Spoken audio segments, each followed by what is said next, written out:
A beautiful but evil-minded girl named Chu Tang goes and asks the guy what he is doing near the car. Other people are walking behind her and discussing where they should go after school today. Chu Tang orders this intimidated guy to quickly open the car door for her. She reproaches him for sitting on her family's neck for a whole year and not working, so she gives advice to look for a normal job for the guy. The girl throws her briefcase at him and points with her finger. Chu Tang demands that the guy park further away from the school so that her classmates will not see him in any case. The girl got into the car irritably and was outraged by the kind of husband her sister had chosen for herself. The driver of the car was also extremely dissatisfied with the fact that he was being reproached, so he squeezed the steering wheel of the car with great force. The sun was already setting. The sky was illuminated by a gorgeous sunset. The birds were flying high. The heroes drove up to the chic mansion, the home of the Chu family. Inside, there was already a conversation between a man sitting freely on the sofa and a woman who fit on a chair next to him.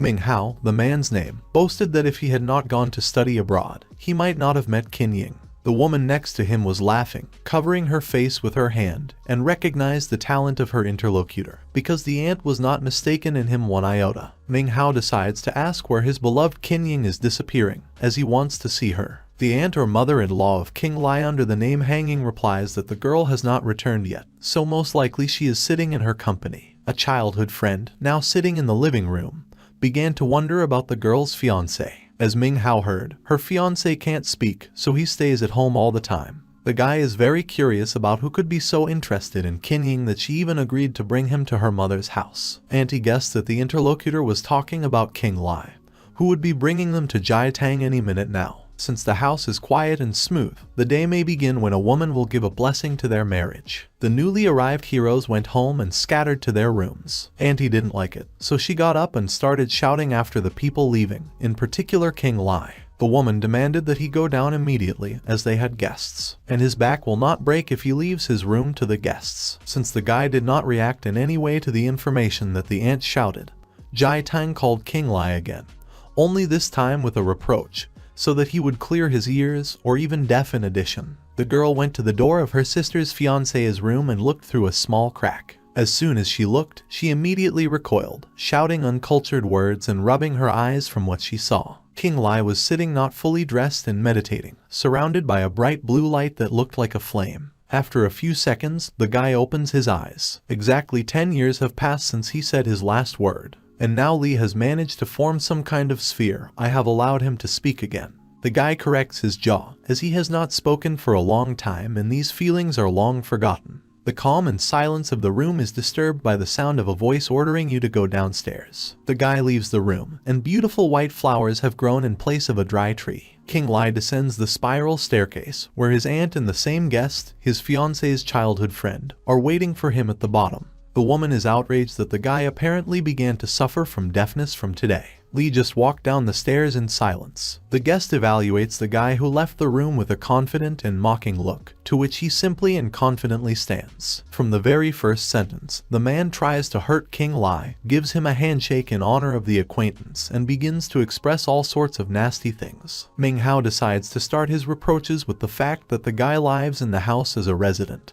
And besides, he is mute. He assumes that Li proposed to the girl only for the sake of the untold riches of the Chu family, since he himself is not even a match for Qin Yin. And in the end, Ming Hao offers him $10,000 so that the groom disappears from this house forever. But suddenly the guy starts screaming loudly in pain, as his hand is being squeezed very hard. The groom Qin Yin introduced himself by his name, which surprised everyone present. With their mouths agape, they stared at the guy in a frenzy, and then the aunt asked again if he was talking. Ming Hao got angry, claiming that this guy was a fraud, hung all the noodles on his ears, and in general he could always talk. They also asked him about shame, but judging by the look of Li and the way he rolled his eyes, he didn't care what they thought about it. The aunt also started screaming, because she was very angry. The woman demanded that her daughter's fiancé immediately stop this outrage. Only Jiatang stands and watches in silence for now. Suddenly the phone rang. The girl picked up the phone and its extension was even higher, although much higher. It turns out that the police arrested Qin Yin.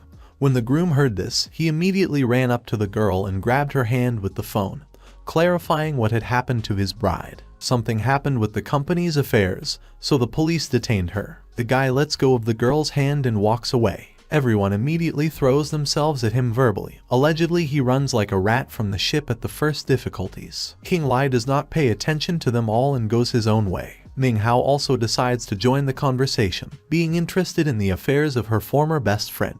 It turns out that the firm has some serious problems. The police have surrounded the office and are demanding the immediate arrest of Qin Yin. The guy decides to reassure the woman that his family is not the last in this city. They have extensive connections. Just need to pull a couple of strings. When he was comforting Qin Yin's relatives, he himself became nervous for a long time and sweat started running down his face. He decides to scout the situation first, and the pale ant thanks Manhwa for always knowing what to do in a difficult moment. Meanwhile, in the company constellation of the Eagle, the enraged girl points her finger at the staff and threatens them all to be behind bars today, as well as to compensate for moral damage. This girl's face was strewn with large pimples. The beautiful and tall Chu Qin Yin stands and looks sternly at the girl. The girl's mother appears on the spot, outraged by the multi-million-dollar damage, because it's just a robbery. Manhwa also appears, addressing a respected young lady. He says that many people prefer their cosmetics brand and there has never been a similar case anywhere else, except for her. At the end, the guy adds that, fortunately, the police chief is an old friend of his. After hearing about the police chief, the girl crossed her arms and decides to repeat for the newcomers that her name is Liu Wang, and the mayor of this city is Liu Zheng, her close relative. The arrivals were very surprised to hear the word mayor. Ming immediately decides to retreat, because this radically changes the case. And he has nothing to do with this company at all. And besides, Ms. Liu is definitely the injured party, so the company is indebted to the respected consumer. Now Manhwa is like a rat escaping from the ship at the first difficulties. He understands that his connections will not help here. This is a stronger opponent. Qing Li immediately appears, offering to remove all the pimples from Liu's face in 10 minutes. And then the girl will close this case. Qin Yin looks at her fiancé in surprise, who can now speak. Manhwa was dissatisfied with the fact that this Prajvala is still spinning here, further shaming the family. The girl also asks what her boyfriend intends to do, because she is already here with problems up to her neck. And here he is with his tricks. Qing Li turns to her and asks her not to be afraid, because he is no longer who he was before. Now it is his time to fulfill his marital duty. The evil Ming glared at the groom Qin Yin and continued to shout that he was still the same trash. Even if he learned to speak, it doesn't change anything. Therefore, there is no need to pretend to be cool in front of Qin Yin. Chuckles went through the group of people. In Qing Li, everyone recognized the guy who got married and sat on his wife's neck, so he himself is mute. A pet on the neck of a mother-in-law, and also has the audacity to treat someone. It seemed to everyone that this was some kind of joke, and wherever the Chu family looked, people would be unhappy, but at the same time they would laugh at what was happening. But Qing Li approached the injured girl and said that he knew how to restore her beauty. He did not want to trust the guy at first, to which Li said that if Marifat did not visit, then he was ready to take all the risks, while she remains the winner in any scenario. Liu decides to agree on the condition that if the blisters do not disappear, then she will take it out on Li well. Qin Yin tries to dissuade her boyfriend, as with his words he can drive her business to the grave. Li only approaches the girl and says that the pimples on the girl's face are just blisters from burns, so the guy asks for help in preparing one medicine. Qin Yin clarifies whether it will help, and after receiving a positive response, she went in search of everything she needed. Manhwa points his finger at Li and shouts that he will see what happens, so God forbid he will drag Qin Yin into trouble. The groom only looked indifferently at the loud friend. After a while, the girl brings a paper bag with ingredients, handing them to her boyfriend. Qin Yin asks to promise that in any case, her family should not suffer. With this guy's idea, the family will not be able to help him, and this is clear as day. But the new Li is no longer the silent one, not the mute survivor who was warmed by the Chu family. During reflections and internal conversations, the guy was preparing medicine. After cooking, Li brings a plate of cream to the girl and asks her to rub some amount into her face. The smell from the plate was unbearable.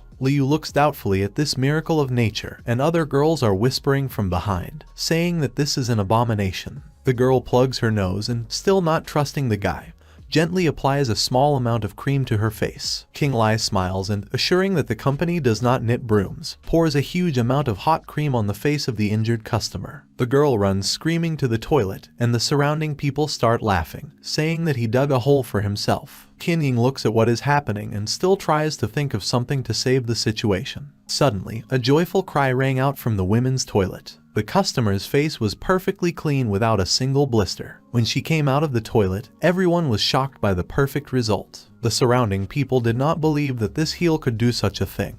But you cannot deceive the eyes. Qin Yin runs up to her husband and asks how he did it. It turns out that the guy graduated from a pharmacodynamics course a long time ago. The cured girl runs up to Li and asks about the possibility of treating other people's sores. Qing Li says that he cannot give an exact answer right away, because first you need to examine the patient. Liu enthusiastically started talking about her uncle, who was seriously ill, so if the guy puts him on his feet, they will generously thank him. The guy, without hesitation, quickly agreed to this offer. Qin Yin was shocked by her partner's brash and abrupt behavior. She asked not to go there, because he is not a doctor, and other diseases are more difficult to remove than some pimples. But Li just grins and asks not to worry, because he himself knows perfectly well when to stop. The girl did not understand who her young beau thought he was. If he's going to get the dead out of the next world without 5 minutes, then the Chu family won't help him. The girl got angry and called her fiancé.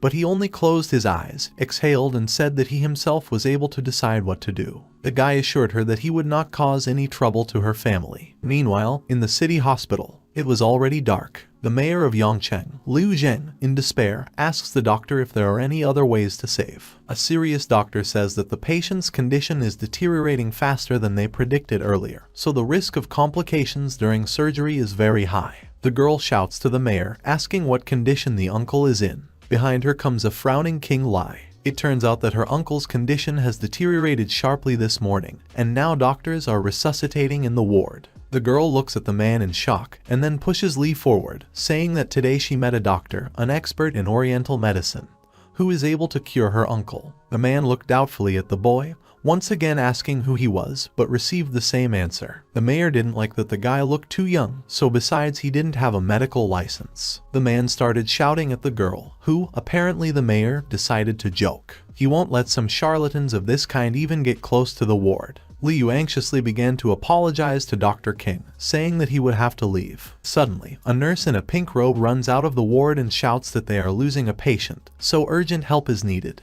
Liu's family turns sharply at the cry and everyone runs into the ward, where a man is lying under various complex devices. The man shouts to the doctor with a request to do something, but he says that they are powerless in this case and lowers his head. Here the pink-haired girl enters the conversation again, saying that there is one chance to save her uncle in such a difficult situation. The man shouts again, asking not to talk nonsense, because if this chief doctor of the best hospital does not know how to help, then how can you believe some kid without a diploma? Qing Li comes closer to the patient and says that he can still be saved. But there is no time to think. The mayor demands that Tom get away. The girl looks at the speakers in fright, but Qing Li confidently looks at the man and offers him to make a bet with him. But this angers the man, who is exhausted from despair even more. The condition of the bet was that if Qing Li saved the old man, the mayor would apologize to him. If not, he would put him in jail for fraud. The mayor in a rage shouts at the impudent guy, and the girl asks him to leave since it really is time for him. King stands in silence for a few seconds, and then turns around and leaves. Finally, he only said that he could help the patient, so let them blame themselves in the future. When Li came out of the ward, Qin Yin was waiting for him outside. The girl was unhappy. She asked if the guy had calmed down and if they could go home now, while he hadn't done anything yet. Strange loud noises began to come from the ward, and whether he paid attention to them. Turning around, it turns out that the mayor's father began to convulse, and the terrified Liu Zheng asked the doctor what was happening and why it happened, because everything was relatively normal just now. The doctor ordered to bring a pacemaker as soon as possible, and the nurse ran after him. The pulse was already at 0. The doctor lowered his hands, saying that they were powerless here, and the family would have to put up with it. The Lees were saddened and lowered their heads. The mayor ran to the foot of the bed and fell on his knees, asking his father's forgiveness and saying that he never deserved the elder's love. The man was crying when suddenly Qing Li bursts into the ward and shouts to everyone to get out of the way, because the patient can still be saved. Everyone turns to the guy in shock, but they are still inactive. But Qing Li did not. He quickly ran up to the patient and took off the blanket from him. A blue glow formed around the guy, which the mayor noticed, from which he could not believe what was happening. 10 years ago, a wandering monk initiated him into the secrets of ancient medicine, but in exchange demanded a vow. Qing Li has been silent for exactly 10 years, has not uttered a single word, and today the vow has fallen, so he can heal. Fate itself had brought him here, to this patient. He endured all hardships for this. With the help of needles, he tried to save the mayor's father, and then the man coughed sharply, waking up. The Li family was hailed by a native person, each in their own way, and King Li grabbed the handrail of the bed, trying to catch his breath, because if it had been a little more, it would not have been possible to save him. The doctor looks at the savior with surprised eyes and does not understand how this is even possible. Relatives joyfully run up to the patient. They see that he is already recovering. The girl says that her uncle scared them all to death, and it's good that he woke up. An elderly man asks not to be angry with himself and strokes his niece. King Li smiles at the rescue of his first serious patient and goes to the exit. Suddenly someone falls from behind. Li turns around and sees the mayor on his knees. He apologizes to Mr. King for his cowardice and unworthy behavior. But the guy interrupts his speech and, grabbing his hand, says that he seems to have won their bet, and asks not to take the rest to heart. King Li imagined how his son could feel when his father got sick. But now the main thing is that he is healed and is on the mend. The mayor got up from his knees and his niece came up to them. The girl asked them to accept their apologies for today's misunderstanding, and also to tell his account number, since $500,000 will be transferred to him immediately. King Li smiles and says that he was happy to help them. He will definitely send the number tonight. The guy walks out the door and stands for a couple of seconds in thought. Someone says that the king healer is something. He turns at the sound. His sad girlfriend is standing nearby. She says that everyone is in great demand for King today, and she didn't even think that he likes to meddle in other people's affairs so much. The girl's hands were folded, and her gaze was directed downwards. She didn't seem impressed at all. Ming Hao appeared from around the corner, who was angry because King was asking for trouble. The heroes are heading home, ahead of Qin Yin, and behind her Qin Li. Auntie immediately flies up to her daughter and asks about her well-being, because she herself almost went crazy from everything that is happening. The girl asks her mom not to worry, because everything has been over for a long time. They smile at each other and immediately the woman switches to her son-in-law, telling him to urgently pick up a broom and clean up. The guy sighs, realizing that everything has started all over again. Qin Yin says goodbye to his mother, citing severe fatigue, and goes to his room. After a while, King Li comes into the girl's room and informs her that he has finished with all household chores. The girl offers to do yoga, but the guy refuses. Qin Yin decides to bring up the topic of the morning misunderstanding, since her sister complained about him. Closing the door of the room, the guy said that he only brought her home from school, and then went to change to his room and forgot to lock the room with a key. But Jai Tang was smart enough to break in without knocking. Qin Yin believed her husband, as she knows her sister's character perfectly well. The guy proved today that you can stand behind him like behind a stone wall. He was really lucky all day today. The girl's words confused Li a little, but she decided to finish that tomorrow is a small family evening, so he goes with her. From what he heard, the guy rolled his eyes, sighed, but agreed. The tired girl fell on the bed and thanked her husband for today, and for saving her from prison. It was a clear sunny day. In a multi-story building, all the cream of society gathered for a dinner party. Someone greeted his nieces, someone an aunt. In the end, it seems like everyone came up on time. For the first time this year, they gathered the whole Big Chu family. Looking at one of the women, King Li thought that it would be necessary to praise her dress, because she is still able to weave intrigues. This woman's name was Chu Qin, Chu Ding's older sister. She decided to ask Qin Yin about the future offspring, and when their couple is going to get one. Both representatives of the fair sex were holding wine glasses and chatting pleasantly. Qin Yin decided to refer to a young age, so it's too early for them to think about it, because there is still time. Tang gave advice on the fact that it is not necessary to postpone this issue for a long time.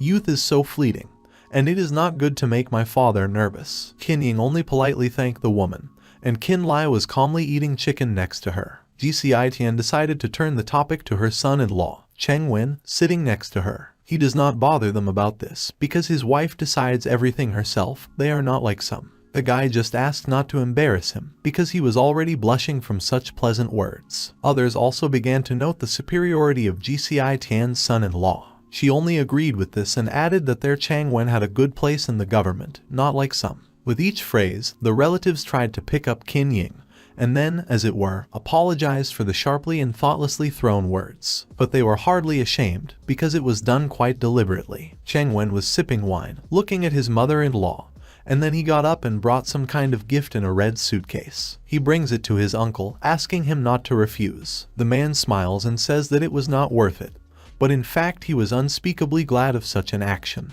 When he opened the box, he was extremely surprised, because there was a porcelain bowl of the Yuan dynasty in it. The guy asked not to thank him for this gift, because he had heard about his uncle's passion for porcelain, so he allocated 30,000 to buy something worthwhile and memorable for his uncle. Mother-in-law and son-in-law stood proudly in front of everyone, grinning and triumphant. And my uncle was too amazed and praised this porcelain cup, holding it in a handkerchief. Yes, indeed, this Cheng Wen knows how to squander money. On the opposite corner of the table, Qing Li was sitting and looking at someone else's gift with displeasure. The guy's eyes lit up with blue fire.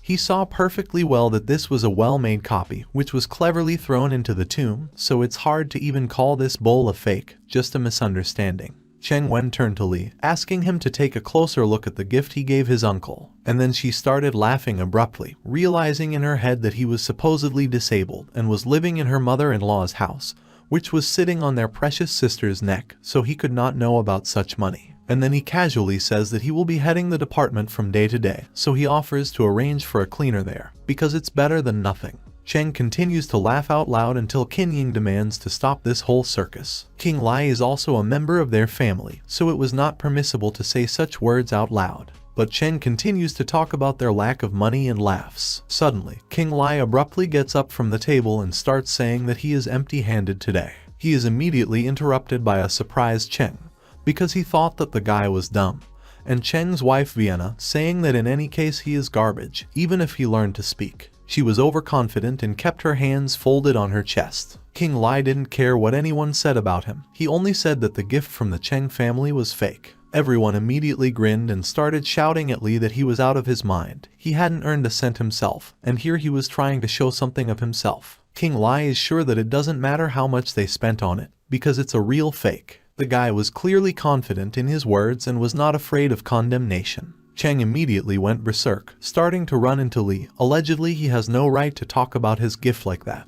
because he doesn't understand anything about it. Qing Li sighs, scratches his head with his right hand and calmly asserts that there will be proofs for all of them, since they do not believe. Uncle demanded to stop all these conversations. GQI Tian only added fuel to the fire, saying that Qing Li had already completely lost his temper. He had too much envy and anger towards Cheng Wen, so he began to openly slander. Qin Yin also demanded to stop such an outburst from her husband, because Cheng, after all, is the husband of her own sister. The guy stood his ground and burned through everyone present with an angry, firm look. So, my sister's husband gave me not antiques, but ordinary bullshit. The girl was sure that even if it was a fake, it was given with the best intentions. Besides, today is their family dinner. Then someone came into the room and asked to look at the supposedly fake artifact. It was Wu Fangmao and Mayor Liu Zhang himself who came. Seeing them, Cheng was unspeakably glad, because he could not even imagine that he, an ordinary clerk, would be honored by the mayor of the city himself. Cheng Wen asked permission to introduce the mayor to his guests, but the mayor walks completely past Wen and approaches, smiling at Qing Li. The mayor was very happy to see Li here, and besides, he still has no idea how to thank him for yesterday's rescue. Li smiles and says he doesn't need anything. From what he saw, Cheng falls into shock, so he begins to tell the mayor that this Qing Li is just a piece of garbage that is not worthy of Liu's attention. From such words, the mayor became enraged and looked at Wen, who immediately knelt down, asking for forgiveness for the rudely spoken words. Liu Zheng looked at Li worriedly and asked if there was any problem with this clerk. Qing Li refused, saying that it was only his wife's relatives, and they were just arguing whether it was an antique or a cheap fake. All eyes were on the gift. The mayor, without thinking twice, immediately said that this was not a bowl of the Yuan dynasty. Venerable Wu was asked to evaluate this thing as an expert. It's been many years since the old man retired, but before his specialization was just products of this era. The man picked up the gift and looked at it carefully. The colors were indeed very similar to the Yuan era. Cheng exhaled ahead of time, worried that he had invested a lot of money in this luxury item. Qing Li was dissatisfied with the old man's assessment. He sawed the man with a stern look and asked again that this was his final verdict. Li, indeed, questioned the expert's assessment, and the old man Lil laughed. Now he understood what Li liked so much about this guy. It turns out that this is undoubtedly a fake. On the products of this era, if you look closely, you can see the brand. All the patterns are applied manually, and although the technique is old, it is beautiful in its uniqueness. And this gift is just a fake, albeit a good one. Besides, she clearly managed to lie in the crypt for a long period of time. A death sign was often placed on such bowls, and after a moment, the man found him. Everyone immediately began to wipe their hands, and GCI Tian began to shout at her son-in-law. Who dared to give such rubbish? He only refused, talking about his ignorance. Fang Mao praised Lai for being able to see the flaw even in such an exact copy, and also added that he had just wonderful eyesight, so he offered to come to his department as soon as there was time. Mer smiles and invites King Li to honor him and become his guest. To tell the truth, Liu Zheng did not even dream of meeting Li so easily, so he would like to chat along the way. King Li said goodbye to his family, promising to return as soon as everyone had eaten, and left with the mayor. GCI Tian immediately noticed that Li and the mayor were on short terms, surpassing her Cheng Wen. King Li's mother-in-law only said that they just didn't want to spread much about it, so as not to jinx it inadvertently. After leaving the door, King Li immediately wanted to know why the mayor wanted to talk to him. It turns out that after his departure, their family was overtaken by a new misfortune. During these 2 months, his wife, children, and he himself began to feel worse and worse every day. They went to the doctors. According to all the tests, they are completely healthy. King Li wanted to check the man's pulse, and it really turned out to be as the mayor said. He wanted to hear the verdict from the healer, but he just turned around and went in the opposite direction. King Li asked not to worry, as he just needed to think about something. The guy also asked Li to cancel all his plans, as he will come to them tonight right after the family dinner. The mayor was overjoyed, promising to wait for the guy. King Li was seeing off his wife's relatives. Uncle said that he added to his pride, because he's a nice guy. King Li asked everyone to go home after he sat his uncle in the back while he went on business. In the phone, the guy made a route to the house of Mr. Mayor Liu. Li turned right into a dark alley, and then he was met by Ming Hao's campaign with a hell of a gift of bandits. King Li ran into Ming Hao and his gang, who were clearly evil-minded. Ning said that Li had been pushing too hard and now he should be punished. King Li was completely calm and didn't even pay much attention to this campaign. Ming Hao ordered his guys to attack, and they immediately ran to Li, who in turn stood still and waited for the attack. Everyone who ran up and tried to hit the guy immediately received their slaps on the back of the head and fell to the ground. After a couple of moments, King Li put the ladder on the ground, looked at Ming Hao, and told him that he had brought few people with him. The enemy was extremely surprised by the location of such cases. He doesn't understand how this is possible, how some trash could change so quickly. King Li beckoned to the enemy with the index finger of his left hand, but he immediately turned around and ran away in the opposite direction, as far away from Li as possible. The guy sighed and began to look for the mayor's house again, since it should be somewhere in this area. The sun was already setting, beautifully illuminating the foliage of the trees with its extreme rays. King Li walked up to the mayor's huge house and rang the doorbell. He is met by the mayor himself, who looks rather unimportant. It turns out that the guy has been waiting here for a long time and asked to go inside as soon as possible. The atmosphere in the house was oppressive and even dangerous. Purple smoke was spreading everywhere. While the heroes were walking, a scream came from somewhere. Running into the children's room, the mayor asks what happened and immediately sees the answer to his question. Everyone is immediately horrified by such a sight. The mayor's wife fell to the floor, not understanding what kind of strange haze surrounds their baby. King Li stood on the threshold, looking at what was happening. The little boy was crying, and some strange purple demon was trying to grab him, and, by the way, he was not bad at it. Liu Zheng asked to take a quick look at what was happening, and Li demanded not to panic anyone, as he was going to release the child. Through the boy, the demon demanded not to interfere, and to go to hell from here. King Li pointed his hand at him, and he disappeared, and the boy fell on the bed. The parents and Li immediately ran up to the child, but the guy did not allow them to approach him, since it was not over yet. It comes out to a point in the middle of the forehead. With every breath the child tries to squeeze it out, to be cleansed of dishonesty. Meanwhile, the mayor's wife began to shout about who he brought into their house, threatening her with the death of her son. But he demanded that she close her mouth and not interfere. Things are really bad, because all of them have already been exposed to the spirit, so it's hardly worth speeding up. Blue bright energy gathered around him. The guy grabs a needle and brings it closer to the boy's forehead. The spirit did not expect such a turn and immediately leaves the body. King Li waves his hand and the demon disappears, as does the purple smoke from the house. The boy woke up and began to call his mother, and she immediately jumped up to him. King Li said that now we can be calm. Everything is left behind. However, it remains to find the source of this evil spirit. While the guy was thinking, the mayor was in extreme shock. Li asked if there had been any accidents at home recently, Or maybe strange gifts had been brought to their house. The guy looked under the bed, examining the house for an object that could become a source of evil spirit. There were no accidents in this family. Only recently 2 stone lions were delivered to them. They are standing at the entrance. King immediately rushed to the entrance to these statues. From one of them came the same purple smoke, and there was a small purple stone in his teeth. The guy took it out and said that this is exactly their cause of illness. The mayor was extremely surprised, but Li explained everything to him. Every day, leaving the house, they passed by the lions, and the pebble was directly connected with the evil spirit. So over time it began to infect the mayor,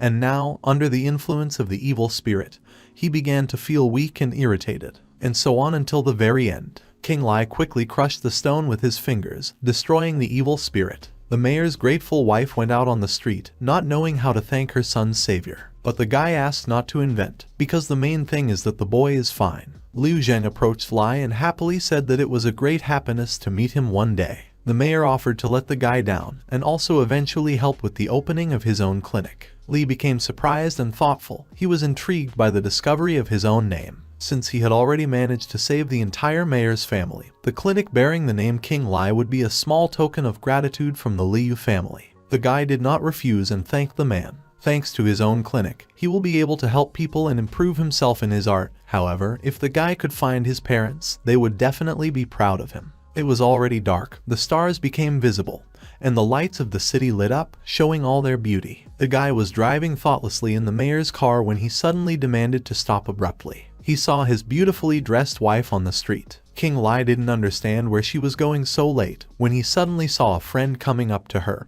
and then he realized that this was not just a friend. The girls entered the bar while King Li was looking at this spectacle. The driver of the car appreciated the taste of the passenger, and he began to justify that he had misunderstood everything. Upon arrival in the room, the girls immediately ordered stronger drinks and sat down at the bar. They didn't talk much about work and Qin Ying's difficulties. The second girl decided that they should forget themselves today and have a good time. After a while, Qin Ying admitted that her parents forced her to marry at least someone. She couldn't stand their constant babbling. Her friend just nudged her and smiled. Qin Ying's eyes began to blur. She could barely make out the words, but she agreed to drink another one. Soon the girl fell asleep on her friend's shoulder and she carried her to another room on the floor above. Ming Hao opened the door to them, who planned all this because he did not like that Qin Ying married Qin Li. The friend immediately left the room, leaving Qin Ying unconscious alone with Ming Hao. Immediately there was a knock on the door, and the guy went to open it. While he was thinking that it was his girlfriend who had returned for something,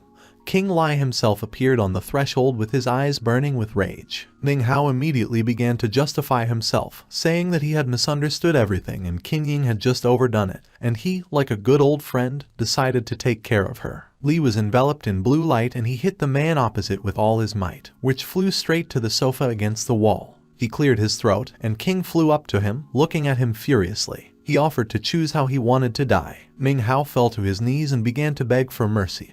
He promised that Li would not have time to blink an eye as he would disappear. Continuing to beg King to let him go, he looked at his wife, thought for a while, and decided to let him go. The guy rushed away, all the time thanks to Li, but immediately the second turns around and fatally strikes, saying that he has already let him go alive and unharmed twice, now let him blame himself. Qin Ying's friend was lying unconscious on the threshold, and Ming Hao also flew out of the room. The guy closed the door, looked at his wife and said that there were so many happy accidents today. He approached the girl, the blue flame enveloped him again, and the guy began to treat his wife with a needle. She began to slowly recover, so King Li asked about her well-being. But instead of gratitude for the rescue, the guy got a good slap in the face. Qin Ying did not understand everything as she should have, and everything that Ming Hao wanted to do, she attributed to her husband's actions. He once told his honest truth and left the room, since she herself is free to think as she wants. Qin Ying doesn't want to believe someone who has been deceiving her for so many years about not having a voice,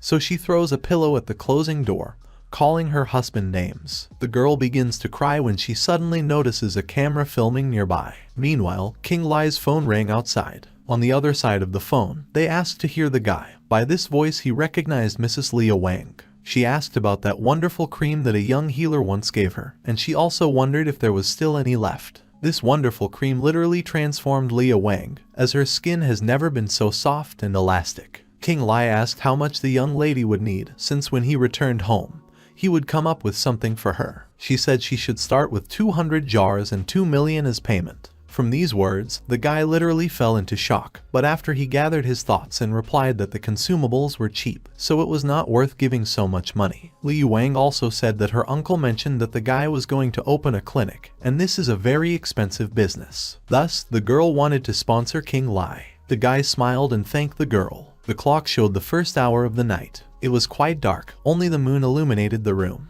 The girl was sitting on the sofa with a pillow in her arms. It's so late, and my husband is still not here. She understood that she had offended Qing Li very much. He was probably beside himself with anger and was wandering alone somewhere. Then the guy comes into the room and the girl immediately swoops in with a question about how late her husband returned. Li just says he had some business. The girl looks away, unhappy that he didn't warn her about it. Qing Li doesn't answer her and keeps walking, and Qin Yin tries to start apologizing, but the guy interrupts her, making her work easier. He claims that his wife was just a little wrong today. The girl buries her nose in the pillow even harder and says that she will most likely be fired from the company. Qin Yin began to be indignant about the fact that her husband had recently started projects with Li Wang, not a couple of water apart. Well, now she was forced to resign, too. Her husband looked at her and asked what this had to do with her dismissal. The girl turned around and fiercely replied that she was right, because if she lost her job, then who would take care of their family, especially since she would not be able to find a new company right away. The guy takes a couple of steps and goes to the divan opposite his wife. Qing Li sits down and picks up a cup of tea. After thinking a little, he begins to say that the other day he helped a sick old man, and also healed the mayor of their city. The girl asked in surprise who he had healed, and Li, without answering, continued that he had helped his son further and therefore the mayor offered to accept a small gift from him as his own clinic. Qing Li will be able to earn a little money by healing the sick, and if the girl wants, then Li will be only glad to see her and her help in the affairs of the clinic. Qing Li replaced the mug with the drink, assuring that there was no reason to worry. Qin Yin looks at her husband in shock, not believing that he will open his clinic, thinking that this is said only to calm down. Qing Li went up the stairs and added, waving his hand, that the opening would take place very soon, and the girl had better think it over well, no one would rush her. Qin Yin mentally thanks her husband for everything and for his care, including, and also understands that she still has a lot to apologize to him for. The sun has long risen, a new day is in the yard. A loud voice is heard calling Qin Yin, as well as hurried doorbells. Qing Li in a sleep cap, not yet fully awake from his nap, walks to the door, realizing that he will not find anything good behind the door. The guy opens the door, expecting to see some girl. A beautiful tall girl stands on the threshold, lifting her glasses to see who is standing in front of her. Her name is Tang Jiding. She is a classmate of Qing Li and Qin Yin, also the latter's best friend.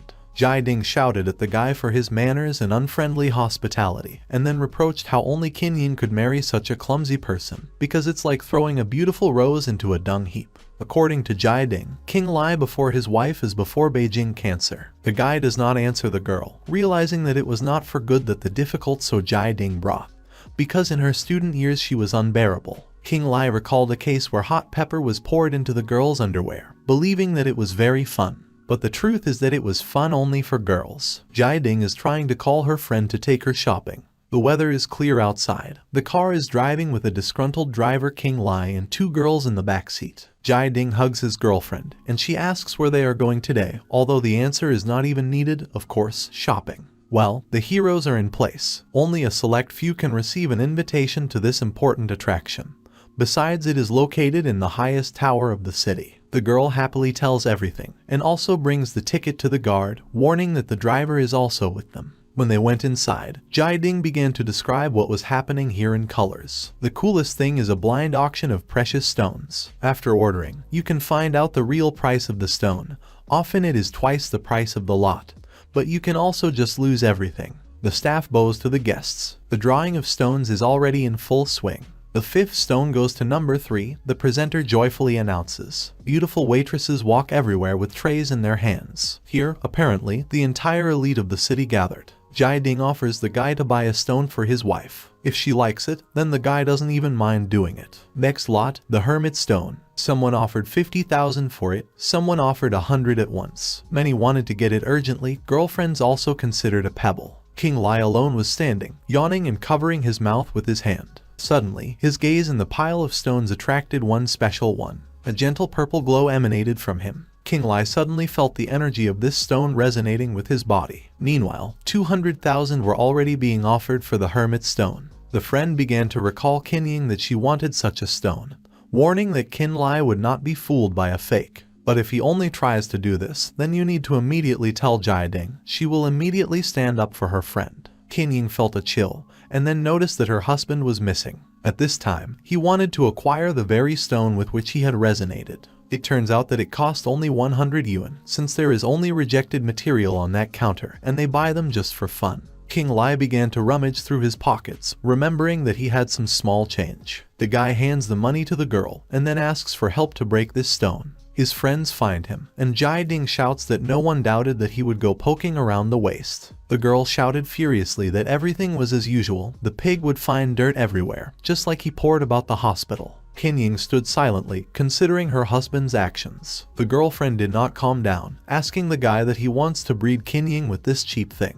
Meanwhile, the saleswoman was looking at the clean stone in shock, shouting that she now had an emerald in her hands. All the surprised looks were immediately transferred to her. The already rejected ones turned out to be an emerald, because it's like a pearl in a pile of slop. People didn't understand how he ended up among the slop, so also what luck that the guy got this particular pebble. Someone shouted that this was the dream of his whole life. Asked to disperse, everyone rushed to buy rejected stones. The girls tried to flatter the guy to buy an emerald, but he just stood there with a stony face. Someone offered 1 million, 2 or even 5. According to the most conservative estimates, the value of this emerald is exactly 5 million, said the Jasper King of Yongcheng City, known as Big Boss Tang. The famous jeweler of the city asked to give him this stone for 5 million. The guy rolled his eyes and referred to the fact that he bought it as a gift for his wife, so ask her. Qin Yin stood in shock, and Jiading was extremely inspired by such a miracle. Qin Yin looks at this stone sadly, and then says that this gentleman is a man who knows his business, so you can sell it to him. There is no equal to him in Yongcheng, so it is an honor for Qin Yin. The man exclaimed joyfully that he would immediately write a check in her name, and also thanked her for the flattering words. Someone asked how people managed to miss such a nugget. A famous jeweler decides to ask how this young man managed to discern such a value in this stone, because even he with his experience and a trained eye could not do it. The guy sighs, closes his eyes and says that outwardly it is the most ordinary stone, without any features. His wife indignantly asks that he chose him from many others, that he should tell Mr. Tan about his success. No one believed that Qing Li could pull it out at random. Someone referred to the sixth sense. The famous jeweler still stopped the questions about success, saying that you need to respect the secrets of the master, and he still has the stone. Now it turns out that the price for a lot at a blind auction has soared so high for the first time. Suddenly, this emerald has cracked in half and now the thunder is his price. Jiading couldn't believe her eyes, and the man frowned, then laughed, saying that he was not mistaken from the very beginning. After all, they, the Tans, know a lot about stones. Winking, he shakes Qing Li's hand and offers to go to him as a jeweler. The man asks not to answer immediately, to think about everything, and only then give an answer. The girl grabs her father by the arm and asks if he knew about it from the very beginning. He chuckled and shook his head convincingly. Both husband and wife were driving in the car. The girl asks what kind of circus happened at the auction. Qing Li again refers to reading books once. The girl throws back the check, which her husband brings to her and shouts that he has deceived her like this before. Then she asked an important question about why he had been deceiving her for so many years and kept silent. Qing Li thought about it. An old man with a long gray beard hands over a book and tells the glorious young man to study this book from cover to cover. And 10 years later he will not be equal among mortals. But these 10 years he will need to live in strict austerity in order to cultivate Kai energy inside himself. This will forever determine the fate of the guy. The elder would like to be there when his lucky star lights up. But it's time to say goodbye. Qing Li tells his wife that he did not deceive her, and was really mute. The girl interrupts the conversation and turns away out the window, because she feels that her husband does not want to tell her anything. However, he is waiting for an explanation why he married her. The guy asks if she has forgotten what happened between them and plunges into memories. A few years ago, in a street diner, some strange guy poured a bowl of soup on Qing Li and started laughing loudly, wondering if he liked it. Suddenly there is a cry of a girl who addressed these hooligans. She appealed to their conscience, because the guy she was protecting with her hand now was alone. And there were a lot of these brainless ones. Qin Yin just remembered everything and her eyes widened. Qing Li drives the car, smiles and says that when, After graduating from university, the girl proposed to Li to get married. He was over the moon with happiness, although he always knew that marriage was only a fiction. The girl shrank, and then asked why her husband did not hate her. He looked at him in surprise and asked how he could hate her at all, because the Chu family did not particularly offend him, and his wife even more so. Besides, in his heart, Qing Li had always considered her his wife. The girl blushed all over, not understanding why her silly Qing Li was telling all this now. After all these pleasant memories of me together, they blushed and drove all the way home.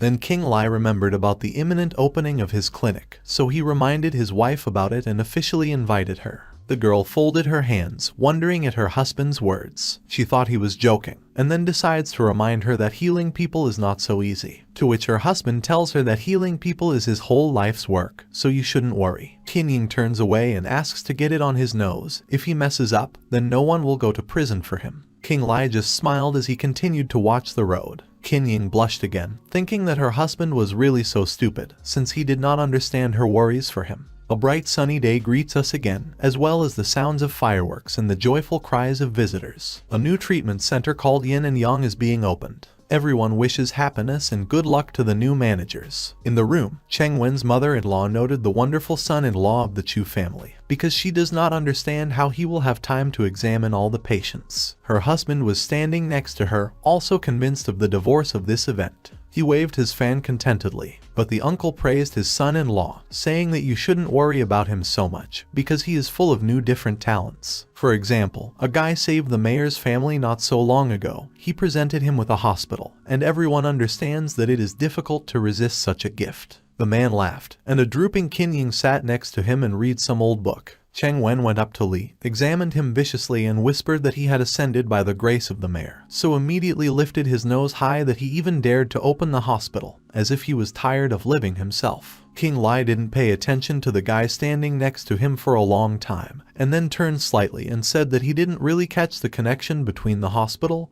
and was tired of living. Cheng Wen once again grinned and warned that now Li's land is in his department, so no one will make fools of him anymore. Immediately, a joyful mayor appeared with Lu Wang, who immediately began congratulating their once savior from the threshold. Qing Li greeted them with the same joy, but everyone else was, to put it mildly, in a shocked state. Last time the mayor raised a glass to Qing Li's health, and then he came to congratulate this hospital. Cheng Wen did not understand what could connect them, since they communicate so closely. The girl pays compliments to the healer, and he thanks her in return and asks her to go inside as soon as possible, so as not to stand on the threshold. Qin Yin sadly closes the book, saying that only recently he was singing like a nightingale in the car, and then he filled his mouth with water. There was a loud cry for help in the street. They asked me to save someone's son. Everyone turned at the noise and immediately rushed out into the street. Qing Li asked him to skip, because he is the very doctor who can help. The boy was calling his father. He was very ill. He was seriously ill. They demanded to take him to the hospital urgently. Uncle, seeing this, did not even know that such diseases exist. He was sure that this disease was unusual. Cheng Wen's mother-in-law and he himself began to whisper about the fact that Li had just opened the hospital, as well as well-being, and got stuck in his door. Cheng Wen was sure that this guy needed it. He wanted to see how he would get out of it. They were indeed shamelessly mocking him. The boy's father was crying, asking for help, and Qing Li calmly says that he can do it, so we need to take the boy to the clinic as soon as possible. The boy was put on a couch. A lot of people crowded around. Qing Li sat down on a chair next to him, took the patient's wrist and put 2 fingers on it. From Li, that blue energy went again, which made its way like a carrot to the boy's stomach. Qing Li said that the man's son was very intoxicated and asked what the boy could have eaten. The man thoughtfully clutched his head and said that he did not know. Usually his neighbor looks after him when, of course, she is free. Qin Ying's mother is outraged by the carelessness of this man, who leaves his own child at the discretion of a neighbor. The child's father was kneeling near the couch, crying and saying that his wife had died a long time ago, so he had to work for 2 to save up for the boy to study. Meanwhile, Qing Li saw that black energy had settled in the boy. He was on the verge of death, and the symptoms were very similar to poisoning. Someone from the crowd shouted that Li allegedly bought a diploma in the transition, so he should not have been allowed to open a clinic. From these words, the crowd immediately began to demand the provision of documents, because Qing Li may turn out to be an ordinary fraudster, and he cannot be trusted to treat people. People demanded to let them in immediately and take the boy to a normal clinic. Cheng Wen and his mother-in-law laughed a little at what was happening. Qin Yin was slightly embarrassed, straightening a strand of hair. The man immediately jumped up, furiously asking why Li hadn't told him anything. He won't let King Li hurt his son. The healer started shouting that his son is now in a very serious condition, so every second counts. The boy cleared his throat again, and Li demanded that everyone urgently disperse, opening the veil. The boy's father asked not to scare his father so much. Meanwhile, King Li concentrated. A blue light formed around him. 5 internal organs ensure the work of the whole body, and the 6th protects the internal energy channels. Everything that exists is hidden in wonderful meridians. They support and connect the entire universe. Canals nourish the spirit, as rivers nourish the seas,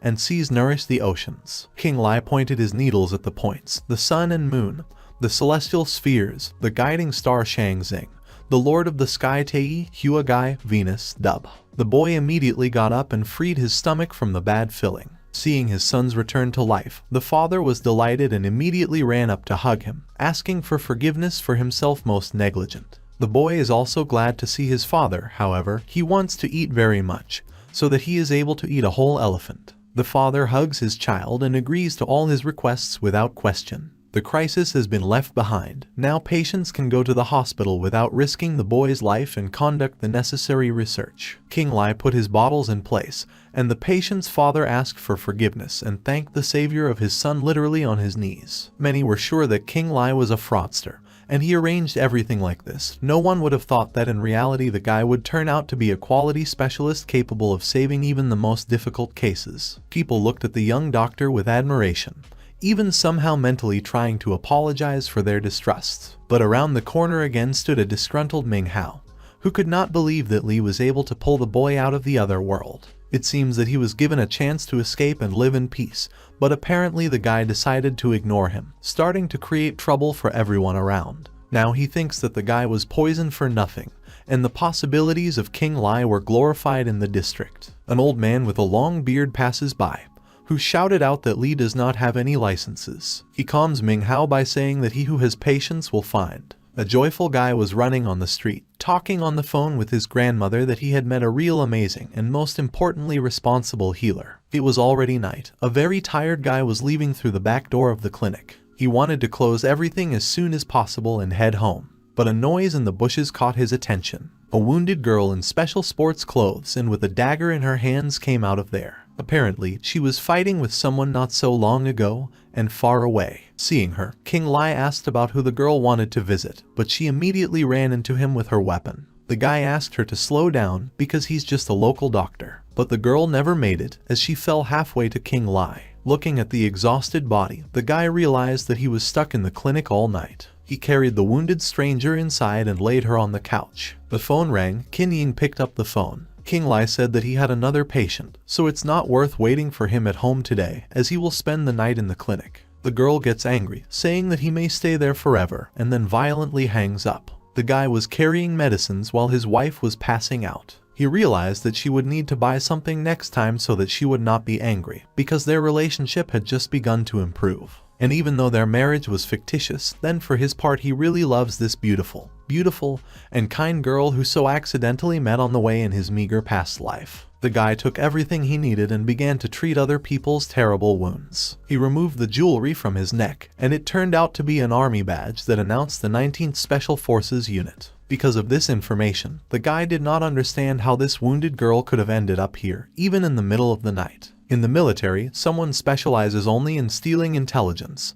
someone in hacking military equipment, and there is someone who secretly influences public opinion. But they, Squad 19, are one of a kind. Their group consists of 4 people, 3 guys and 1 girl. They are standing on the roof of the building and are going to go down. Suddenly, someone's voice informs them that Squad 19 has now been released from service. The girl's eyes opened wide. She didn't understand why, and then the memories were interrupted. This unknown girl woke up in a hospital bed, was extremely glad to be alive. King Li discovered that the girl had finally come to her senses. She looks at him uncomprehendingly, and then guesses that this man saved her. But if only a couple more minutes, then everything would be over. He would not be able to help her then.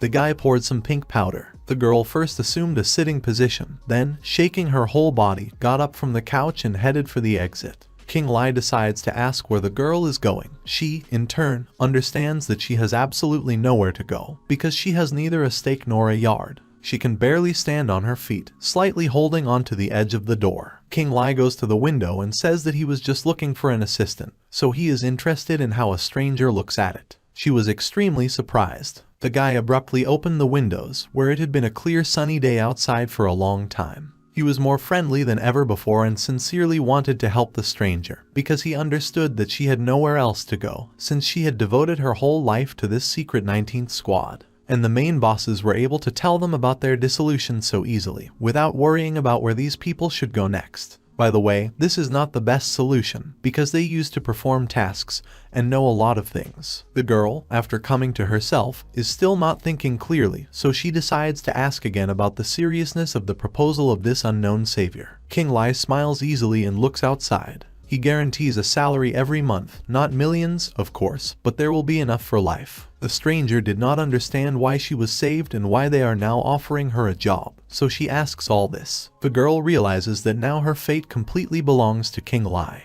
If a girl can be useful to this healer, then she is ready to go through fire, water, and copper pipes. Qing Li now demands to return to her room and fully recover, and at this time a loud shout rushes outside. A girl bursts into the room, asking him to go with her as soon as possible, since he has to see something. It was Tang Jiding. The guy asked why this girl came to him, and even so early, she accidentally didn't hit her head anywhere. To this, the girl said that he was beaten down himself, and she came to call him on behalf of the Tang family to take part in the big Jasper games. The girl was holding out 2 tickets, and then grabbed the guy by the tie and dragged him along. He was surprised, but there was no point in resisting. After a while, they found themselves at the main auction of precious stones blindly. There were really a lot of important people there. Qing Li had already changed into a business suit, and Jiding, seeing her father, immediately ran to him. When the famous jeweler saw the guy, he was extremely welcoming, as he no longer hoped that he would come. The guy was embarrassed, not expecting that Mr. Tang himself would be waiting for him. The jeweler laughed a little, and then offered to send a courtesy,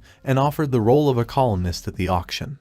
Hoping that this would not greatly disturb the guy's plans, Qing Li decides to rephrase the request of the gentleman, asking that he needs his advice at this auction. The famous jeweler smiles and agrees with this interpretation, because he himself saw perfectly well what this young man is capable of, so the advice will not be superfluous. This time the auction is divided into 2 stages, the auction itself and the sculpture. The winner gets everything, namely the most expensive gambling champion stone. This is number 12, the Green Dragon. Tang represents 3 of Qing Li's guys, Lao Hu, Wang Kao, and Zhao Lin. These 3 will become members of Li's team. Everyone was personally selected by a jeweler specifically for this occasion. Therefore, he wishes neither fluff nor feather to the Magnificent 4. Jiding also feels that today her father drooled a pretty sum to get into this auction, so if these 4 enter at least the top 3, then he will make them all rich from head to toe. The famous jeweler laughs again and says that if Qing Li helps them take the first place, he will immediately write off 10% of his jewelry empire to him. From this, the guy was only embarrassed and promised to do everything in his power. People have already gathered in the main hall. The members of Li's team approached him and began to laugh a little about whether it was possible for the kid to choose stones on his own without adults. Qing Li smiles slightly and says that although he is young, he is lucky in this business. An elderly participant hands the golden guy Qing Li and says that although Mr. King is in high spirits, they have all invested a lot of money to be here, and they are all young just to play Birioki. The guy takes the card in his hands with doubt and asks how many millions they trust him. The participants start laughing, asking if he ever held such money in his hands. They decided that he was enough for 1,000, otherwise they can see that his hands are raking. Leaving, the team members of the team say that Qing Li has no chance, but he does not answer them anything more and looks at his card. The head, as well as the gaze, are rushing in search of jewelry among simple stones. Suddenly, one stone suddenly glowed with a blue light, which attracted Qing Li's attention. Qing Li couldn't believe his eyes as he looked at this stone. He was greeted by the girl who was selling these stones, asking what the buyer was doing to purchase. Meanwhile, other team members were passing nearby with a huge stone, saying that now victory is in their pocket. They are sure that now they will get their 5 million for the stone. From these conversations, the guy was a little scared, but tried to drive the depressing thoughts out of his head. While Qing Li was hanging on the conversation of other men, a girl called out to him, asking if the guy would buy anything. He returns again to the saleswoman and hands her a gold card, saying that there should be about 50,000 on it, so there should be enough to buy the stone. The girl picks up the card and thanks the buyer. Qing Li suddenly hears someone call out to him. The members of his team boast that they have acquired a pretty good stone, and they can't wait to find out what kind of place he claims. One of the men asks whether to be careful, or else he will buy an ordinary naked. The old man bends down and says that in his place he would have quickly gone home from shame, because Tan Dai will definitely not be happy with such a choice. Qing Li decides to answer them, asking what the problem is because he bought the stone and what place it will take.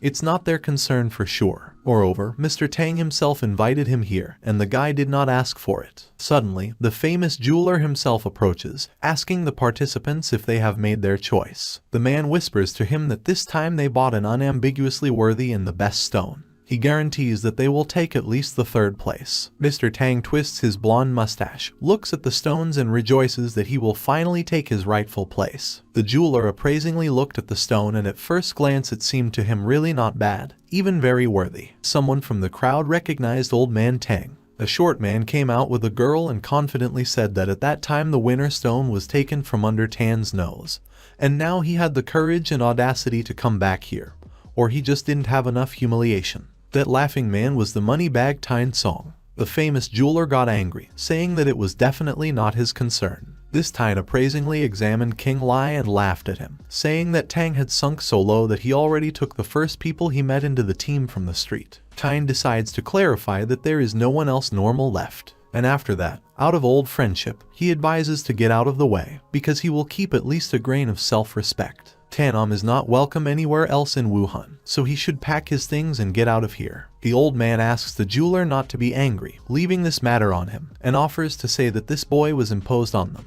After a while, all the ladies and gentlemen came on stage, and of course, the team members were asked for a little attention. The auction competition has been officially declared open. The host for this evening was called Fragile Sin. She asked if anyone guessed about the future winners and if everyone had made their bets, because there were only a few minutes left. A jeweler decides to contact Qing Li, asking where his stone is. The guy shows the stone in a small box, and the rest of the participants start laughing loudly both from the price and from the appearance. Tan was very worried, because he saw everything with his own eyes then, and now, apparently, the guy is just too young. Meanwhile, the competition began, and already a green glass insert fell out on the first stone. Everyone immediately started shouting their bets. Someone offered 35 million, someone 38.5, and someone all 42.5 million. A member of the jeweler's team was already very surprised by such high stakes at the very beginning of the game. Today was a really hot auction. The leaders remained 63 million, 52 and 42 million.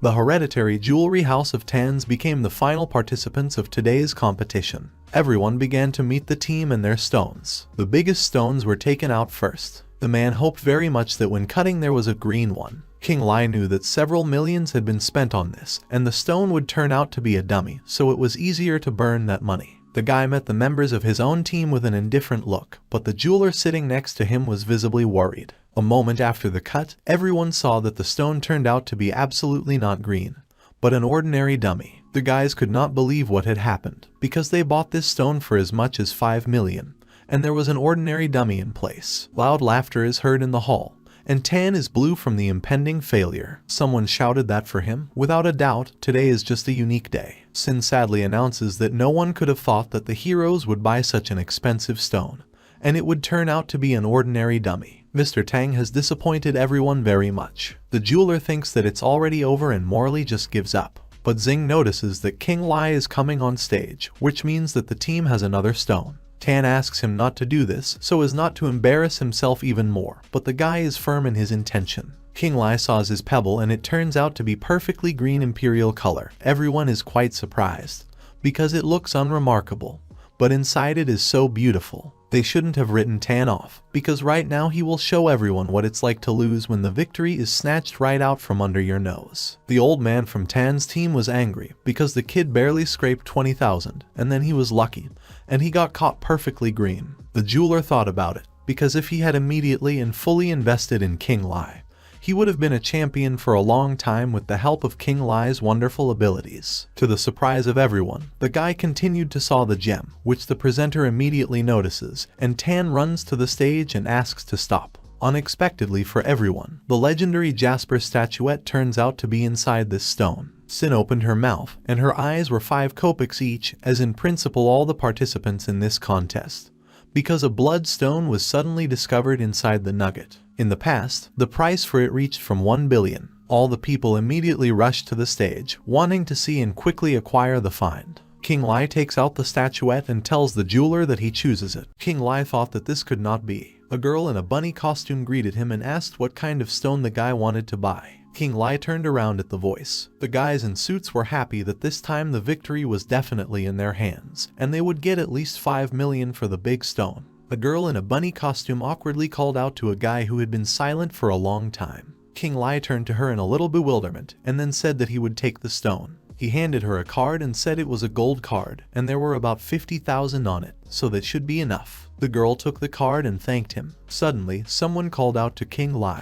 The man was smiling smugly, holding a golden pipe in his hands. He called on the people behind him to see what a good stone Mr. King bought them. The man approached King Li and said that in his place he would have gone home from shame long ago, because he was sure that Tang Dai would definitely not be happy with such a choice. King Li smiled and asked what the problem was. He said that he had already bought the stone, and what place it would take, the man should not worry anymore. King Li added that Mr. Tang himself invited him. After that, Mr. Tang himself came forward, telling the participants that everyone had already made their choice. The man approached Tang Dai and whispered in his ear that this time they definitely bought the best stone, and he was sure that they would take at least 3rd place. Mr. Tang looked at the stone and rubbed his mustache contentedly. He hoped that the Thanes would finally take their rightful place, because a man's stone is very good. The money bag Tang Song came forward. He reminded Tang Dai that the winning stone had been stolen from under his nose last time. He asked how he had the audacity to come here again. He grinned and asked if he hadn't had enough last time. Mr. Tang told the man that it was definitely not his concern. Tang Song only laughed at this. The man looked appraisingly at King Li and asked if Tang Dai had sunk so low that he was now taking the first comers into the team.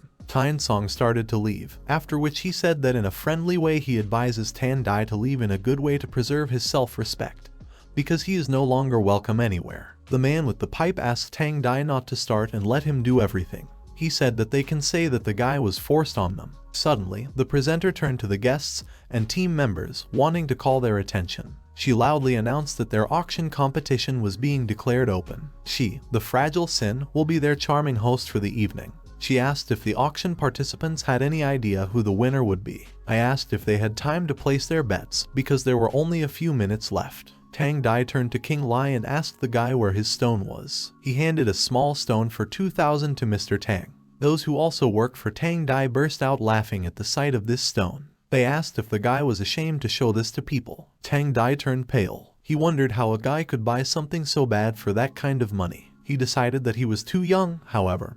He had already seen the guy's abilities. The presenter looked at the stones of the participants and they see a magnificent core of the color imperial green. She asked if he was beautiful. The stakes were skyrocketing extremely fast, starting from 35 million, ending with 42 million. Zhao Lin turned pale. He was amazed that this is only the first participant, and immediately such high stakes, because the game has just begun. The girl said that today they have a hot auction, and their leaders are 68 million, 52 and 42 million. She loudly announced that the hereditary jewelry house of the Tans was becoming the final participant of their competition. She called to meet their house in stones. The man looked very tense. Cutting his stone, he sincerely hoped that it would be green. King Li looked at it calmly. He was amazed at the stakes, because he would just burn money for such a stone. The stone in Zhao Lin's hands cracked, glowing green. The whole hall was in anticipation. Slowly, the stone fell apart, showing the entire hall the absence of the emerald. Zhao Lin desperately lowered himself, saying that this could not be, because they bought a dummy for 5 million.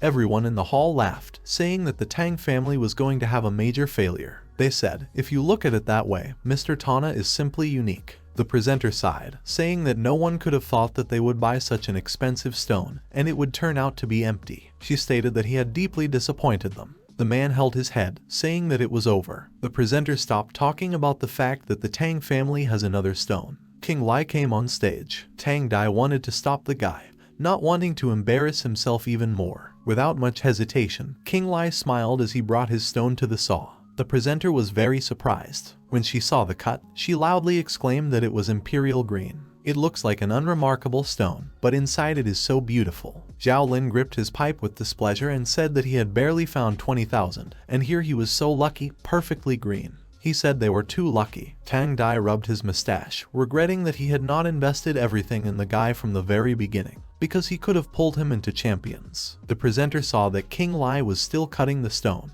She asked him what he was doing, and he seemed to have lost his mind. Tang Dai ran towards him, wanting to stop the guy. Halfway there, Mr. Tang stopped, greatly surprised. Qing Li opened the stone with satisfaction. He exclaimed, asking if he could really see it. Inside the green stone was a jasper statuette. The presenter was absolutely delighted. She announced that a bloodstone had suddenly been discovered inside the nugget. In the past, the price of such a stone was at least 1 billion. The whole hall gasped in surprise. Qing Li smiled slyly and said that this was exactly what he had chosen. The presenter also said admiringly that this is the rarest piece of jasper. It took more than 1,000 years to form such a nugget. Auctioneers immediately began to place their bids, starting from 900 million and above. People raised the stakes to 1,200,000,000, wanting to get the stone. One guy from the crowd said that not everyone can boast that he just saw such a stone at least once in his life. The old man sitting next to him coughed heavily. He looked very sickly. The guy rushed to his grandfather and said that he was getting worse, because the symptoms were getting worse. The old man said that the older they are, the weaker their health is, and no one knows how long he has left. The presenter knocked with a hammer and announced that the stone was sold for 2 billion.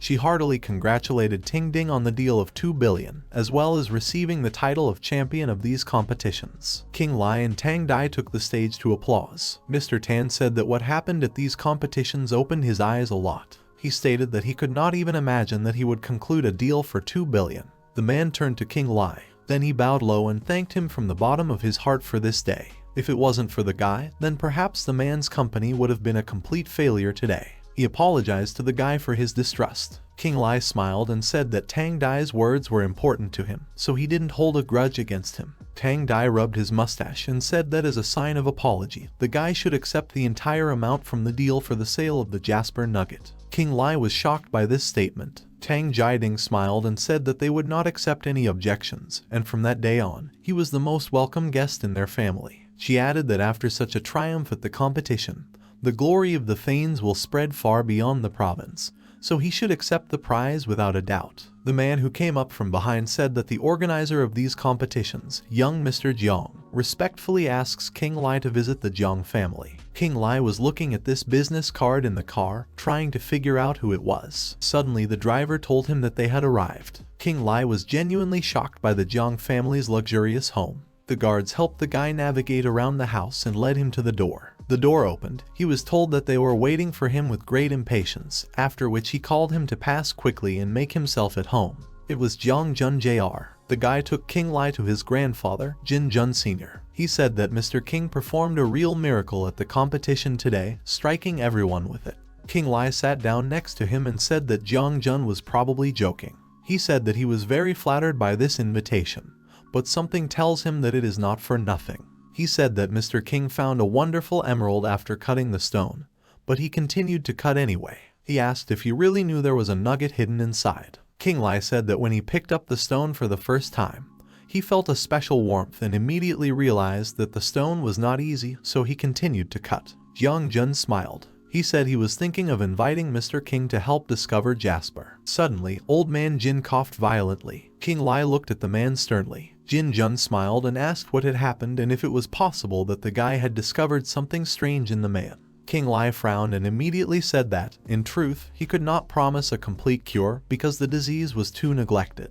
The old man was surprised that the guy was also knowledgeable in medicine. Qing Li said that he recently opened a small clinic in his city. He asked if Grandpa would mind if he checked his pulse. Grandfather said that they had already visited all the luminaries of medicine in search of life-saving healing. If Mr. King knows something about medicine, then they will not interfere. Qing Li gently took the man's hand and enveloped himself in energy. He noticed that the negative energy had already penetrated very deeply into Jin Jun Sr. He applied his hand and ordered the evil energy to scatter using his needles. After only an hour, Grandpa exhaled heavily. He looked up and said that he was already much better. King Li said that he was only able to suppress this disease for a short time, but in order to eradicate it completely, it is necessary to find the root cause in Mr. Senior himself. Jiang Jiang grabbed the chair and said that his grandfather was his sole concern, and usually he didn't even go outside. King Li thought about it and said that he would dare to ask a tactless question. He asked if they had received any expensive gifts recently. Grandpa asked what it meant, and Jiang Jun immediately exclaimed that there was one trinket. After a while, he brought a beautiful stove into the room.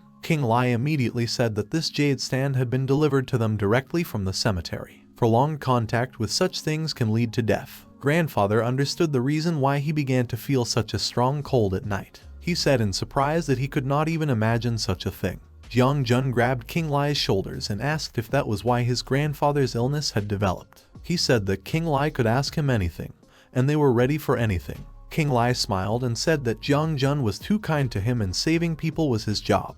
He said that he would be happy to help with the search, but he has one request. Jiang Jun asked what it was all about, because the Jiang family would consider it an honor to fulfill any request of King Li. The guy handed him a photo and said that the people on it were his parents. They disappeared 10 years ago, and still nothing is known about them. Jiang Jun said he seemed to understand the guy. 10 years is a long time, and they may need extra time, but they will make every effort. King Li said it was too kind of them. Jiang Jun wanted to say something about the search for Jasper, but the guy interrupted him, asking him not to worry, because he could start at least this second. Young Jiang thanked the guy from the bottom of his heart and handed him a gift of a gold card with 2 billion on it. He said that, of course, it was only an advance. They shook hands and King Li said that as soon as he found the stone, he would immediately contact the Jiang family. Young Jiang thanked him again and apologized for bothering him. The guy was worried that their family would not be able to achieve its former glory, and this might be their last chance. On the second day, King Li finally returned to the clinic and was going to see who needed help within the walls of his hospital. Right before he opened the door, someone suddenly greeted him. It was an old man with a cane. He said that he had been having constant headaches lately, so he asked King Li for help. The guy cordially agreed and invited him to the clinic, saying that he would definitely help. Suddenly, right in front of the King Li clinic, someone said over the loudspeaker that today was the opening of the Tang Medical Center. Descendant of the great Tang, Bo Huai-Tang is personally inspecting all the poor and sick today. He urged people not to miss it, because there will be no such chance anymore, and the quality is guaranteed. The old man turned around and told the gentleman that he could not believe that he was the #1 in their city. The man stated that this was certainly the case. The gift of healing has been passed on in their family for more than 100 years. Hardly any other clinics can boast of this. The old man immediately ran up to him and asked him to give him a number to the doctor. He said the man made the right choice. The guy bent down to the old man and asked if the man had heard that it was people in yin and yang pushing a fake. The old man was surprised and asked if it was true. The furious King Li asked if the man was thinking when he said such things right in front of him.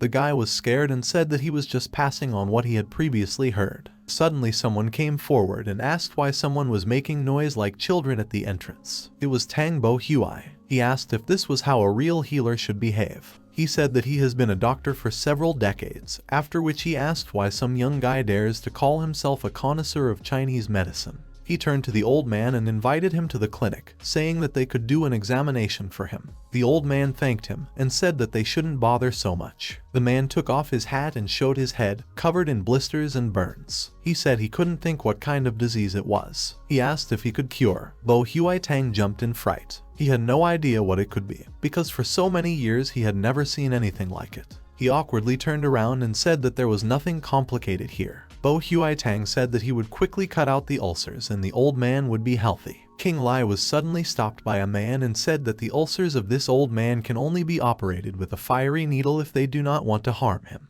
Holding an ordinary needle in his hands, the old man exclaimed that such a healer as he did not need advice from some newcomers in healing. King Li asked Bo Huai-Tang to stop, because this is a mutated herpes virus, and such sores cannot be removed in this way. Sticking the needle in, and the blood gushed up. The old man fell to the ground, holding his head. Bo Huai-Tang walked away uncertainly and asked what was wrong with the patient. King Li ran forward and ordered the man to move away. Bo Huai-Tang covered the old man with his hand and said that this was his patient, and the Yin and Yang Center had no rights over him. King Li punched the man in the face. He asked if the patients were really some kind of toys for him. He asked what kind of Dr. Bo Huai-Tang was after such words. King Li took out a needle and thought that this Bo Huai-Tang had managed to pierce the receptacle of evil energy. He gently stretched the man's forehead and wished that it was not too late. He thought that everything was very bad, because the virus had penetrated deep into the body, and it would not be easy to cure it. The disease has subdued almost all the vital forces. He used the burning needle technique, because he had only one way out. He used them like bullets, slicing through the evil energy. The blisters on the man's head subsided,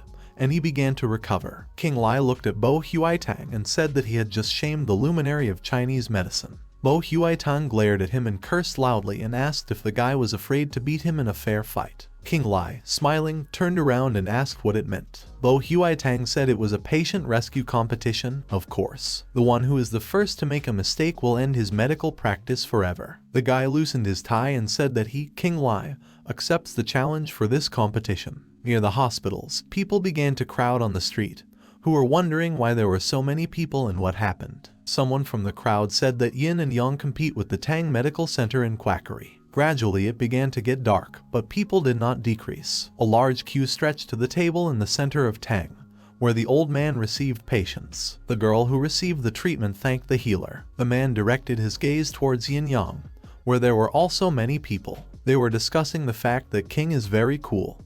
He's stuck in just a couple of needles, and the guy who came to him became like new. The doctor is young, but he treats like a god. Mr. Tang thought that he had been bending his back for more than 30 years to heal at the level, and the guy started yesterday, and has not yet had a single complaint. The old man coughed and glanced briefly at the assistant next to him. Then he rubbed the bridge of his nose and called the next patient. The man was greeted, and Tang looked at the patient in shock and thought that it was the same disease. At this time, Yin and Yang Hospital called the next patient. Mr. Tang's assistant sat down on a chair. She turned to the doctor with the words that lately her head has often become dizzy and her chest is squeezing. She asked if he could advise her something. She grabbed her hand and pulled it towards her, saying that it was unbearable and that the doctor would examine her as soon as possible. King Li pulled his hand back and told the girl not to worry and let her take her pulse first. The guy put his fingers on her wrist, and the girl put her finger on top of his palm. She approached and told the doctor to examine her very carefully. King Li was surrounded by energy. He closed his eyes and thought that it was strange. The pulse was beating strongly,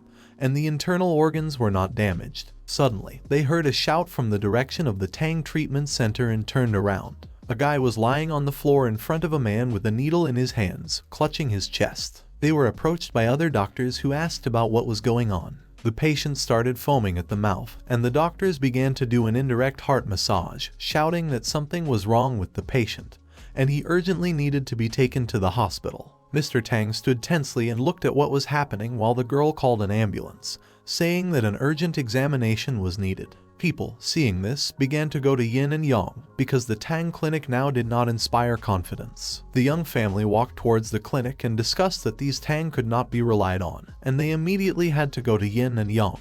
Mr. Tang's assistant saw them and, closing her eyes, uttered the words that she had a headache. She staggered and fell to the floor, asking for a doctor to examine her. At that moment, Mr. Tang came running to them, who shouted that the guy was rejoicing early. He said that if King Li didn't treat her properly, then they would have a draw. Neither there nor here. The guy looked at all his needles, deciding what he needed. He picked up a huge needle that looked more like a stake. He looked at the girl and asked if he could use the largest size. King Li said that it was necessary to examine her carefully again. Otherwise, if you prick the wrong place, you can leave the patient crippled for the rest of your life. The girl who was lying with her eyes closed tensed. When the guy counted to 1, she suddenly jumped up. The girl nervously said that it was such a surprise and she wasn't a bit sick. It was all Tang.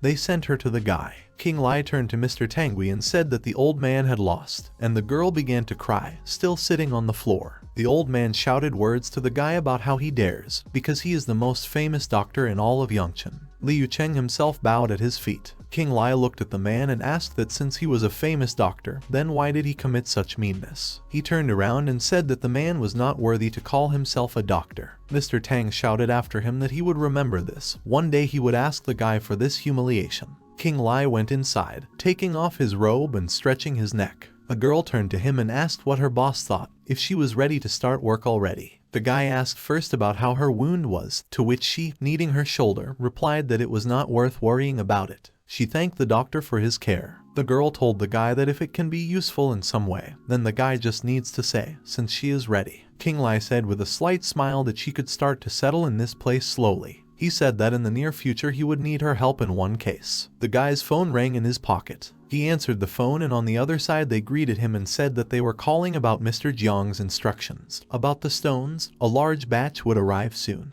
She also said that there was another case, but it was not for a phone conversation, but the guy's interest there, of course, was taken into account. Qing Li replied that since she was so insistent, then of course he was ready to meet. The girl said that she would send the exact time and place to his phone right now. In the house of Tang Huai, the news was heard that yesterday afternoon 2 of the greatest healers of their city staged a competition in the medical art. The Tang clinic suffered a crushing defeat, and their main healer was forced to give up medical practice forever. A man sitting in a chair in front of the TV, breaking a cup in his hands, shouted to turn off this TV, which made the servant behind him very scared. Someone outside the door asked if the healer Tang lived in this place, to which the man shouted that he was not here and let the person leave. The guy who was standing outside the door asked if the man would change his mind if he helped Mr. Tang take revenge on Qing Li. The door immediately opened, and the man on the threshold excitedly asked about the guy's words. Meng Hao, passing the note to the man, said that this was a plan that only Mr. Tang could carry out. The man opened the paper and his hands trembled, and he asked in shock if it was a recipe. Qing Li stretched himself well and asked if the girl would like to walk with him, because for her rehabilitation after injury,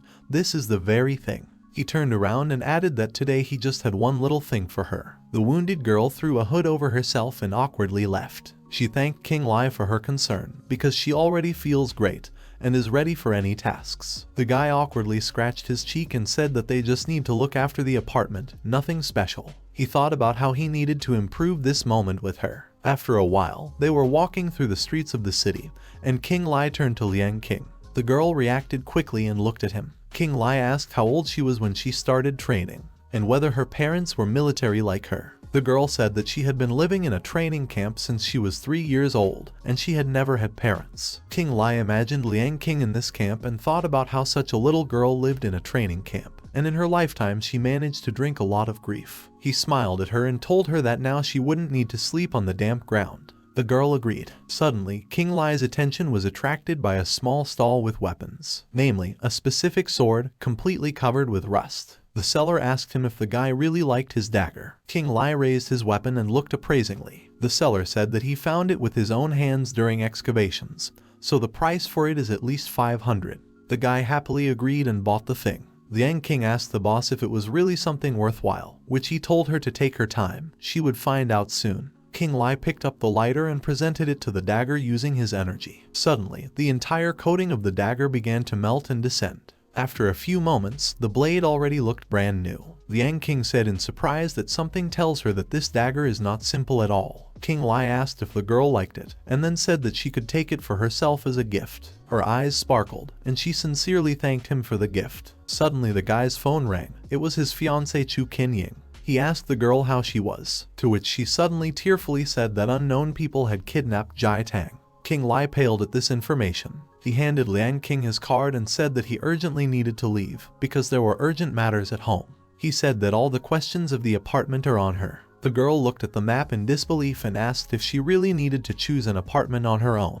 While running away, Qing Li said that he fully trusted Liang Qing's taste. He told Qin Ying into the phone that the most important thing for her was not to worry, after which he asked her to tell in more detail how everything happened. At this time, teenagers were having fun on the circuit outside the city. One of the guys was holding Jai Tang by the hair. He said that if she wanted to blame someone, then she should blame herself. Fang Jiayao, Chu Jai Tang's ex-boyfriend, stated that he had already told the girl to follow him, after which he asked what was unclear. He said she didn't have to worry, and he didn't need her anymore, but he wouldn't mind her family's money. Jai Tang shouted and asked if he had completely lost his shame. Suddenly, one of Fang Jiayao's friends asked him to look away. The guy turned around, asking what was there. A black car pulled up next to them. Qing Li came out of it carefully and said that he had brought a ransom. One of Fang Jiayao's friends recognized the guy. Chu Jai Tang wondered what use her sister's sick husband could be in such a situation. Fang Jiayao said it must have been difficult to get this far.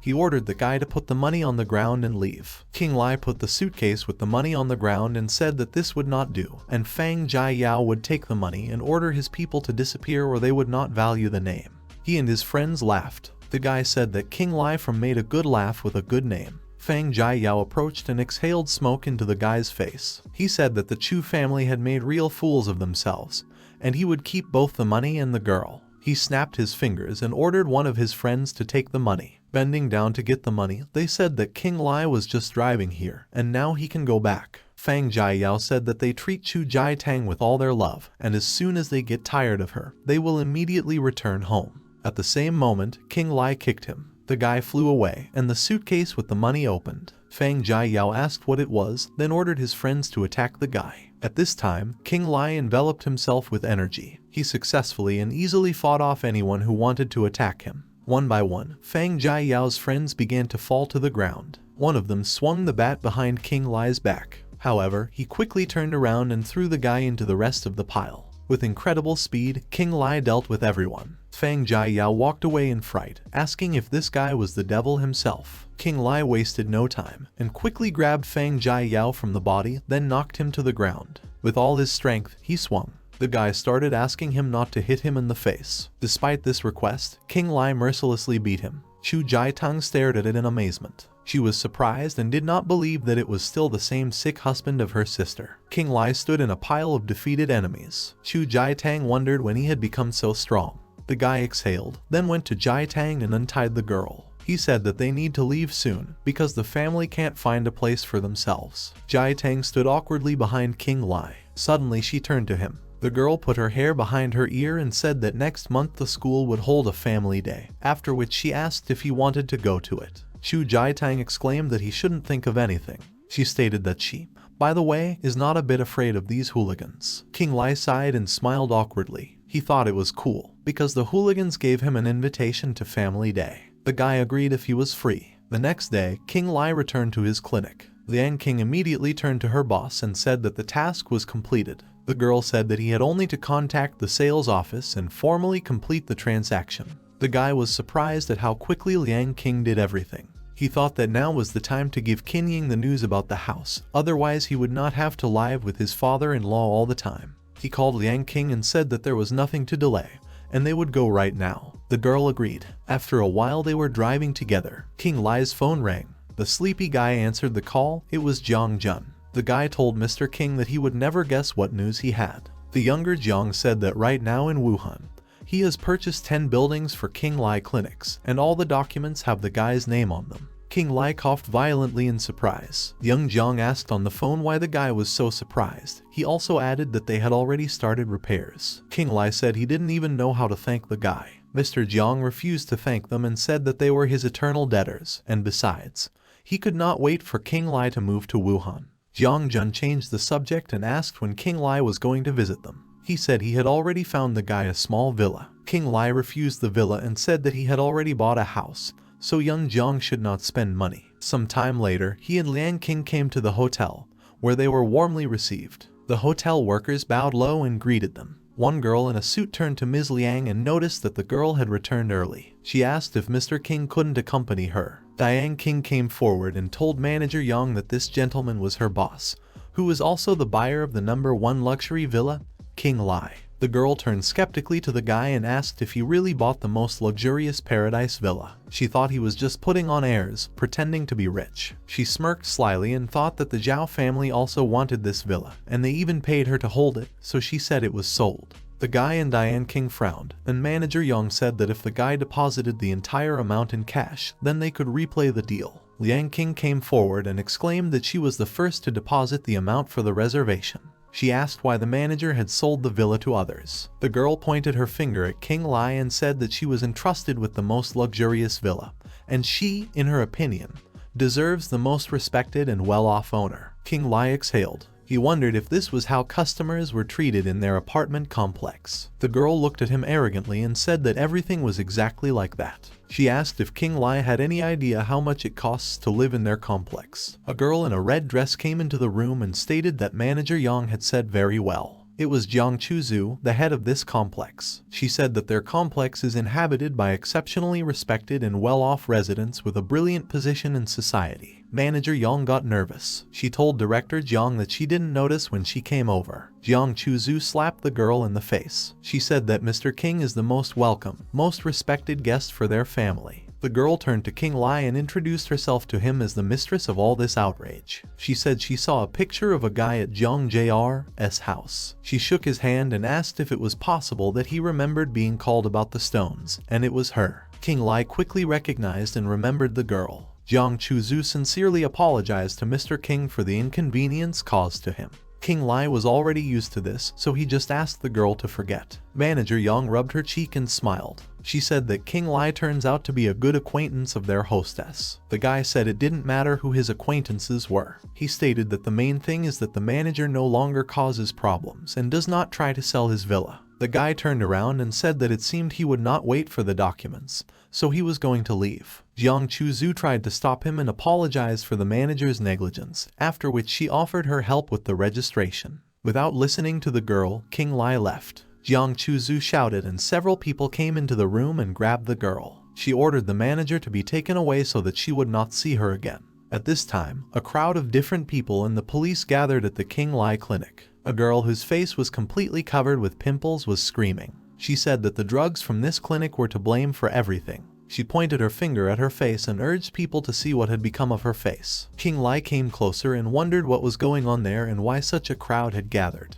As soon as the girl saw him, she said that he was the poison dealer. She asked the police to grab him. The guy in perplexity asked the woman what it was about, to which she replied that they bought a cream from him, and now everyone has the result on their face. She pointed to the rash on her face. King Li wondered what kind of cream she was talking about, since he made 200 cans just for Liu Wang. Suddenly he had a hunch. The woman turned to two policemen that the guy was ready for anything for the sake of profit, so he needed to be arrested urgently. Mr. Policeman approached the guy and told him to go with him. Liang King covered the guy with her hand, and then stood in front of him and asked what the police were doing. The man replied that he was doing what was necessary, that is, they were leading a fraud suspect for questioning. King Li at that moment decided to take something out of his pocket. The police noticed this and shouted at the guy not to do anything stupid and put his hands up. King Li took out his phone, telling the men not to panic like that, because he only wanted to contact those responsible for these crimes. One of the policemen picked up the phone and asked what responsible person he was talking about. The call was answered. The man greeted him and said that the man was being disturbed by the Yangcheng police about the incident with the cream, which is being implemented in the Yin and Yang clinic. Liu Wang replied in shock that this could not be because she personally uses it. After a while, the girl arrived at the scene. She turned to Dr. King with a smile and asked if he had made a new batch of cream. King Li asked if the girl had already run out of it, and then added that he had given her the entire batch without a trace. She laughed a little and replied that she had already used it all. She asked me to take a look at her skin. She thought that maybe the guy had come up with something else. She suddenly seriously uttered the words that on the other hand, how these people were able to get him.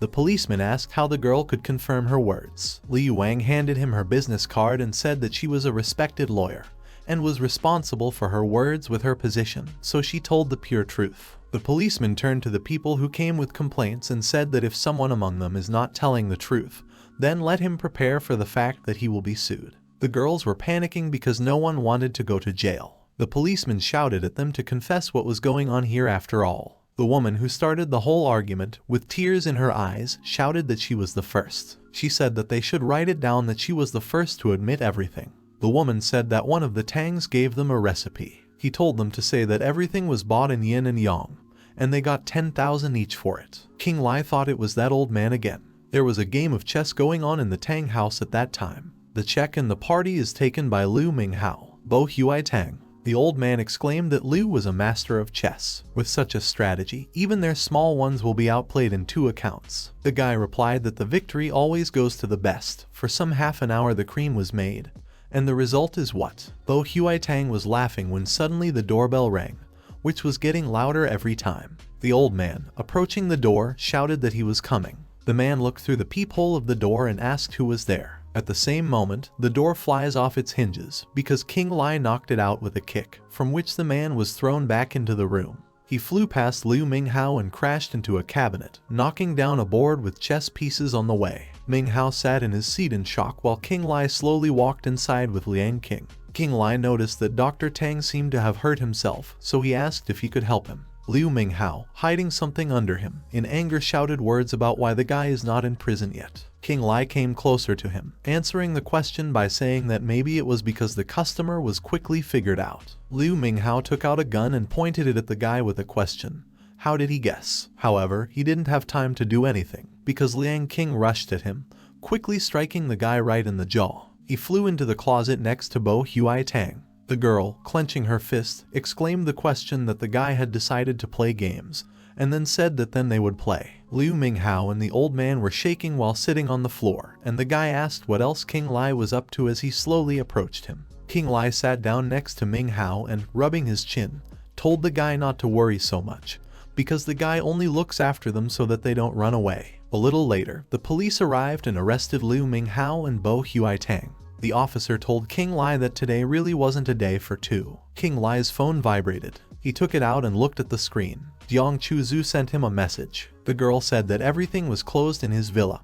He could move in right now. He told Liang Qing that he had important things to do, so this couple is on it. The guy arrived at the designated place and went inside. Different people were there, and the guy went on. He went to the door and knocked. The door was opened by Ms. Jiang with the words that the guy should pass and get settled. And the guy paid his respects. There was another guy in the room, and the girl told Qing Li to sit down soon. They just got a special red tea from France itself, he should try it. Jiang Chuzhu said that they would finish the paperwork at the same time, so she brought him a folder with documents. She handed it to Qing Li with the words that only the last payment remained, and the villa completely belongs to the guy. Qing Li thanked Jiang Chuzhu. She introduced him to a member of the Jiang family, Jiang Jai. She said that the guy heard that Qing Li was coming and begged to take him with him, says he wants to cooperate. The guy is a member of the Jiang clan, as well as the owner of almost everything in Yangcheng. Qing Li asked him about the cooperation. Jiang Jai extended his hand to Qing Li,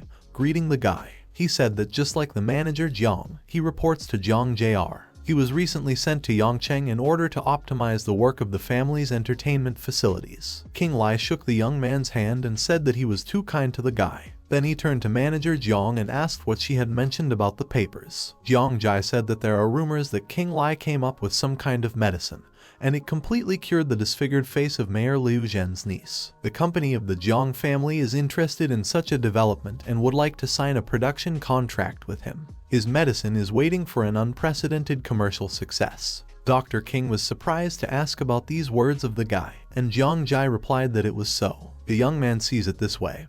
With Qing Li Cream, with them production and sales, Qing Li will own 80% of the shares, and the Jiang family will own only 20%. The guy asked what Mr. King would say to that. Qing Li thought that judging by the fact that Jiang Jai was calling Liu Zhen's name, the Jiano Corporation had long-term plans in Yangcheng. In that case, now they need to prepare the ground, and Qing Li's cream can play an important role in this. Jiang Jai thought intensely that the guy still dares to hesitate. Is it really not enough for him? Young Master Jiang coughed loudly, attracting Jiang Chuzhu's attention. The girl understood and nodded, getting up from her seat. She approached Mr. King and said that she would like to somehow compensate him for yesterday's misunderstanding. She handed him a folder with the rights to the club for Gentleman Yellow Ticket, and said that very soon this club will become the largest in Yangcheng. Qing Li pushed the folder back with the words that the manager was too kind to him. He said that everything about yesterday has long been forgotten. The girl replied that she thought the guy had forgiven her yesterday's misunderstanding,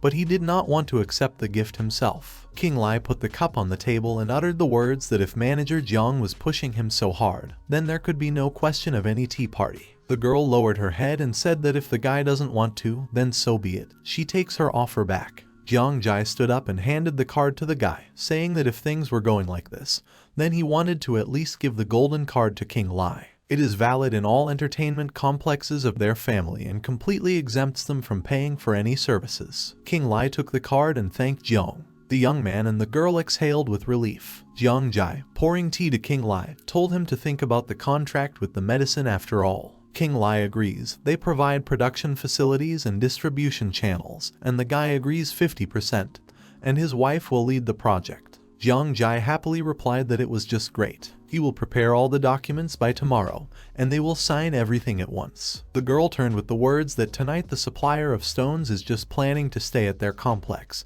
This is in case he is interested. King Li stood up and said that in that case it was time for him to take his leave. Manager Jiang agreed and said that the guy was in great demand today. After that, the guy went to the warehouse. The worker said that they had already unloaded everything and everything was in place. The guy said they did their best. The guy exhaled and began unloading boxes with precious stones. After a while, King Li was sitting at a table with pieces of stones falling from it. He was sawing stones, and there were many different tools on the table. He sighed and leaned back in his chair. He was exhausted. He thought he had to find another way if he wanted to find that very rare red jasper. An idea struck him, and he wondered how he could have forgotten. The guy didn't know if it would work or not this time to feel something. King Li, sitting at the table, enveloped himself in energy. She reached for all the boxes of stones, examining each one. He suddenly felt the right stone. Finally, the guy found it. He picked up a stone that was enveloped in red energy. Chu Qin Yin and her family sat in the room and waited.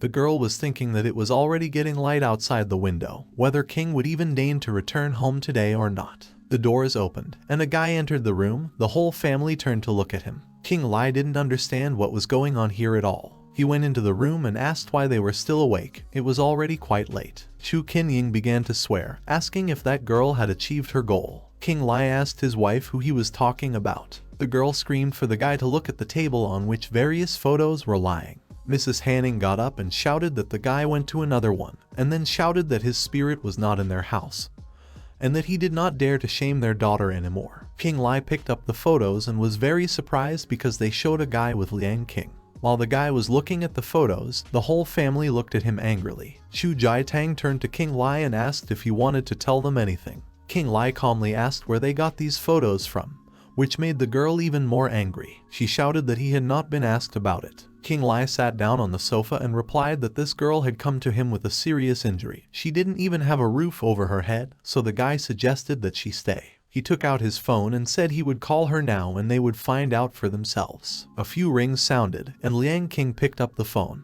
She asked the boss what had happened, and the whole family stood shocked and silent. 10 minutes later, Qin Ying awkwardly straightened her hair and said that this was how it turned out. King Li said that the girl in the photo is called Liang King, and she is a complete orphan. She really has nowhere to go, and the guy is the only one who gave a helping hand. Chu Tang said that the guy could have explained everything to her earlier. She would have understood. Han Ying awkwardly exclaimed that they still dared to doubt the guy so much. She asked if the guy understood that the situation was quite delicate. King Li leaned back against the pillows and said that it was okay. However, Qin Ying grabbed his arm and told him to go upstairs quickly, because she had already kept her parents awake half the night. While King Li and Qin Ying were climbing the stairs, Han Ying and her husband were quickly gathering his tools so that the guy wouldn't see it. Turning around, he said that Jiang Corporation was planning to open a joint venture with him, and tomorrow they would come to settle the last formalities. Qin Ying was in shock. She was thinking about where they were and where this family was. She was amazed that they would have a joint business. The next morning, Jiang Jai arrived. He turned to Ms. Chu and said that they could sign all the documents right now. The girl signed her name. He congratulated the girl on the position of acting director in the new company. He said that he sincerely hopes that their cooperation will be fruitful. She warned me that she might torment me with questions. But Jiang Jai enthusiastically replied that there was no need to worry. Mr. King was very insistent on her candidacy. Chu Qin Yin was surprised at how Jiang Jai saw her. She muttered softly that King Li had left for Wuhan today. Could it really be related to the company's affairs? The young man said that the company asked him to help in finding such nuggets, and it bore fruit. In just a couple of days he was able to find the stones. At the Wuhan airport, a guy was waving King Li with his hand, calling to him. The girls behind the guy were whispering about whether this young man was from their company, and then decided that maybe he was meeting someone. The guy said that he couldn't even imagine that the guy would find the stone so quickly, and then asked that he didn't seem to like wasting time. They arrived. The guy said that when his people heard that the guy would be in town, they asked to invite him to them to express their great gratitude. He added that they had not been so scrupulously preparing for the reception of guests for a long time,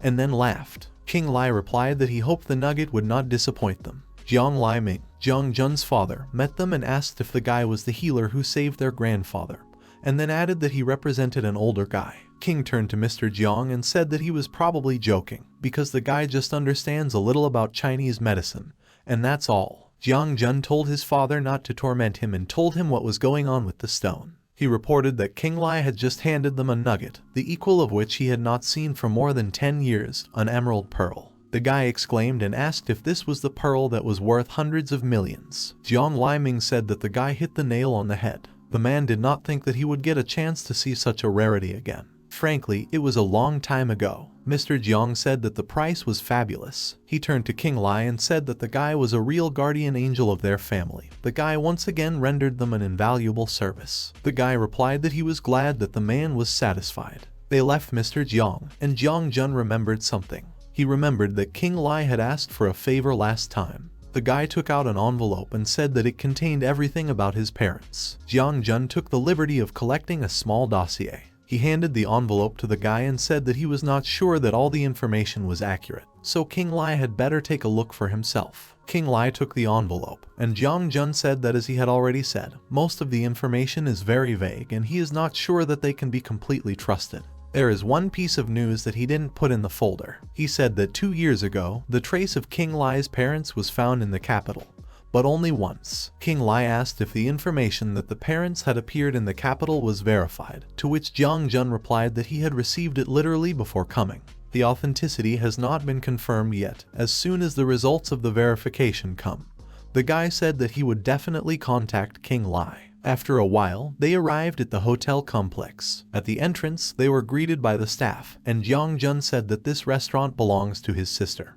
Her good fame is known to everyone in Wuhan. Jiang Jun said that Qing Li simply had to try the chef's dish when suddenly a girl called out to him. It was Jiang Jan, Jiang Jun's younger sister. She told the guy that they had agreed that he was supposed to go shopping with her today. Young Master Jiang slapped his forehead and said that he had been talking to her about the pearl all night yesterday. Shopping completely flew out of my head. The girl turned away with displeasure, and Jiang Jun decided to introduce his younger sister to Qing Li.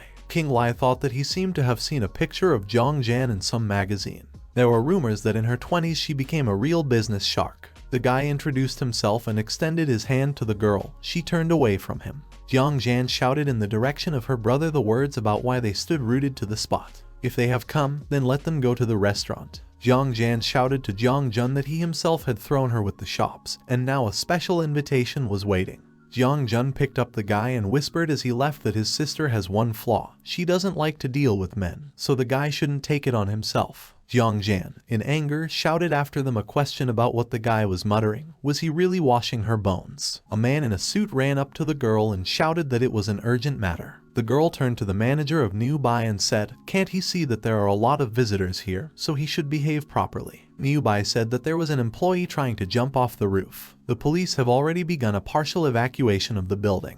Jiang Jan quickly headed for the elevator, shouting that this was the main restaurant. It was urgent to turn on the emergency alarm. Jiang Jun turned to Qing Li and said that it was awkward, because he just wanted to treat the guy to lunch. He couldn't even imagine what was going on here. Qing Li replied that the guy himself said that the young man was like a family member, so there was no need to apologize. He said it was better to go find out what was going on here. There was a girl standing on the edge of the roof, and behind her a police officer, and a cook who asked what the girl wanted. The policeman reported that Director Jiang was already here. The girl came running and shouted that the girl did not make sudden movements, and she would do everything in her power, so the girl just needs to say. The employee turned around with bright red eyes and asked if it was true that the manager would do everything.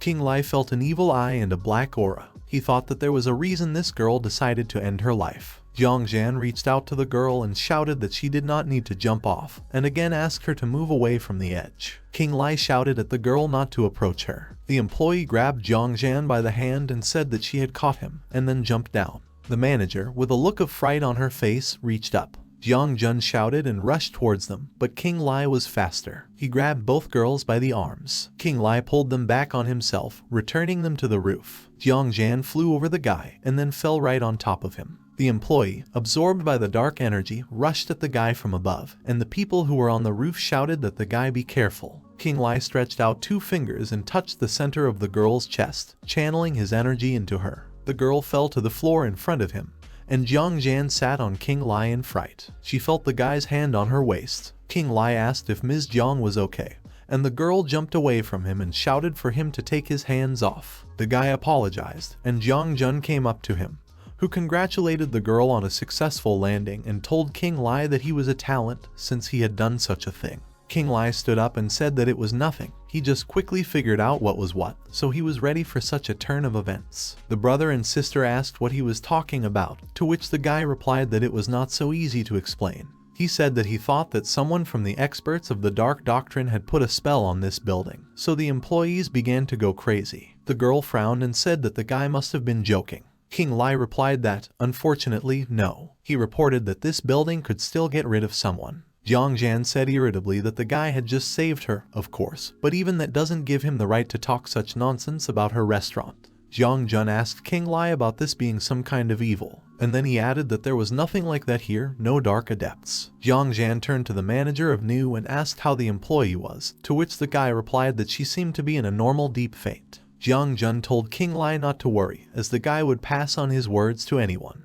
They went down, and young Mr. Jiang uttered words about how lucky it was that Qing Li was there. Otherwise he himself understands what would have happened to his sister. Jiang added that their family is forever in debt to the guy. Qing Li replied that such a trifle is not even worth discussing, especially since they help him so much. At that moment, the guy imperceptibly threw some object into the vase, which began to spread its energy. 5 minutes later, 2 people arrived at the building. One person said that he had also heard about a young lady and an incident related to her. The man told Zhang Liming not to worry, because if there is something there, he will find a way to resolve everything. To begin with, he decided to examine everything carefully. The master looked at the building in shock and said that this was not a case for a simple caster. He knows only 2 people who can do this. Mr. Jiang went inside. Jiang Jian was on the phone at the time saying that as soon as the results of the examination came, she should be contacted immediately. When the master entered, he noticed the jade pumpkin in the vase that Qing Li had left earlier. The master asked where this jade pumpkin came from, and the manager nearby replied that it seemed to have been dropped by the gentleman who came with Master Jiang. Jiang Jian uttered the words that it was him again. The master said that if it were not for this pumpkin, but deaths would not have been avoided. The girl said irritably that there was a charlatan here, he was talking in riddles. Mr. Jiang asked what the master meant, to which he replied that the master, the owner of this pumpkin, had already helped them with this misfortune. Jiang Liming asked his daughter where Mr. King was. The girl turned away and said how could she know, because he and her brother had gone somewhere. The man told her to call them quickly. Jiang Jian unhappily called her brother and wondered what was going on. After some time, the guys returned, and Jiang Jun asked his father what had happened and why he was looking for them. Jiang Liming said that he had invited Master Cheng to deal with the problem at the Jan restaurant, and in general, they need to learn something from King. The greatest feng shui master in Wuhan said that he had just examined the energy hole at the site of this restaurant and it seems that there is something fishy here. Master Cheng stretched out his hand and showed the pumpkin, saying that he had discovered it. Qing Li assumed that the man wanted to ask if the guy had put her in a flower pot. Jiang Jun asked the master to explain what kind of pumpkin it was. Cheng Taiyuan laughed and said he didn't expect their hero to be so young. He said that a new generation of metaphysicians is growing. Jiang Liming said that Qing Li had very conveniently plugged the energy gap, and then asked if everything had come to an end. Qing Li replied that this was only a temporary solution. When this energy forced the girl to jump off the roof, he decided to leave the pumpkin to somehow restrain her flow. They went up to the roof, and the guy said that in this place the energy is most vulnerable and weakest. The guy turned to the master and asked him to disturb him and lend Qing Li 7 coppers. The master agreed, calling the guy a young friend. Qing Li thanked him and tossed the coppers into the air, enveloping him with his energy. He noticed that the energy was breaking out, and not weakly so. The guy sat down and began to do something. The master asked in shock how it was possible at all. The energy escapes with some kind of diabolical force. Qing Li plunged the blade into the floor, and a halo of light energy formed. Jiang Liming shouted that it was impossible. In a matter of seconds, a real hurricane broke out. After a few moments, the wind stopped and Qing Li exhaled, saying that everything was over. He said that now they should call the hospital. The girl who tried to jump should pass out. Cheng Taiyuan turned to a young friend and said that his techniques were fascinating, and an old man like him had a lot to learn from him. The man whispered in the guy's ear that the girl was out of sorts, so let the guy not take her antics personally. Qing Li awkwardly scratched his neck and said that he understood everything. They were already standing in front of the Mingting Palace. The young gentleman said that for 2 days it has not been possible to thank him, but today he brought the guy to the perfect place. Upon entering, Jiang Jun uttered words wishing glory to the local manager, because everything is always at the highest level. He asked if their room was ready. The man awkwardly replied that he was very uncomfortable, but there were no seats today, the palace was fully rented. Jiang Jun asked in surprise, "Is there really not a single place available?" The manager seems to be laughing at him. The man said that the guy was their most expensive guest. He would never dare to deceive him. A guy, Zhu Wei, the head of the Zhu family from the capital, came up to them and said he knew him. He asked if it was the same almighty Jiang. Jiang Jun said that he could not understand where such a moth came from, that the whole palace was served to him, and it turned out to be Zhu Wei. Zhu Wei said that it was in his repertoire, all day some muddy schemes, just for a small town. He asked about what the capital looks like to him. Jiang exclaimed how much the man thought of himself, and asked if his family had become the stars of the capital for a long time. Zhu Wei said not to involve his family, at least they are not the last people there, and they climbed out of their skins to win a place in the capital for themselves. Jiang told him to repeat what Zhu Wei had said, and then asked if he had forgotten how he went to the hospital last year after such chatter. Qing Li thought the guy looked very tough as Jiang Jun defeated him. Zhu Wei swung his leg and asked if the guy really thinks he's still the same weakling. Jiang put his arm under the blow, defending himself, causing the guy to fly away, and wondered how he could become so strong. They rushed at each other, cursing. Zhu Wei said that it was not for nothing that grandfather Jiang threw the guy out of the capital. He would not recognize such a grandson either. He was about to punch Jiang Jun in the face. Suddenly, he flew back in a second. Qing Li, enveloped in energy, hit him. Jiang Jun watched Qing Li throw the guy in different directions and wondered when the doctor managed to learn how to fight. Zhu Wei thought that Jiang Jun had cheeky friends. He had very little strength left. The guy turned to Jiang and said that they helped him today, so he can consider that he was born under a lucky star. Leaving, he said that he was not saying goodbye to the guy. Jiang Jun put his hand on his shoulder and said that if it wasn't for him, the guy would have been well warmed up right now. Qing Li replied that he could not calmly watch when he got hurt. Jiang Jun said with a smile that they had passed this topic, and offered to eat, otherwise Qing Li would be late for his plane. He added that his sister suddenly wanted to go to Yangchen, said she missed her old friends. The guy took her tickets for the Qing Li flight. Qing Li was already sitting on the plane and reading a magazine when Jiang Jan passed by, who turned around to look at him. The guy tried to hide, but did not have time. He turned to the girl with the words that they had not seen each other for a million years. The girl asked why wherever she went, she bumped into him everywhere. She abruptly turned away and walked on. While Jiang Jan was walking down the aisle, someone hit her from behind. She quickly turned around, and the stewardess asked what happened. The girl pointed at the man and said that he had just hit her, to which the man replied that he had accidentally touched her while pushing the conductor off the board.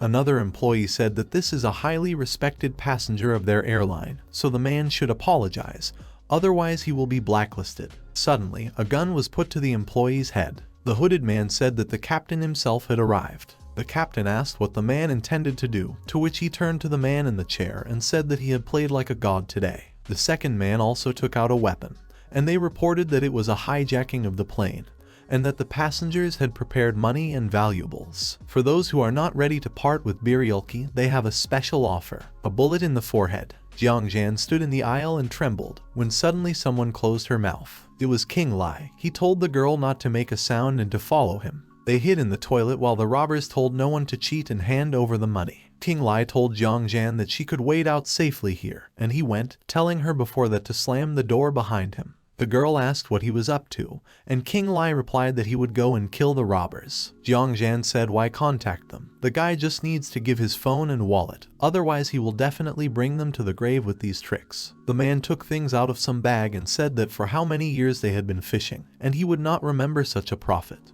At that moment, the man was hit by Qing Li with such force that he flew away. The passengers looked at the guy in panic. The second robber who held the captain hostage saw that his partner was knocked out and shouted the question who did it. Qing Li was hiding behind the seats, and the man asked if it was too weak for him to repeat. He told him to get out and not force the man. The young man was thinking that it was necessary to save the hostage from the threat of a direct hit. He quickly went to the robber, who did not have time to react, and defused him. Jiang Jan was treating the wound on the guy's shoulder and asked what he said about going and taking down the robbers. There are a lot of people here, how can he not show off? A flight attendant approached them and told the girl that if it wasn't for her boyfriend, they might not have survived. Jiang Jan confusedly replied that he was not her boyfriend. When the plane landed, the guy got out, and the girl asked where he was going. Qing Li replied that he wanted to go home, because when you almost catch a bullet, you really want to go to your family. Jiangjian said that she didn't really know the city well, and he was her brother's friend. He should help her and protect her in every possible way. She said she would send people for him tomorrow. At the Yin clinic, Liang King told the boss that he did not think that he could control armed bandits with his bare hands. She, bandaging the guy's wound, thought that in such a situation not every special forces soldier would have found his way. He asked the girl if she had thought about how the life of her fellow soldiers had turned out. She could try to find them. Liang King was shaking. The girl said she didn't understand what her boss was talking about. Qing Li said that if she wanted, he could try to find out how their life turned out. She turned abruptly to him and asked if she could really find them. Qing Li said they wouldn't be able to find out until they tried. Liang King turned away and rubbed her eyes. She said that the guy was able to persuade, and she still had information about them. Qing Li thought that a fragile and vulnerable girl was hiding under the mask. Liang King opened her suitcase and said that she had managed to save some leads, and she did not think at all that they would ever be useful to her. She handed Qing Li a small envelope and thanked the guy from the bottom of her heart. He promised that he would do everything to find them. A little later, the guy arrived at his mansion. Qin Yin was calmly sitting on the sofa and working on her laptop. As soon as she heard footsteps, she looked at the door and smiled, greeting Qing Li. The guy sat down next to her and asked if she really had a lot to do, because she looks tired. Qin Yin said it was all small things. Qing Li asked the girl to tell him how she was feeling. Qin Yin said that everything was fine, and she just wanted to share some great news about it. She showed him the laptop monitor and asked him to look. She pointed to the screen and said that they are just starting to unwind, and are already gaining great popularity. Qing Li patted her on the head and said that she was a real guru in the world of cosmetics promotion. Qin Yin smiled and said that it was thanks to him that she achieved. She said that a general meeting of representatives of the cosmetics business would be held in Yongcheng tomorrow afternoon, and she was invited by the director from her previous job. Qin Yin said that she didn't want to meet this man. Qing Li asked if she wanted to go there at all. The girl said she wanted to. The girl sighed sadly and said that if she went, she would go on about everything again. He asked if she really wasn't worried about the Jiang family corporation, but was still worried about her past job. She pouted and asked what she was going through. Qing Li smiled and said that everything was settled and he would go with her. After a while, Qin Yin took a shower while Qin Li refreshed his bandages. He poured his energy into the wound and thought that something was obviously wrong with it. Qin Yin came out of the shower and anxiously asked if he was injured. She approached and began to examine. The guy said that everything was fine, and it was just a scratch. The girl said worriedly that Qing Li devotes too much time to her business, and at this rate her parents won't even have time to babysit their grandchildren. Qing Li blushed deeply and said that he had already thought that the topic with grandchildren had been closed for a long time. The guy was delighted, after which he coughed a little. He turned to his wife and asked if she didn't like girls anymore. Qing Li immediately regretted the question and thought it was a taboo topic. Qin Yin admitted that before she met Qing Li, she had one boyfriend, and this almost led to her death. She said that since then she has sworn not to fall in love with guys. She heard that she was not the only victim of that man, and now he is serving time in prison. And Qin Yin tried with girls, but another betrayal came out of it. Qing Li took her hands, realizing that the girl's heart was broken. He asked her to remember that he would never let anyone hurt her again. The girl looked at him sympathetically. She regretted the way she had behaved with him before. Qin Yin wanted to say something to him, but he interrupted her and said that everything that had happened before was long gone. They both fell on the bed, after which Qing Li turned off the light. They were together all night. Qin Yin put her hand on her husband's shoulder and said that he was still injured, but not today. Qing Li quietly said that it was just a scratch, and she shouldn't worry about it. Time passed quickly and morning came. The janitor said that last night was a hell of a night, and today he will have to clean up another half day. Qin Yin was setting the table. She told Qing Li to wash her hands quickly and go to the table. The guy approached her and asked how her mood was and if she wanted a signature relaxing massage. The girl sat down at the table and, blushing slightly, said that everything was fine, and so far it was possible to do without massage. Qing Li said that then they need to get ready, because they need to go to some congress of Qin Yin. When they came out, the girl asked why he did not go to the congress and go to the store. Qing Li said that because of the large number of cases, they need to buy a car. Qin Yin walked up to one of the cars and asked how she was doing to the guy. She said that she has only liked crossovers since childhood. Qing Li opened the car and was about to get in, when suddenly someone called out to him and asked who allowed the guy to touch and enter the car. A man was running towards him. He asked if the guy had seen the price tag, and if he had left even one scratch, he would take Qing Li's kidney. He thought he knew the ones who stare and break. Qing Li said he wanted to take a look first. He asked the seller if this model had a test drive. The man skeptically said that maybe there is, but he should be ready to post a deposit. He said that all sorts of people go, they break the car and don't buy it. This model is from a limited series. Qing Li asked exactly how much the deposit was worth. The man said that it usually costs about 800,000, but judging by Qing Li, they can at least find 600. Qing Li asked in surprise if they had a deposit equal to almost the full cost of the car. The man said that this is so, and it has already become common practice, and he will also give them a good discount. He himself thought that some beggar had come to them, so he also asks for a test drive. Qin Yin took her husband's hand and said that the seller spoke as if they should also be grateful to him. She turned to Qing Li and said that if they didn't know how to do business properly here, then they could go to the next salon. Qing Li agreed, and together they quickly left. The seller loudly repeated their words, saying that they were telling fairy tales. He grinned and asked if they had seen themselves in the mirror. Homeless people dress better. One of the colleagues said that the couple really went to a nearby store. He was surprised and wondered where these beggars could have gone. At this time, in the Newborgini salon, the seller said that the price starts from 8 million. He said that if they expressed a desire, they would prepare everything for a test drive. A salesman from the last salon ran into the hall and asked why they were shown such expensive cars. He said they didn't even get a car for 800,000. He reminded Van about the prices in his salons. The man smiled and asked what was wrong with that, because every customer in his salon is the most expensive and desirable. This is the basis of his business. Qing Li asked if it would be the same if they didn't buy anything. The guy sighed and decided to give up the test drive and buy like this. He handed over his card and said he was paying full price. While the seller from the next salon looked at it in shock, Wang agreed and said that he would go and prepare the documents, and Qing Li and his wife could go to their restroom. Van saw off the park and said that they would not have time to blink an eye, as their salon would quickly arrange everything. At this time, the seller from the next salon was angry that he missed such a client. Van turned around and said that he almost forgot, and then thanked the seller for such a good customer. When they were already in the imperial palace, Qing Li said that the girl dressed him up well. The girl said that her husband's old clothes were a little out of fashion. Suddenly, Qing Li's phone rang. The guy looked at the phone and thought how could he forget about this girl at all. The guy told Qin Yin that he needed to step away and answer the phone, so he would leave her for a couple of minutes. While Qing Li was leaving, she looked at him and smiled. He answered the phone and said that he was currently at the Congress of Yongchang businessmen, after which he asked what his opponent was doing. The girl loudly asked why she was not invited to this business party. She also said that she is still silent about the fact that the Jiangs are not the last people in this business. The guy calmed her down and said that if she wanted, she could come to the penthouse in the emperor's palace. Suddenly someone came into the toilet. It was Jiang Chuzu. The girl on the phone turned to Jiang and asked if she would help out, because she needed to meet an important person, and she was poorly oriented. Jiang Chuzu asked who it was about. Qing Li said that this person should be well known, because she is also from the Jiang family. She stayed in this building on the second floor. The girl said she would come right away. She thought, when this Jiang Jan managed to fly to Yongcheng, she also stopped here. She wondered who else was aware of what was happening. Suddenly, someone turned to Qin Yin with a question.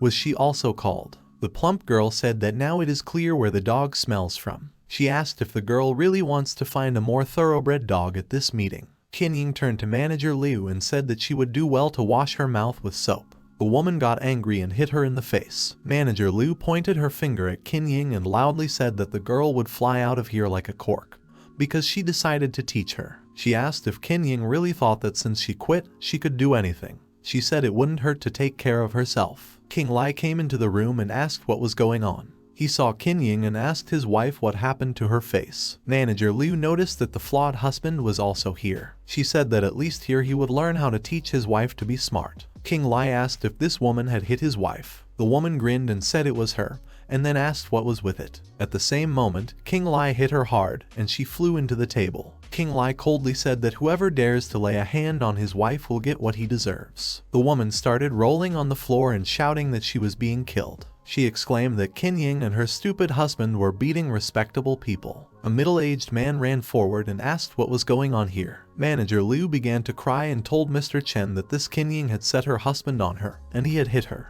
Mr. Chen asked how Qin Yin could let her husband loose his hands. He ordered her to apologize immediately. Qin Yin exclaimed that after all, the only one who should apologize in this situation is her. The girl said that Manager Liu was the first to attack her. The man asked if Qin Yin really thinks that once she has found a new job, then everything is possible. He told her not to forget that they have a contract with the Jiangs, and they are in the same boat with her. Suddenly Jiang Zhan came forward and asked if the man was sure about this and asked him to tell how he was going to pull it off. Manager Liu asked who she was in general, and if she was too small to poke her nose anywhere. Jiang Chuzhu said that she is one of the main shareholders of Jiang Corporation. The man and the manager turned very pale. They asked what Ms. Jiang had forgotten in this place. The woman awkwardly greeted Jiang Chuzhu and said that she was the administrator of Liu Ziyukin, and the gentleman next to her was Director Chen. Jiang Chuzhu reminded the woman that she had said something about their young lady Jiang.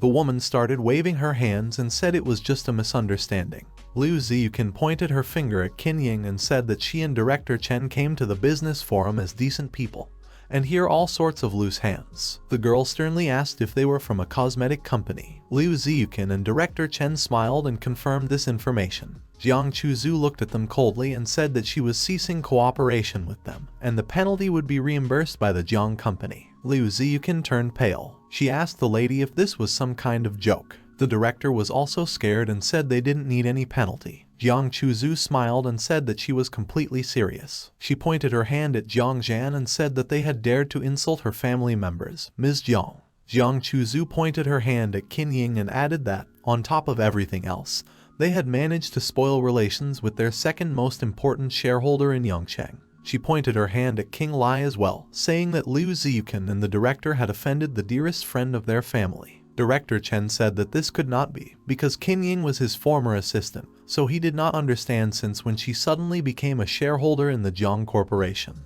Jiang Zhan said it was the first time in her life that she had been so insulted. She turned to Chuzhu and said that she hoped that the girl would take appropriate measures. Jiang Chuzhu pointed Liu Ziyukin and the director to the door and asked if she should invite the guards, or if they would leave the banquet themselves. While these people were leaving in a hurry, Jiang Zhan winked at King Li and said that she clearly had not come in vain. The guy thanked her. The girl raised her glass and said that if he really wanted to thank her, then he should bring her a glass of water. Qin Yin smiled and took the glass first, saying that Jiang Zhan had saved her today. The girl tried to take the glass away and asked what it meant. King Li agreed with Qin Yin's words, after which he introduced her to Jiang Zhan as his wife. Qin Yin noticed the way Jiang Zhan was looking at her husband like a March cat. Jiang Zhan thought that King Li's wife was quite interesting. She remembered that her brother had said something there, that the guy was married and everything else, and here she was, in full glory. With a little difficulty, Qin Yin finally snatched the glass from Jiang Zhan's hands. The girl turned to Mrs. Chu and said that she was just his friend,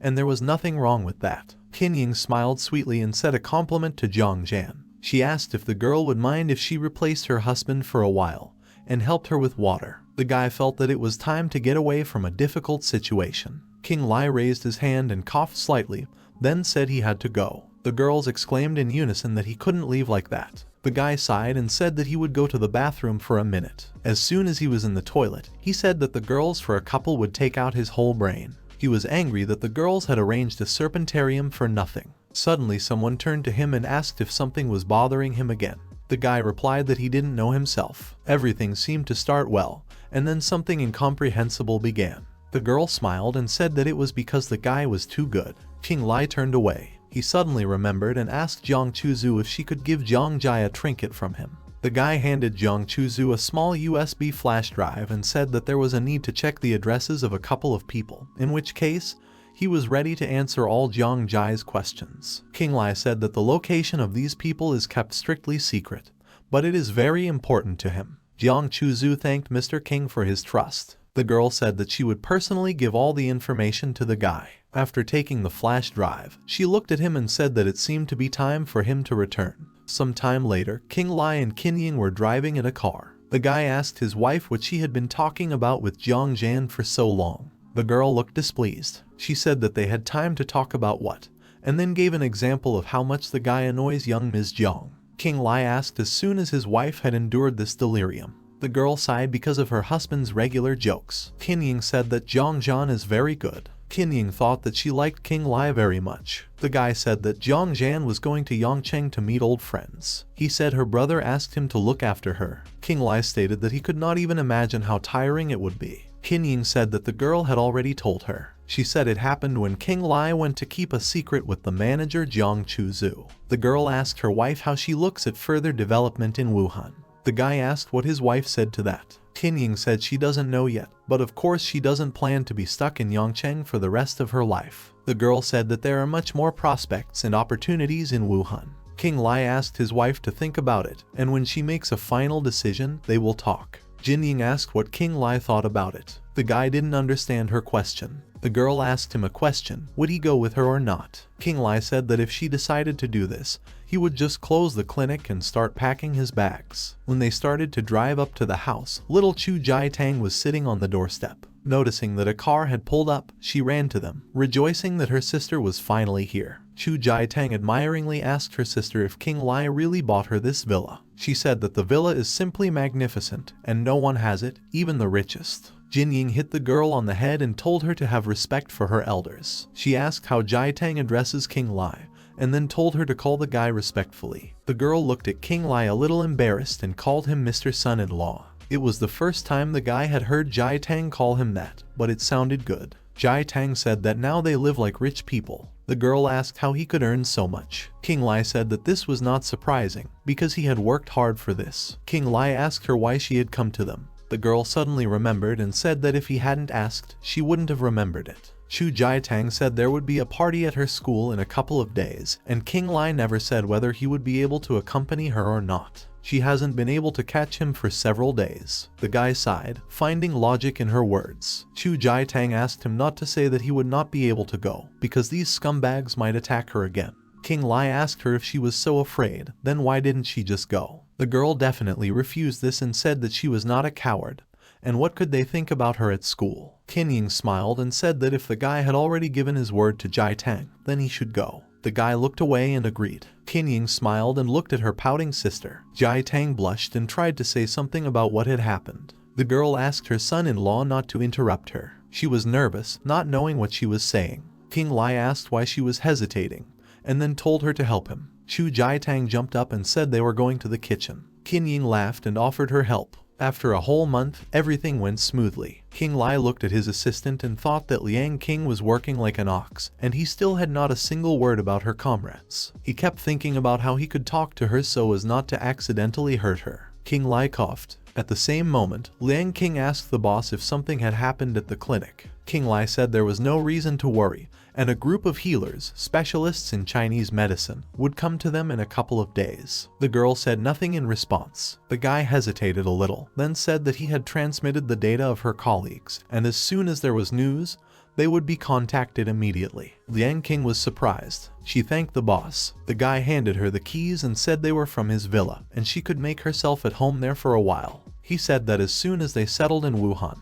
they would immediately send for her. The girl tried to refuse and said that there was no need for this, and she was his eternal debtor. Qin Ying addressed King Li from the street. She asked him to hurry up, because they are already late for the flight. The guy waved to Liang King and said he had to go, and if something happens, the girl can call him. She looked at him and waved back. After a while, at the Lemon Villa in Wuhan, movers were actively sorting boxes with things. One of the movers told the others to be careful, because they don't unload firewood. Young Jiang was talking to King Li about how glad he was that the guy had made up his mind. He replied that he also missed his friend Jiang. Qin Ying said it was all thanks to manager Jiang, because she was the one who helped prepare the move. Jiang Jun said it's cool to have a lot of brothers and sisters. Jiang Jun said that the most important thing is that they are all equal partners in the corporation, and this should always be remembered. King Li said he now knows who to contact in Wuhan. Young Jiang laughed and agreed. He said that King Li is like a brother to him, so from now on he doesn't need to adhere to conventions. Jiang Jun put his hand on King Li's shoulder and said that he was meeting with a colleague of the guy today, so he would like to introduce them.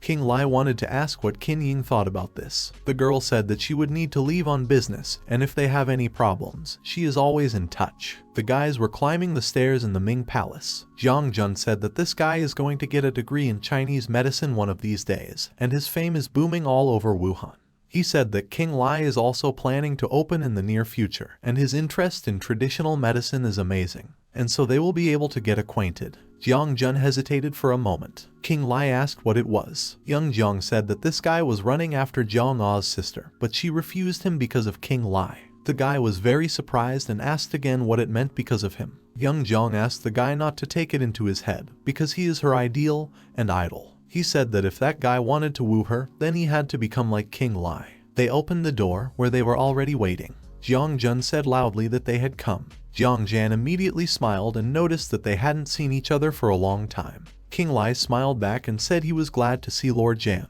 The white-haired guy who was sitting next to Jiang Jan asked if he was the same healer Qing Li. Qing Li smiled and held out his hand, saying that it was nice to meet him. The guy did not extend his hand in response and said that he had imagined Qing Li much cooler, but he turned out to be an ordinary village guy. Qing Li wondered what Jiang Jan had said to him, because he was so full of anger towards him. The guy asked Jan if she was laughing at him, offering him Qing Li as a partner. Qing Li thought again, in the end, that Jiang Jan had managed to tell this guy, after which he realized that it was clearly nothing good. The guy said that he received a doctor's degree, and also graduated from many courses in medicine. He asked Qing Li if there was anything he could use to confirm his qualifications. The guy said that he was able to cure one of the most dangerous diseases to the US president himself. He asked if Qing Li could do the same. Jiang Jan asked how she could be so sure. The guy slammed his palm on the table and glared at the girl. Suddenly his phone rang and he answered the call. He rudely asked if these people didn't know that he had a day off today.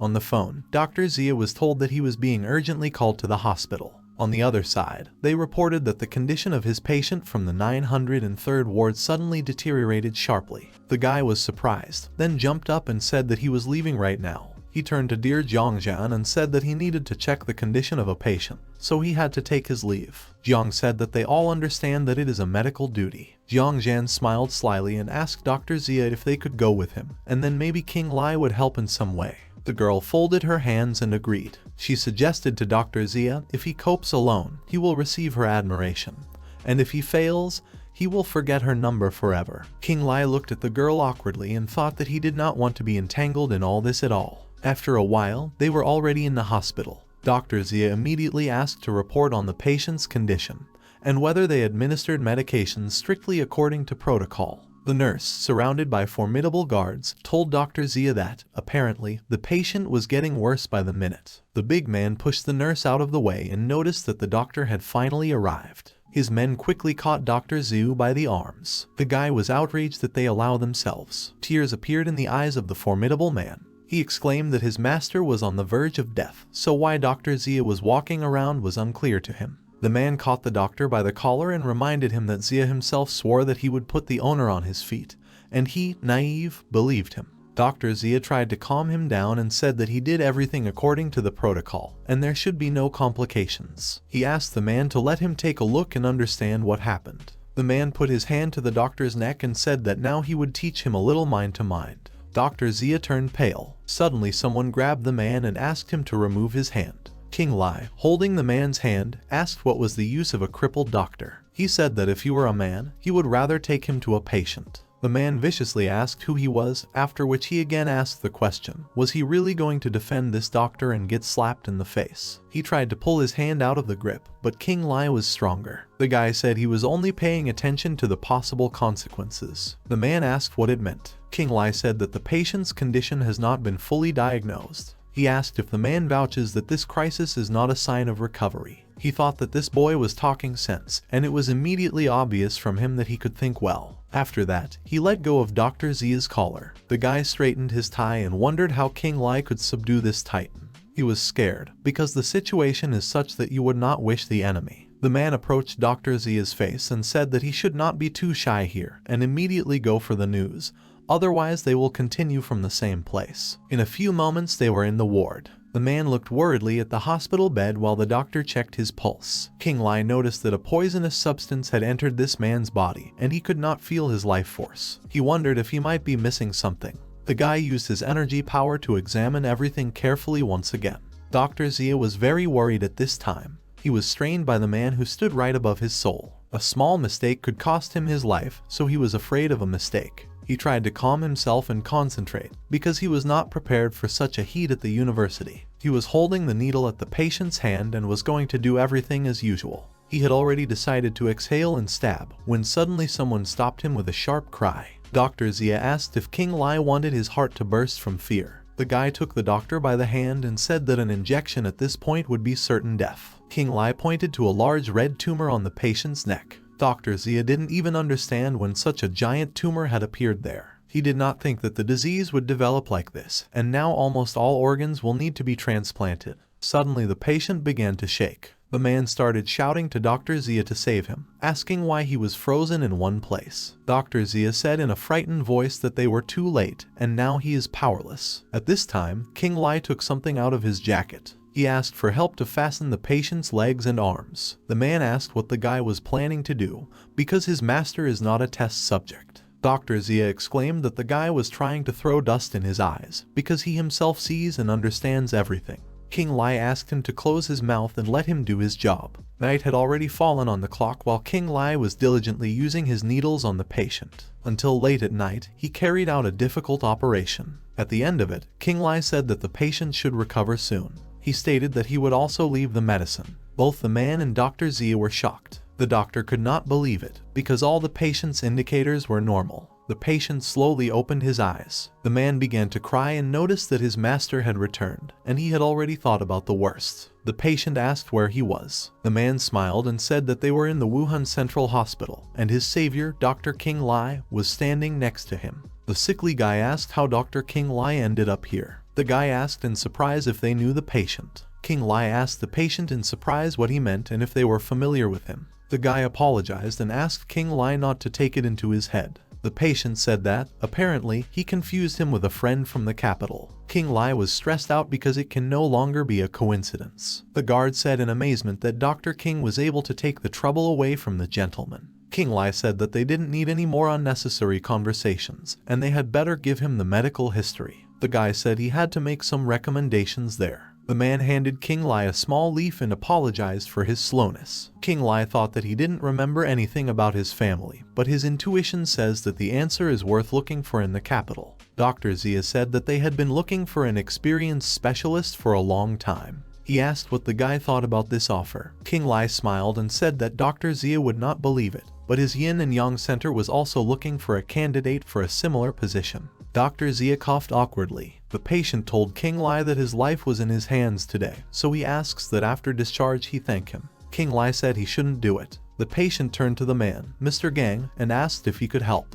He said he needed to book an apartment in paradise for 3 days. Mr. Gang bowed low and said he would do everything right away. The patient said that he hoped that the doctor would not refuse his gratitude. Qing Li said that the patient should recover first, because the doctor didn't do anything special. Qing Li and Jiang Jun were driving in a car. Mr. Jiang asked if his friend knew about the one he had saved in the hospital. Qing Li assumed that this patient was a big shot. He said that the bodyguards call him Zhu Xiao, add to this the metropolitan accent, and there is no doubt that this is a member of the most famous Zhu clan. Qing Li asked the name of the clan again. Jiang Jun said that Zhu and Jiang are the 2 oldest metropolitan families, and it's doubly strange that they forgot in this city. Jiang Jun asked if the guy remembered asking to find his blood jasper. Jiang Jun said that they had tried everything, but there was nothing left but to turn to Qing Li. Jiang Jun asked in surprise if Qing Li wanted to say what he thought. The guy smiled and said that if it could be cured, that he would do everything in his power. Jiang Jun thanked Qing Li.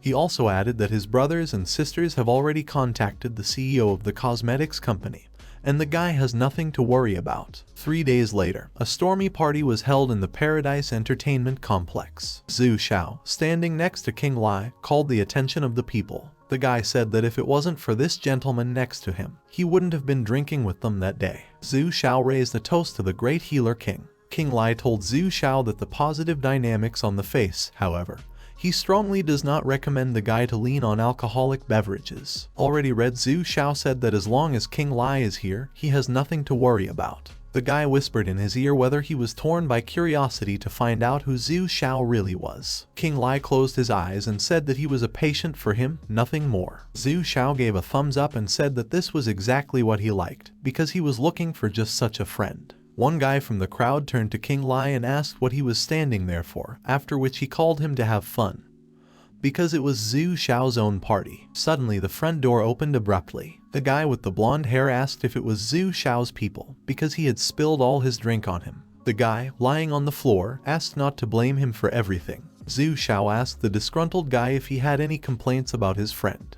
The stranger replied that the young man had violated the rules of the serious gang, and if his health was dear to him, then let him get out of this place. Zhu Xiao, like Qing Li, was unhappy, and his friend asked what kind of gang Sirius was. At first glance, it seems that everything. The province is controlled by the Jiang family, but most do not even know about the existence of a powerful underground empire. We are talking about the Sirius gang. It makes even the Jiangs shiver, and although the gang always remains in the shadows, its influence is felt everywhere. There are rumors about the strength of the Sirius gang even in the capital, because there are no better warriors than them. The word warriors speaks for itself. They are called Wuhan strongmen. The secrets of dark matter are available to them. Ordinary mortals try to stay away from them. Zhu Xiao's friends began to run away quickly. One guy said that was enough for today, and he was leaving. The young man who was brought before was on his knees and asked the guys not to smash the bar. He is ready to cover all their losses. He accidentally witnessed their conversation. Zhu Xiao said that it wouldn't do. His friend is ready to pay them for the inconvenience. But it's not enough, so the guy will add, they just need to name the amount, and they will part in peace. The gang looked at Zhu Xiao in surprise, and then laughed out loud, and the guy in the center asked if he really thought they needed money. He said that if a guy wants to fit in for his friend so much, then he should take one blow and resist. Then the friend will be forgiven. Zhu Xiao thought that it looked like the guy was just laughing at him. Qing Li, who was standing behind him, asked about their gang. He put his hand on Zhu's shoulder and asked if he would mind if King was hit. Zhu Xiao was surprised that his friend didn't leave with everyone. Qing Li told him to just trust him, and Zhu Xiao shouted that the guy didn't know what kind of people they were. What they are doing is not cheap show-offs. Qing Li told Zhu Xiao to calm down because they would just have a little fun and not complicate anything. He came forward and told the gang leader that he was ready to take his blow. The guy rushed at Qing Li, saying that he says a lot of empty words. He swung, enveloping his fist with energy. However, Qing Li deftly dodged, blocking the blow. The bandit was surprised and thought that this could not be. Is the guy familiar with the mysteries of dark matter? He swung again and said he couldn't dodge forever. This time, Qing Li caught his fist and then threw it aside. Because of this, the bandit uttered words that the guy is not simple. Now he should not wait for mercy. Qing Li swung back and shouted the words that here is his mercy. The two fists collided in the attack as Zhu Xiao shouted that it was enough. He said that he was a scion of the capital Zhu family, and his name was Zhu Xiao. The guy said he didn't think anyone in their right mind would want to cross his family's path. He turned to Zhu Xiao with words about how he did not immediately guess. He said that since he was personally interested in this conflict, they would certainly hush everything up. Zhu Xiao said with a smile, what kind of acquaintance can there be without a good fight? Nevertheless, he is incognito in this place, so I would be grateful if they would keep his little secret a secret. The guy replied so that Zhu did not think to worry about this trifle. He turned around and told Qing Li that he did not expect such skill from him, so he asked who he studied from. Qing Li replied that he was a simple healer and sometimes trained for himself, no more. The guy said that if he didn't want to tell, then let him say so. He waved and said that if Qing Li decided to change his field of activity, then Sirius was ready to accept him. They left, and Zhu Xiao put his hand on the doctor's shoulder and said that he did not know that the guy had such control over his body. Qing Li said that the guy probably just wasn't ready for bloodshed this time. Zhu laughed at these words and said that the guy was too modest. He has only 2 days left before returning to the capital. Young Mr. Zhu said that if fate brings Qing Li to his region, then let him remember that he is the most welcome guest, and they will come off at the highest level. After some time in Qing Li's house, the guy was talking on the phone. Someone asked him if the guy had forgotten that they were planning to visit the capital together. Qing Li asked about the fact that he had 3 more days until next Monday. He was told that there were some of the most respected clans in the Jiang capital. Qing Li offered to go then tomorrow, to which they replied that they would pick him up at 8 in the morning, and they would decide everything on the spot. He disconnected the call and looked at the stones in his hands. He may have to go to the capital tomorrow. Qing Li had never seen Jiang Jr. so worried before. Qing Li put the stones on the floor and said that he needed to concentrate. Today was the first time he had met a person with a skill very similar to his. The methods of working with the body, which the teacher taught Qing Li, brought the guy a lot of money. The guy sat in the lotus position and closed his eyes. He thought that now it was beginning to seem to him that the teacher had a completely different purpose hidden from him. He needs to find out what or who forced his parents to flee, and, in the end, what kind of force it was that they were hiding from. He doesn't have even a hint of a clue yet. Now he needs to put his own forces in order. The Jiangs are still helping him with the search, but he is afraid that he will not meet his parents. Morning came. Jiang Jun stood outside King's house and asked if the guy was ready and if he needed help. King Li replied that it was almost done, and he was already on his way. He went down and began loading boxes into the trunk, which is why Jiang Jun asked what it was. The guy replied that these were clothes and food that Qin Yin had bought for him in Wuhan. He suddenly remembered that he had forgotten his shoes, so he asked Jiang to wait while he went to get them. Jiang Jun grabbed his hand and said it was okay, let her stay, they could shop in the capital. The guys were already driving around the capital in a car, and Jiang Jun said that he would take King Li to the main pedestrian street for a walk. At the same time they could buy him things. King Li looked at the price tags of the clothes in shock. They cost millions. The consultant girl said hello and said that the price of these clothes is 114,000 yuan. Then they went to a cafe where they sat and looked at the menu. King Li looked in the same shock and said that the prices in the capital are definitely not affordable for an ordinary person.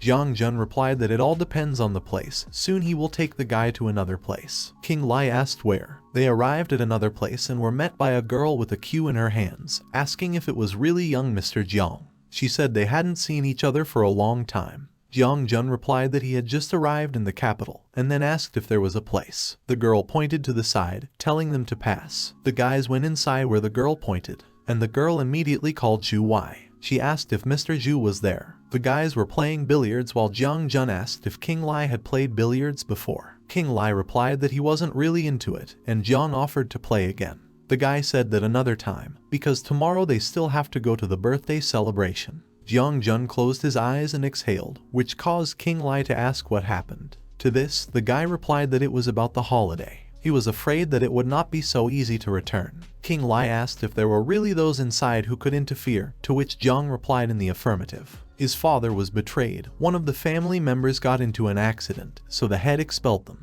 If Jiang Jun catches the person who betrayed him, he will not have a chance to explain everything to his grandfather. He said that's why tomorrow, he hopes King Li will have a chance to examine him and find out how his health is. The guy replied that he would do so. Suddenly Zhu Wai came in, followed by several policemen. Zhu turned to Jiang and said that he had not thought that they would meet again.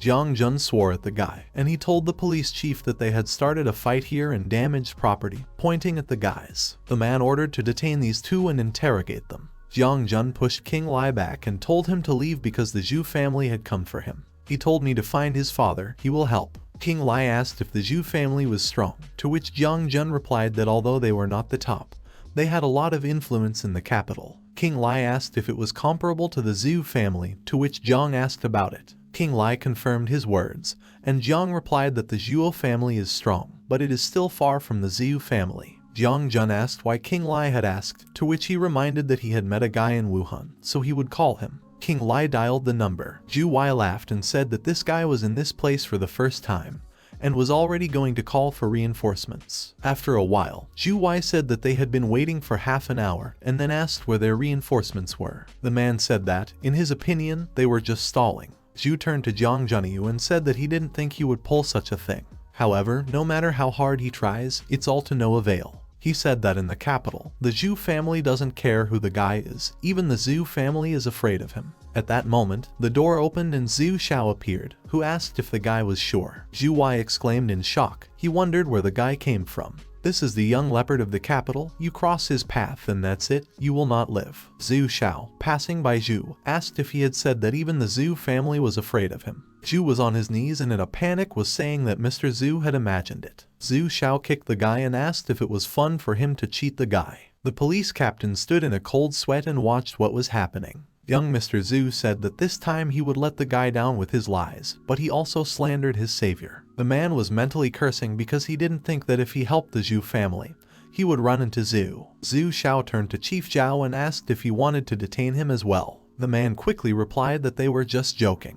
He didn't think at all. He pointed at Zhu Wai and said that he had threatened him, promised to harm his family if he did not help. The guy on the floor swore at the man. Zhu Xiao kicked him again and asked who allowed him to speak. He told me not to see them again, and then told me to get lost. Everyone quickly left the room. Zhu Xiao talked about what it means that this is the friend that King Li mentioned, pointing to Jiang Jun, and then added that if so, then he is his friend. He asked King Li when he managed to arrive in the capital, but did not say a word to the guy. King Li replied that they had just arrived, and then thanked the guy. Zhu Xiao replied that it was not worth it, and then asked what business he was in the capital. The guy replied that he and Jiang had come to present gifts to the old gentleman, and at the same time to check his health. Young Zhu said that, judging by what his Zhu family had heard, the old man was not just ill. At this time, a large crowd of people gathered in the capital, right outside the Jiang family's house. Jiang Jun's father asked his son if the gift from them was ready. Young Jiang smiled and told his father to relax, because he had him. After that, the guy pulled out a small box. Jiang Jun turned to Qing Li, who was standing behind him, and said that they would come in soon, and after that they would act on the situation. Qing Li accepted the information. A guy in a fur coat greeted a middle-aged man and said that the presence of the old man was already a great honor for the Jiang family, as well as a valuable gift from a man. He kindly invited the old man into the house. Suddenly, a guy in a fur coat saw Jiang Jun and several other people coming in with gifts. Suddenly, the guy asked Jiang Jun to stop. Young Jiang asked Jiang Xiang what he needed. Ziyang said that their annual gifts to the head were terrible, and then asked if they had decided to give something again.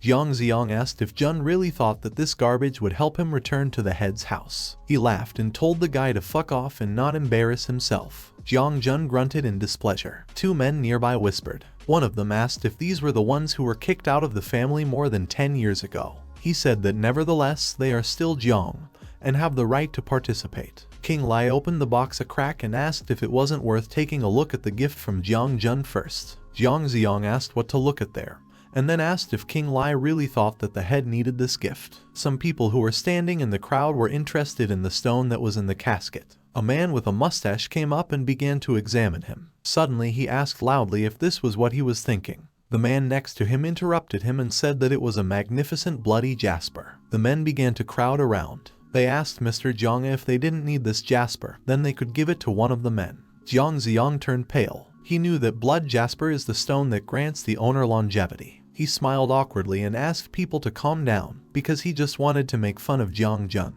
Jiang Xiang went ahead and said that after all, this stone is an expression of Jun's warm feelings, and therefore they will have to accept it. Jiang Jun loudly asked if they could come in now. Zai Yang told them to leave the jasper and go to the banquet. Walking around the beautifully decorated hall, Jun said that the Jiang family in the capital is one in words, but in fact completely different. Jun's father hit the guy on the back of the head and told him to be quiet, because someone might hear him. The man turned to Qing Li and asked him to look for a place to sit while they greeted the head. Qing Li agreed and said he would wait for them here. The guy didn't look for long and quickly sat down on a bench. He was thinking that the Jiang family's connections in the capital were serious. Everyone from the Jiang family here is an important person in the army, government or business. They control the major clans across the country. Qing Li was afraid that it might be difficult for Jiang Jun to return to the head's house. Suddenly, someone turned to Qing Li and said that they had been looking for him for half a day. The guy looked up and saw Zhu Yingzhan in front of him, who was waving cheerfully at him. He was surprised that this guy was here too. Qing Li stood up and asked what was the fate of Zhu Yingzhan here. The guy said that his family cooperates with the Jiang family, so he and his brother were sent to convey congratulations to the head. Zhu Yingzhan turned around and said that he had run into Qing Li very successfully. He invited the guy to go and meet his brother and sister. After a while, they found themselves next to them. Zhu Yingzhan introduced Qing Li to his brother and sister, also talking about what he had already told them about him. Zhu Shi, the second daughter of the Zhu family, smiled amiably and asked the guy if he was the Dr. King who saved her little brother. Qing Li smiled and folded his hands. He said it was, and his name is Qing Li. At this time, Zhu Ziyang introduced King to Li Zhu Qiang, the eldest son of the Zhu family,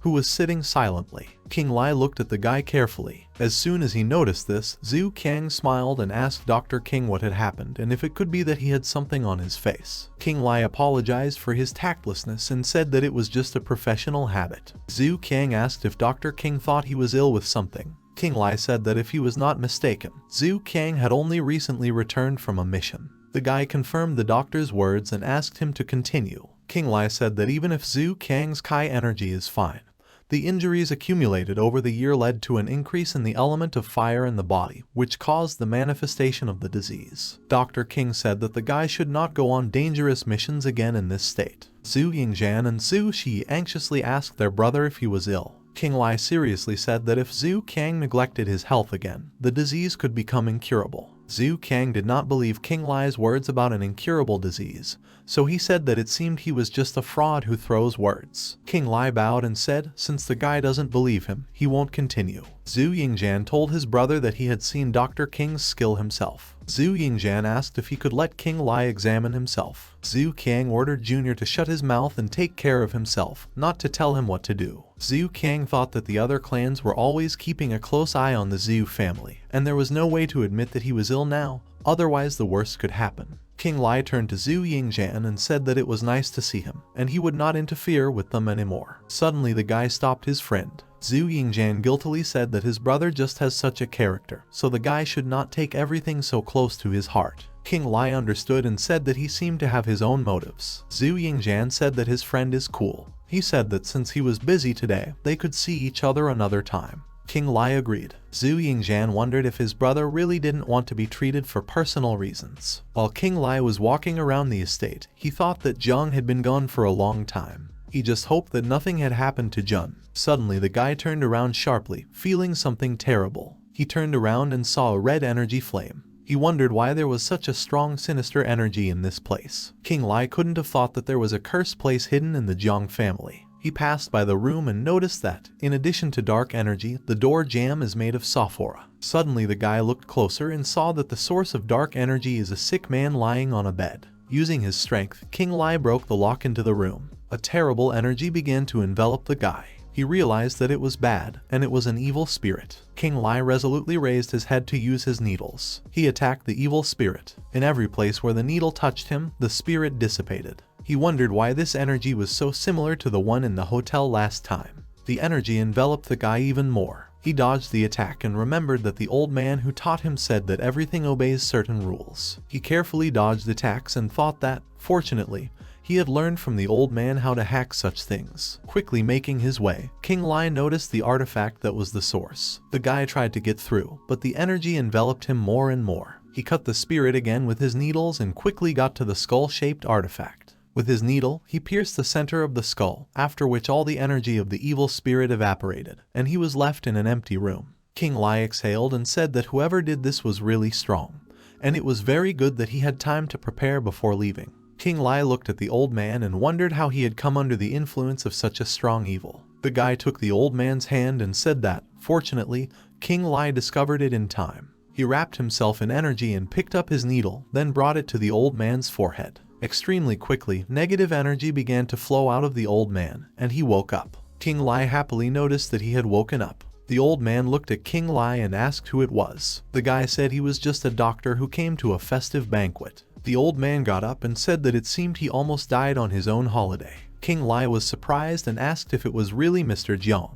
He asked if it meant there was a banquet in his honor today. The old man confirmed this and said that he was already quite old. He did not think that he would be destroyed by the hands of the person he chose himself. King Li asked what he was talking about. Mr. Jiang said that if it wasn't for his son, he wouldn't be in such a state right now. King Li said that Jiang Liming's family asked to cure the old man. Mr. Jiang said that he did not expect at all that they not only did not hate him, but also wanted to cure him. He said that in addition to treatment, they must be hoping for a return to the family. King Li confirmed this information and said that nothing could be hidden from Mr. Jiang. At Jiang King's house, Li helped old man Jiang, who said that he also wanted to let Li Ming and Jun's family return. However, he was afraid that his condition might affect it. King Li looked at his legs and thought that it looked like that energy had already led to necrosis of the nervous system. He thought that he could try using 9 kinds of Fu 11 needles. King Li told the old man that if he only wanted to regain his basic sensitivity, it wouldn't be difficult. The man looked at the guy in shock and asked if he could get up again, to which the guy replied that this was not quite true. Mr. Jiang lowered his head and said that apparently he had hoped too much. All the eminent doctors who were brought to him turned out to be helpless. Suddenly, King Li added the words that he wanted to say that a man would be able to move freely like an ordinary person. He offered the old man, who was in shock, to make a bet. If he cured him, the old man would allow the Jiangs to return, and if not, the guy would accept his punishment. While King Li was taking out a set of needles, Jiang laughed and accepted the argument. However, he added that if the guy wants Li Min's family to really come back, he needs to settle something else. It was time for the Jiang family clan meeting. Jiang Chengzi, the current head of the Jiang family, sat at the head of the table. The man next to him was unhappy that the old man not only woke up, but also called Lai Ming to the meeting. Jiang Chengzi said that he had gathered everyone today to make an announcement. He decided to let Lai Ming's family return to the main family. Jiang Ziang stood up and addressed his grandfather, saying that he had really forgotten about what had happened, and it seemed that the illness had clouded his mind. The guy's father hit the table and asked how he was talking to his grandfather. He said that the old man could not let a man who had stumbled back so easily. One of the men supported him and said that there were no such precedents in the Jiang family. Jiang Chengzi turned to Lai Ming and told him to explain what had happened then. Jiang Lai Ming stretched out his hand and papers were distributed to everyone, and he asked everyone to look at the documents related to that accident. Jiang Jun handed out the documents to everyone, and people began to look at them. Jiang Ziang's father turned to the old man and said that at least he also wanted Lai Ming's family back. However, it seems that the senior members do not trust these pieces of paper. Then King Li intervened, who apologized, as he had completely forgotten to get the report. Jiang Ziang shouted words about who the guy thinks he is, and King Li handed over the papers, saying that this was a report for the head personally from Mr. Jiang Jun. Zai Yong's father said that then he would definitely study it well. King Li just didn't say anything about it, and the man said that this is a meeting of the Jiang family, and outsiders are forbidden. Jiang Chengzi shouted for the man to stop because he asked Dr. King Li to stay. The old man stood up, and the man in shock asked if his leg was not sick. Jiang Chengzi asked if the man thought he would stay in a wheelchair forever. The man quickly asked what his father was talking about, because he was very glad that he was better. The old man approached the man and told him in his ear not to think that Jiang Chengzi did not know about his affairs. He told the man to study the documents more carefully. The man picked up the papers and mentally cursed at the old man, since he had been pretending to be ignorant all this time. Jiang Chengzi asked the members of the assembly what they thought now after studying Lai Ming's report. The man turned to his father and said that he thought Li Min's family could return, but not so easily, only if their family can provide one warrior. Another man asked in shock, because the training had not been carried out for decades. Another said that if the family has a warrior, they can be among the top of the clans. The woman said that even if Li Ming's family was treated unfairly,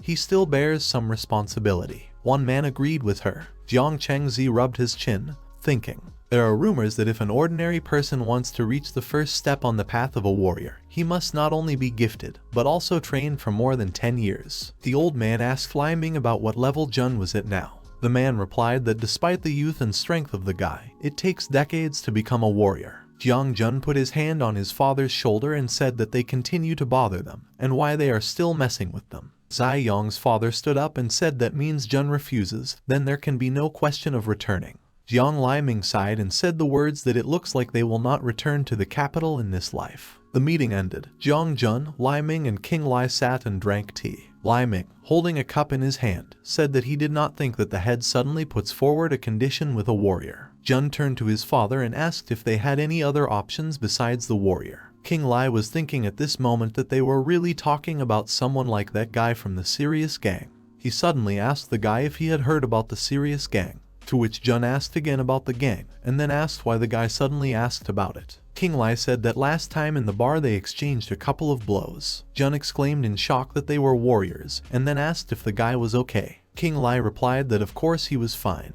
Otherwise how would he be sitting in front of him now? Jun slapped his forehead for asking such a stupid question. Mr. Jiang Lai Ming jumped up and asked about the fact that King Li turns out to be a warrior too. The guy replied that he himself did not know what exactly this warrior of theirs meant. Jun said that his friend from Shanghai had talked about them. In their world, there is a special group of people who live outside the rules. These people are warriors. They are divided into 9 levels. The lowest level warriors are proficient in martial arts. The 3rd level can split a boulder with the palm of his hand, and the warriors of the highest level can move mountains. The guy asked King Li if the gang members were as strong as he described. King Li replied that he had exaggerated a little, but they were indeed much stronger than an ordinary person. Jun said he understood, and then turned back to King Li and asked if the guy could split a boulder with his bare hands. King Li replied that he hadn't tried it somehow. He added the words that if Jun just wants to reach such a level, then it is possible. Mr. Lai Ming asked if King knew how to help them. The guy replied that if the head requires, then you can try something. Night came. Jun in his pajamas left the room, yawning, when I suddenly felt some kind of smell. He said the words that it was night outside. Who was in the kitchen? At this time, Qing Li was there, who was cooking something. He looked at the ball in his hand and said that everything was right. The smell and color were the same as the old man said. A sleepy Jun came into the kitchen and asked Qing Li what he was doing. The guy handed him a bowl and told him to look. Jun asked what it was, and then took a few balls in his hand. The guy looked at them and asked Qing Li if it was his body that produced these balls. King replied that of course not. Jun sniffed them, and then told the guy with an appetite that they had a great flavor, and then asked what it was. Qing Li asked about whether he wanted to become a warrior. He lowered his hand and said that before the beginning of asceticism, the teacher gave him these pills to cleanse the bone marrow. Jun immediately popped the balloons into his mouth. He said that they were also delicious, and Qing Li stood in a little surprise. He turned to the guy and asked him if he really ate two at once. To this, Jun asked what was wrong with it, and then suggested that there was also a Qing Li ball. He patted the guy on the shoulder and said that he was already strong, so he shouldn't be greedy. Qing Li uttered the words that this is too much for one time, and they need to be combined with others. He started telling the guy about the side effects. Morning came, there was snow on the street. Mr. Jiang Liming walked around the room and wondered where Jun had gone at such an early hour. He saw Qing Li coming out of the room and asked if he had seen Jun. The guy mumbled a little, and then said that he must still be training. The guy loudly asked Qing Li to take it easy because his whole body hurts. At this time, a curious Jiang Liming was standing outside the door and listening to their conversation. Their conversation prompted my father to obscene thoughts, because of which he burst into the room and said that this was too much. He said that it is impossible to engage in such shamelessness. Suddenly he saw an unexpected picture. Qing Li gently massaged his son's back. Jiang Jun asked what his father was talking about, because Qing Li was just clearing his channels. Jiang Liming smiled awkwardly and asked them to continue, after which he tried to leave the room. Qing Li said that they had already finished. Although it's hard to use external force to relieve the heat, Jun's body has almost completely pumped. Young Jiang happily asked if this meant that he would achieve his goal very soon. Qing Li said that it's not that simple. The guy explained that these pills help to change the body, but the most important thing is training. Jiang Jun asked what they were waiting for, and then called King to train. Suddenly the doctor's phone rang. The guy answered the call, and after some silence said into the phone that he understood, and also thanked Zhu. Jiang Jun asked Qing Li if the Zhu family had business with him. The guy confirmed it and said that they would have some kind of military banquet this afternoon. Jiang Jun asked in amazement if the Zhu family had invited the guy to their military banquet. Qing Li confirmed this and asked what the big deal was. Jiang Jun said that the guy doesn't know much, and this banquet is actually a competition with the elimination of the loser at each stage, between several clans. Qing Li asked in surprise what it meant. Jiang Jun asked if Qing Li knew why Zhu Wei was so afraid of the Zhu family. Qing Li assumed that it was because of the family. Jun said that this is not true, and the family is just a cover, but in fact he is afraid of Zhu Qiang. Zhu Qiang did not just become a commander at an early age, he is also the champion of 4 competitions in a row. Jiang Jun said that if Qing Li went to this banquet, then perhaps he would be able to cross paths with warriors of famous clans. Qing Li became alert. A little later, a lot of people gathered at the Zhu residence. Zhu Qiang used his powers and fought with someone. After a quick attack, Zhu Qiang flew out of the ring. Zhu Qiang fell to the ground. Zhu Yingzhan and Zhu Shi anxiously ran up to their brother and picked him up. The girl asked him if he was okay. The warriors were shocked that Zhu Qiang had lost. One of the guys said that it seems that the position of the commander of the Zhu family is in question. Qing Li looked worriedly at the situation in this ring. Zhu Yingzhan and Zhu Shi held their brother's body and told him to be patient for a while, because the doctor would come very soon. Qing Li approached them and asked what had happened. Zhu Yingzhan was immediately overjoyed as soon as he saw his friend. The guy said that his brother was inadvertently injured in the battle. He asked if Qing Li could see if he was okay. Zhu Qiang said there was no need for it, and it was just a minor wound. Zhu Yingzhan told his brother that now was not the time to bicker. He told Zhu Qian to let Qing Li examine him, because he had already seen for himself how talented the guy was. As soon as he took off his t-shirt, a large scar appeared on his chest. Qing Li said that Zhu Qiang's wound is old and difficult to treat. He said that previously it was possible to do with meditation and rest, but now all the channels are damaged. Zhu Yingzhan asked in surprise what old meant. Zhu Qiang asked Yingzhan to be quiet,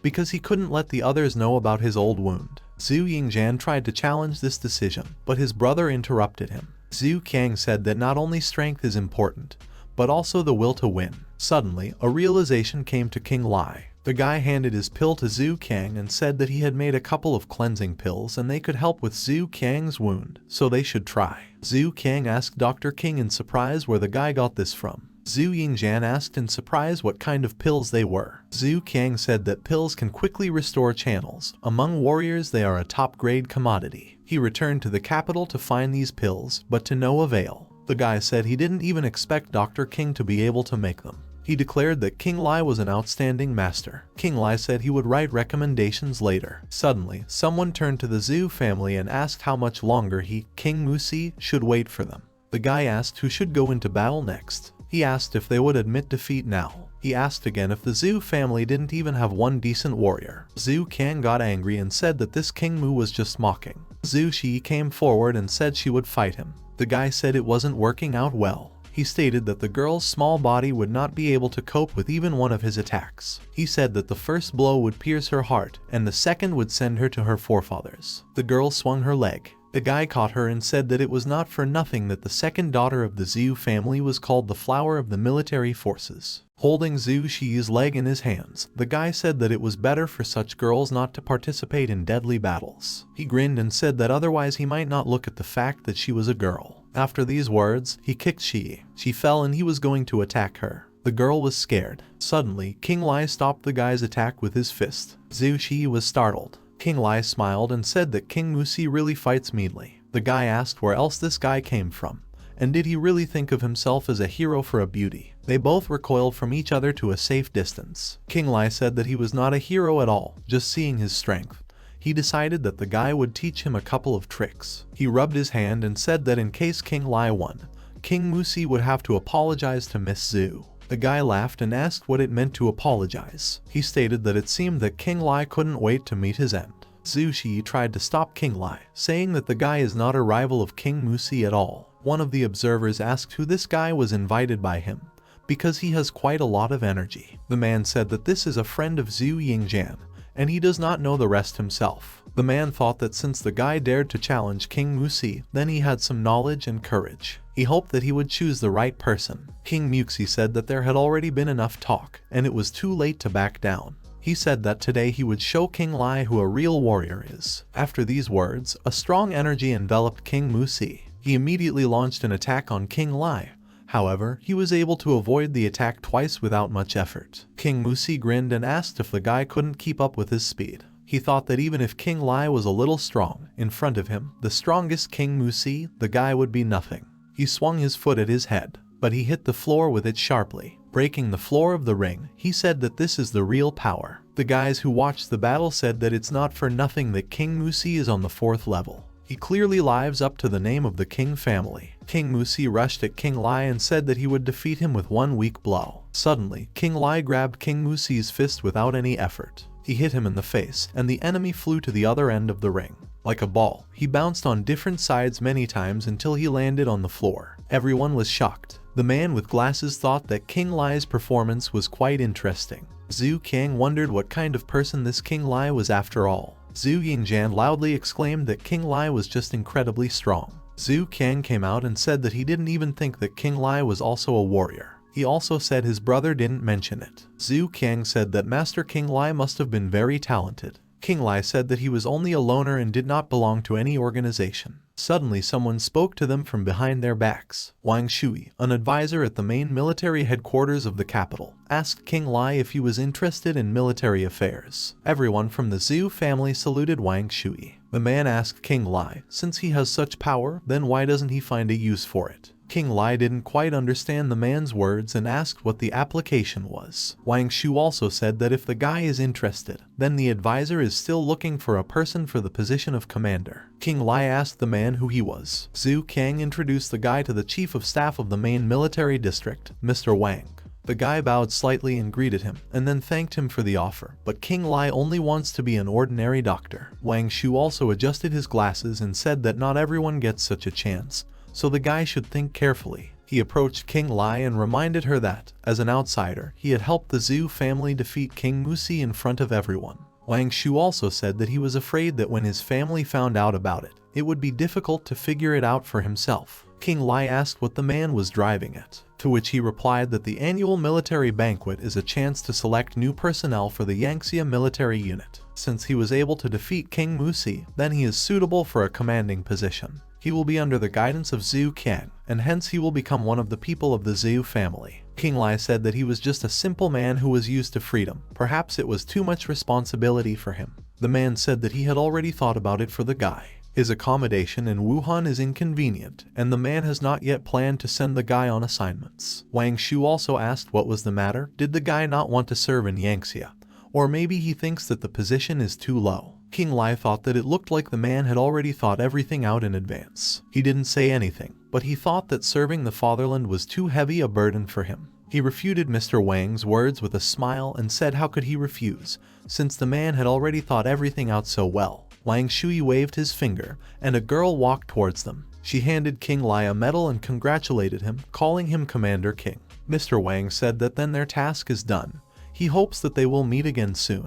The man and the girl left, and King Li wondered what Wang Shui meant. Zhu Yingzhan came up to the guy and said that the guy was so cool, since King Musi could not get this distinction for a long time. He asked if King Li would let him look at her. King Li handed him his medal and thought that it looked like the techniques that the old man had given him were the warrior art that everyone was talking about. He wondered what kind of destiny he was talking about then. So also Zhu mentioned some Dr. King, very similar to the guy. Zhu Yingzhan turned to King Li and said that from now on they were members of the same family, and then asked the guy what about staying in the capital. He saw that the guy was thinking about something and called out again. Zhu Yingzhan waved his palm in front of King Li's face and asked what he was thinking about. King Li replied that it was nothing like that. He suddenly remembered something and reminded Zhu Yingren that he had mentioned a doctor very similar to King Li earlier. He asked if he was from this king family. Zhu Yingzhan put the medal back in the box and said that he didn't think so, because in fact he had only met him once. And the Zhu family found him through connections to help cure his deceased brother. King Li put his hand on his shoulder and apologized, to which Zhu said that everything was fine, and that was in the past. King Li asked what else the guy could tell about him. Zhu Yingzhan replied that he was not dressed like an ordinary person. He assumed that the man was also a warrior. He awkwardly said that he hadn't heard from him since that time. Zhu King came up to them and told King Li that if he wanted to find out about this Master King, then his sign could help the guy. King Li asked what Zhu King was talking about, to which he replied that there are 4 levels of such insignia in the army: iron, bronze, silver and gold. Holders of the silver badge and above have free access to special places in military circles. King Li looked at his insignia and asked about the special places. Zhu Qiang said that, for example, in the capital on Taiping Street there is 1 bar for warriors. To enter you need to be a warrior and have a certain status. There are rumors that sometimes high-level warriors exchange experience, but Zhu Qiang himself was not there. King Li thought that it looked like in order to find Master King, you first need to go to this bar and get information. A few days later, King Li went to the warrior bar. The guard at the entrance shouted to the guy that he couldn't come here, so let him go. King Li took his tablet out of his pocket and asked if he could use it. The guard was shocked because the guy was holding a commander's badge in his hand. The guy asked if he could enter, to which the guard quickly pointed out the way and told him to pass. King Li left, and the guard, exhaling, thought that he had been working here for how long, but this was the first time he saw such a high level. King Li went to the door and heard someone shouting that Xiao Ma was not bad. Someone asked this man if he really didn't know him. He was a famous warrior among them. The guy opened the door and saw a large number of people. One guy was lifting a huge barbell with one hand, and the guy next to him was shouting that Xiao Ma was so cool. The man next to me asked what was wrong with that. It was a 2nd level power. King walked on, paying attention to the wall. There were pictures of various warriors hanging on it. The guy from the 2nd floor paid attention to King Li and said that for some reason he seemed familiar to him. He suddenly recognized the guy. The guy went downstairs and turned to King Li, asking what the fates were from here. He asked about the fact that he really likes such places. The guy asked King Li if he didn't remember him. King Li remembered that it was that guy from the serious gang. The guy confirmed King Li's words and, handing him a glass of wine, introduced himself as Gao Lei from the serious gang. King Li took the glass and thanked Gao Lei. He said that it was his first time in this place, so he did not expect to encounter a guy here. Gao Lei shook King Li's hand and said that he had heard that the guy had defeated King Musi and even got a place as a commander. He congratulated him and wondered if the rumors about his strength were true. The guy directed energy into his hand, and Qing Li replied that he was even somehow embarrassed. Gao Lei's strength dissipated, and he thought that the guy's strength had increased since last time. Qing Li enveloped himself with energy and Gao Lei was surprised, since such a speed of development is simply incredible. He felt as if a huge tiger had hit him. The guy let go of his hand and told Qing Li that he had a strong handshake. Gao Lei thought that if Qing Li joined Sirius, there would be one more strong fighter. That's just how painfully he squeezed his hand. Qing Li said that he would probably go since he still needed to find someone. Gao Lei asked who the guy was looking for. They sat down on the sofas, and Gao Lei replied that Qing Li only knows that this man's surname is King, and he is a warrior, but he has not appeared anywhere for a long time. Qing Li confirmed his words and said that there was little information, but still he needed to find him. Gao Lei replied that the lack of information was not a problem, but if a person deliberately decided to hide and did not leave any traces, it is already more difficult. But the situation is not hopeless, there is a person who may be able to help. Gao Lei told Qing Li that if he trusted him, he could follow him. The guys got up and headed for the elevator. The guy pressed the button. They went in, and Qing Li asked about where they were going down. Gao Lei replied that he would introduce the guy to one person. At one time, he was engaged in collecting information. Perhaps he can help Qing Li. The guys arrived on the -5th floor. Qing Li asked about the fact that isn't this place a bar for warriors. Gao Lei replied that this place didn't look like a bar. What Qing Li saw above was only a part of this place. The guy said that it was all built by the elders of the Sirius gang. There are only 10 floors below. The lower, the larger the floor, the more power and authority you need to access. Gao Lei had heard that the warriors of the 6th floor and below had already expanded to other places. Putting his hand to the sensor and entering the password, the doors opened, and the guy greeted Qing Li at the main base of Sirius. They went inside. Qing Li thought that Sirius was just a small criminal gang, but perhaps they were much more influential. Gao Lei pointed at the guy behind the huge monitor and said that this was the one he was talking about. The guy jumped out of his seat when he noticed the boss. Gao Lei turned to Xiaofeng and said that his friend needed to know something here. Qing Li greeted him and said that he was looking for a warrior with the surname King. He is about as tall as Qing Li, and so far this is all the information. Qing Li would be happy if the guy could help him. Xiaofeng thought that Qing Li was also looking for a warrior with the surname King.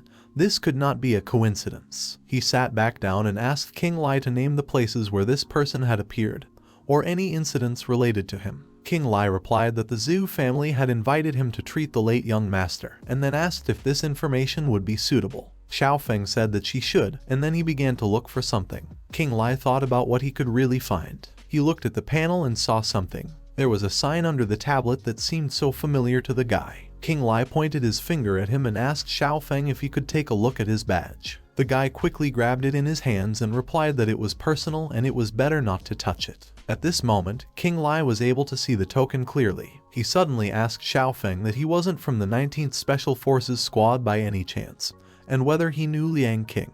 Duan Xiaofeng is an agent of the former 19th Special Squad. He asked Liang King's name again, and then said that she was the only girl in their squad. However, she has already died. Qing Li said that she hadn't died and had been looking for them all this time. Xiaofeng got up from his chair and exclaimed the question that the girl was still alive. Qing Li took out his phone from his pocket and showed a photo of the girl, saying that not so long ago she, all wounded, got into his treatment room, and now she is helping him. Xiaofeng said that he thought she was dead, but it turns out that this girl's luck is fine. Qing Li said that he promised to help her find out about her colleagues. However, the guy was only busy with his own affairs. He did not expect to encounter in this place. He asked why the guy wasn't looking for other team members, to which Xiaofeng replied that the boss treats him well, and he's uncomfortable talking about some things. Gao Lei said that everything is fine, and Qing Li is his friend. He found his colleague, so the guy cannot worry and tell Qing Li everything. Xiaofei agreed and said it was worth starting with what happened 2 years ago. On one assignment, a person said that Feng's information must be correct. This person was hiding in different countries. Now he should be in this room. Suddenly someone blew up the building and shouted the words that the end of the 19th squad had come. Duan Xiaofeng miraculously survived that time. He was lucky to meet the boss. Now he just wants to find the traitor, capture him and restore the honest name of the 19th squad. However, due to the fact that the mission was secret, the only clue is the head of the operation, a 9th rank warrior surnamed King. Xiaofeng was also looking for him all this time. Suddenly all the screens lit up red. Qing Li asked if something had happened. Du and Xiaofeng began to fix the system worriedly. The guy said that it seems that the person Qing Li is looking for is not so simple at all, and perhaps he is the one Du and Xiaofeng himself is looking for. He said that all information about this person is protected by a high-level system, and it will not be possible to hack it quickly. Qing Li asked what the system was. Du and Xiaofeng said that this is a secret system under the control of the Yangtze military forces, and it is very difficult to crack it from the outside. Qing Li wondered what this man could be hiding, that the information about him was so secret. He remembered Wang Shuyi's words that this man was connected with the military. Dao Lei took out a small remote control and said that Xiaofeng was right, and it was really difficult to crack the protection. But this does not mean that there are no other ways to find a person. He pressed the remote and said that if Sirius was so simple, then their name wouldn't mean anything. Dao Lei pointed Qing Li to a large window with the Sirius Information Network. The guy could see a lot of familiar faces on this window. Dao Lei said it was Sirius Internal Information System. Qing Li thought that Sirius wasn't just a criminal gang after all. The guy understood that this was a talented underground organization with combat power. Qing Li told Gao Lei that he was willing to help him, and he must have a condition. The guy grinned and said that since Qing Li asked directly, then he would be frank. Gao Lei said that, in truth, this could not be called a condition. The guy said that he liked Qing Li, and he hoped that he would join Sirius. Qing Li agreed and said there was no problem. He thought that although Gao Lei's motive was not completely clear, judging by his attitude towards Xiaofeng, he did not think that the guy would lose. Qing Li said that in case something is needed, and it will be within the law, then Qing Li will help Sirius as much as possible. They shook hands. Qing said it was already quite late, and he had already wasted a lot of the new acquaintance's time today. Gao Lei said he would contact him if there was any news. As soon as Qing Li left the room, Du and Xiaofeng asked Gao Lei if this guy really deserved the boss trust so much. Gao Lei looked at the remote and asked Du and Xiaofeng how he thought the boss had achieved his current position. He asked if it was awareness and strength. Gao Lei said that this is exactly the case. He looked at the window with Qing Li's information and said that since even the Zhu family respects him very much,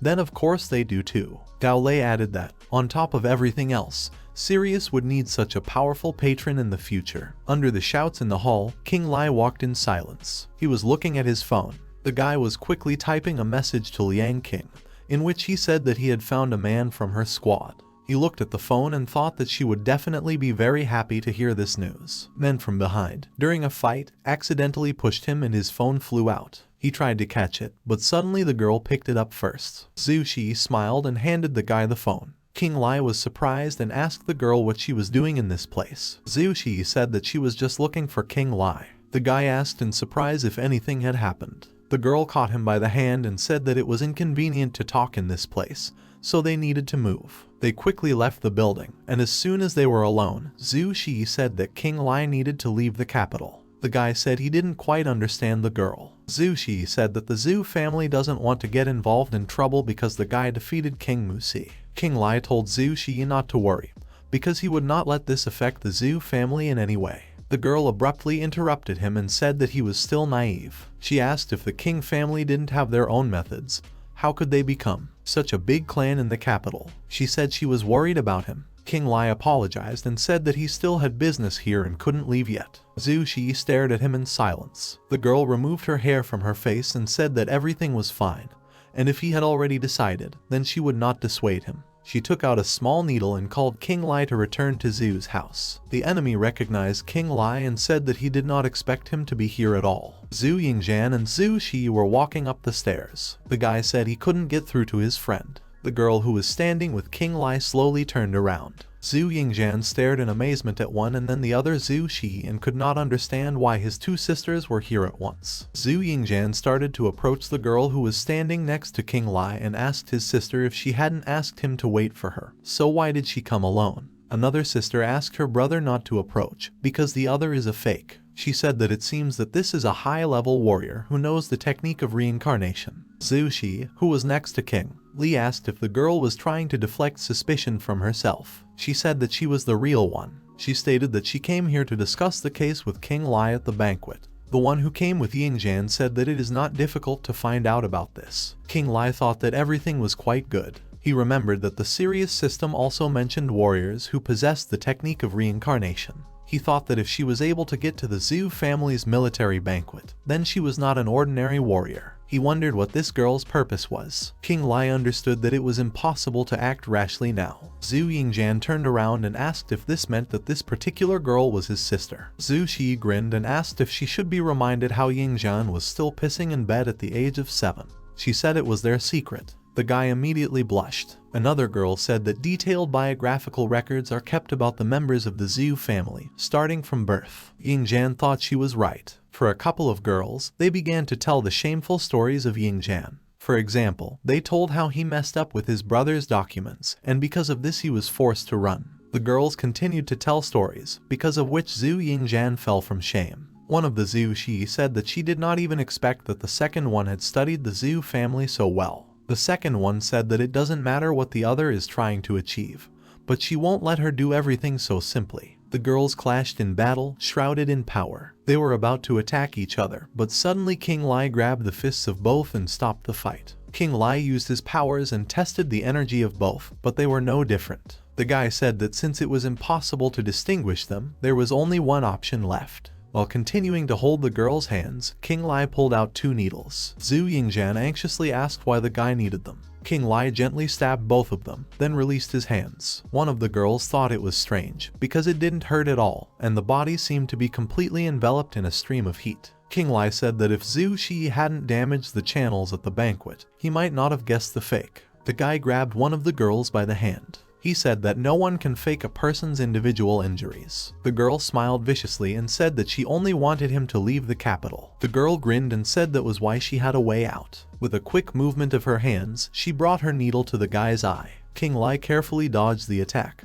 then tried to catch the girl, but she jumped back. She quickly jumped onto the roof and told King Li that he had a very long way to go if he hoped to survive in the capital with such strength. King Li looked at her retreating figure and thought that it seemed that if he wanted to learn more information in the capital, then he needed to improve his own strength. The girl was afraid that there were only a few warriors with such strength in Yangxia, and it was possible that the Qing family was connected to them. Zhu Shi told the guy not to worry. When she left, she said that the Zhu family would sort it out. Suddenly, King Li turned to Zhu Yingjian and asked how they found him, and if something had happened. Yingjian stated that his brother said that he had an urgent matter with King Li, but they could not contact him, so they came to this place. The girl opened the car door and said that it was late today, and they could go to her brother tomorrow morning. The fake Zhu Shi sat on a tree and watched them drive away. She didn't expect this guy to be so attentive. She understood that King Li was able to reveal her with the technique of descending spiritual power, so he also reached the 7th level. She grinned and thought that since he did not want to leave the capital by himself, she would help him in this. After a while, the man asked King Li if he had found anything yesterday. The guy said that he could say that, but he needed more time. Commander Zhu said that if he needed help, he could contact him at any time. The guy thanked him and asked why they were looking for him. Zhu Kang took the guy's hand and said that it was so. He asked King Li, in the guy's opinion, if something had changed in him. He replied, did he really get enough sleep? Zhu Kang said that this was not the case, after which he pointed to his face and asked the guy to look more closely. Watching this, Zhu Yingjian was amazed to think that this was the first time he had seen his brother so close to outsiders. King Li wondered if the guy was talking about the result of taking pills. He took a look at the energy that moves through Zhu Kang's body. He thought that it seemed that improvement was about to happen, and he asked, saying that he would soon surpass the 4th level. Zhu Kang smiled, then said that he was talking about how his scar on his face healed overnight. He asked why the man was upset, because it's very good. Zhu Kang said that the business partners returned all their medicines for the treatment of injuries immediately after entering the market. The reason was that recently a new medicine was being sold in the capital.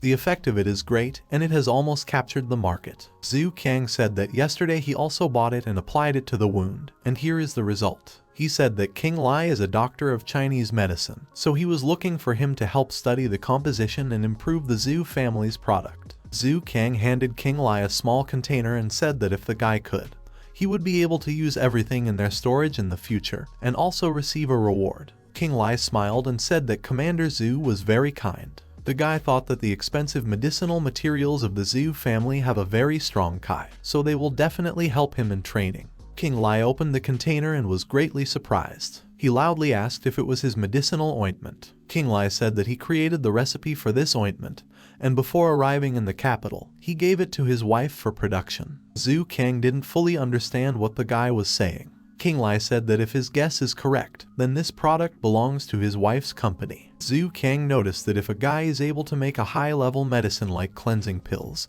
then what can we say about this medicinal ointment? Zhu Yingjian asked King Li in amazement if he was really married. His sister supported him and said that the guy is still very young. King Li said that this was the case and he and his wife met at university and then got married, so he is the son-in-law of the Chu family, living in his wife's house. Zhu Qiang, surprised, spat out the water he had just drunk. He was amazed that King Li, with such abilities, lives in his wife's house. Zhu Shi said that the guy's wife is really lucky. Zhu Qiang asked if King Li had created the ointment, could he make a modest request to the guy? King Li listened attentively to him. Zhu Kang said that even if the Zhu family produces medicines for the army, some of them are not as effective as traditional medicines on the market. Therefore, Zhu Kang wanted to ask King Li to become a consultant on special medicines. He said that they would help his wife enter the capital's cosmetics market. Zhu Kang promised to fulfill 3 conditions. King Li thought that he needed to increase his strength and find Master King, and it seems that he will have to stay in the capital. Zhu Kang thought that King Li was a warrior with unpredictable strength and excellent healing skills.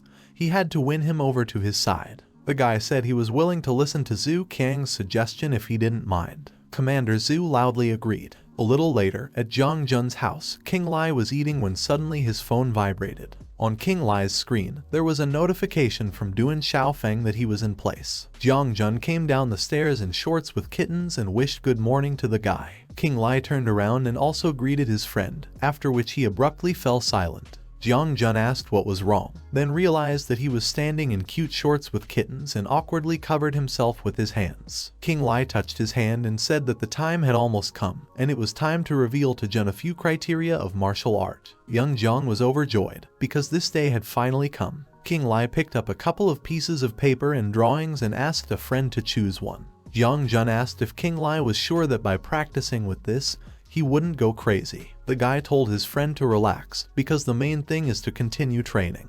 Zhang Jun tensely said that in that case he would try. Suddenly someone knocked on their door. King Li went outside and saw Duan Xiaofeng. The guy asked Xiaofeng in surprise how he got here. The guy asked what was wrong, and did Mr. King not want him to go with him to a meeting with a comrade in arms. Duan Xiaofeng walked to his car and called King Li to get in. The guy wondered how this man knew that he lived here. Together they drove through a seemingly abandoned city. King Li said it wasn't exactly like driving to the airport. He thought that usually the airport is located in an open flat area, but here, wherever you look, there are mountains. Duan Xiaofeng briefly said that this is a short road. King Li said that, in his opinion, this is not quite the right road. Suddenly, the guy asked Duan Xiaofeng if he had learned anything new about Master Qian. Duan Xiaofeng tensed up. He said that the information about this person is well hidden, and perhaps he is no longer alive. King Li said it didn't seem to lead anywhere either, but he had recently fought a warrior changing his appearance. At this time, Duan Xiaofeng was lying in the trunk. The one who drove the car said that he had not encountered such, but heard that they no longer exist. He didn't think that King Li would run into one of them. Duan Xiaofeng thought that, judging by the voice, Mr. King and the one who knocked him out were sitting in front. The unknown stunned him, pretending to be the same. He did not understand what was wrong with him. The one who was driving the car turned to King Li and asked if he could bring his eye drops. As soon as the guy opened the drawer, pink smoke floated out of it. King Li was greatly surprised and recognized the remedy, but very quickly lost consciousness. At this time, the one who was driving the car covered his nose with a handkerchief. After a while, he brought King Li to an abandoned house and planted her against the wall. The man took off the blindfold and started walking towards King Li. He approached the guy and thought that King Li should not blame him, because in the future he would understand that it would be better for him. Suddenly, King Li grabbed the unknown man by the face and pulled off the mask. The unknown man quickly got up, holding his face with his hands. The man who pretended to be Duan Xiaofeng did not expect that King Li would suddenly figure out his reincarnation technique. King Li replied that when he met him today, he immediately felt the similarity of his inner energy with that of the fake Zhu Xiyu. He threw the man's mask aside and added the words that besides, Duan Xiaofeng would not have come to him like this without any reason. The masked man, enveloping his hand with energy, said that it looks like he was not careful. But even so, King Li is still too weak. He rushed to attack the guy. King Li stood in a stupor and thought that the man was very fast and he didn't have time to attack at all. The masked man hit the guy right in the stomach, smashing the wall behind the guy. He grabbed him by the neck and told him not to be offended, since he himself did not follow his advice. Qing Li said the words about why he should follow the man's advice, having prepared several needles in his hand. The guy called the man an arrogant type and hit him right on the forearm with needles. The man recoiled from him, and Qing Li grabbed his neck and thought that the man would not be able to use his right hand for a while. However, the next moment, a blow from the outside of his fist flew into the guy's face, which quickly threw him aside. Qing Li smashed a large stone with himself, and the man said that the idea was good, but it wouldn't work on him. Qing Li spat out blood and thought how strong the man was. The guy touched the vital points of his right hand, and he still uses it freely. The man enveloped his body with energy and said that since the guy was so stubborn, then perhaps he would stop talking to him. Power suddenly began to radiate from his body in large streams. Qing Li covered himself with his hand, noticing how powerful this energy was. The difference in their strength is too big. A direct fight with him, Qing Li will not stand. The guy needed to come up with something. Qing Li stood up and looked around. He realized that this place is a cemetery. He suddenly came up with something. They are surrounded by mountains and there are a lot of old graves. This place is a place of accumulation of dark yin energy. The guy rushed in the opposite direction from the man, and he asked if the guy decided to run away. He asked about what Qing Li really thinks he can do. He said that everything here is under his control. Qing Li, running away, waved his hand towards the man, attacking him. But he easily dodged and told the guy not to overestimate himself. The guy attacked the masked man several more times, but he dodged all the blows. The needles stuck into the stones. The man noticed that the guy was already barely holding on, and Qing Li was holding another needle in his hand. The man headed towards the guy while he was standing still. Qing Li looked at him and decided it was time. He threw the last needle at the man's legs. An energy circle formed under his feet, and he stood in its center. Qing Li controlled him all the time. The man looked at his feet in shock, from where his hands began to reach out. Dragon-like heads were formed from the energy. They began to grab the man, and he realized that the guy had collected the dark energy of metal and awakened evil spirits. He said that Qing Li attacked him with a silver needle just to make him end up at this point. Using the terrain, the guy was able to make up for the difference in strength. He was not so stupid. The man stood wrapped in energy, and Qing Li replied that, fortunately, the man did not notice his trick, and that was the only reason he succeeded. The man admitted that he had underestimated Qing Li before. He suddenly grabbed the monster's head and, destroying it, replied that the guy had underestimated him too. Du and Xiaofeng was tied up in the car all this time and he was thinking that he hadn't heard anything for a long time. Did something happen to Mr. King? He, lying on his side, reached for his pocket, thinking that he needed to come up with a way to report this as soon as possible. Xiaofeng reached for his phone, grabbing it with trembling hands. At this time, the masked man was telling Qing Li that the guy had also greatly underestimated him. He enveloped himself in energy again and, grabbing the monster, destroyed it with one hand. Qing Li saw this and asked in shock how this was possible. The man quickly rushed to the attack, thinking that the only way to achieve results would be to force the boy to fight to the limit. Qing Li, receiving a strong blow, thought that without destruction there is no creation. This force is not the same as before. A powerful blow threw the guy up, and after that, the man jumped up and swung over the guy's body. He said he would show him today what a real warrior is. At that moment, Qing Li intercepted the man's fist. They fell to the ground with a huge explosion. The man looked down and said that he had damaged the Qing Li Tanzhong point. Now he would not be able to collect Kai energy. Qing Li coughed violently while kneeling. He said the man could kill him right now. The guy wrapped his hand in energy and asked why the man hadn't done it yet. To this he replied that in this state the guy is still able to maintain a clear mind. Levitating in the air, he uttered the words that he would tell the guy directly. His goal is to damage Qing Li's channels and force him to leave the capital. Qing Li pondered that this man wanted him to leave the capital, and his technique had deteriorated. Did the Qing family send him? The man rushed to attack the guy again, thinking that this was the last blow. He hoped that this boy would survive, otherwise the man would definitely finish him off. Suddenly someone came running to them and threw a dagger at the man.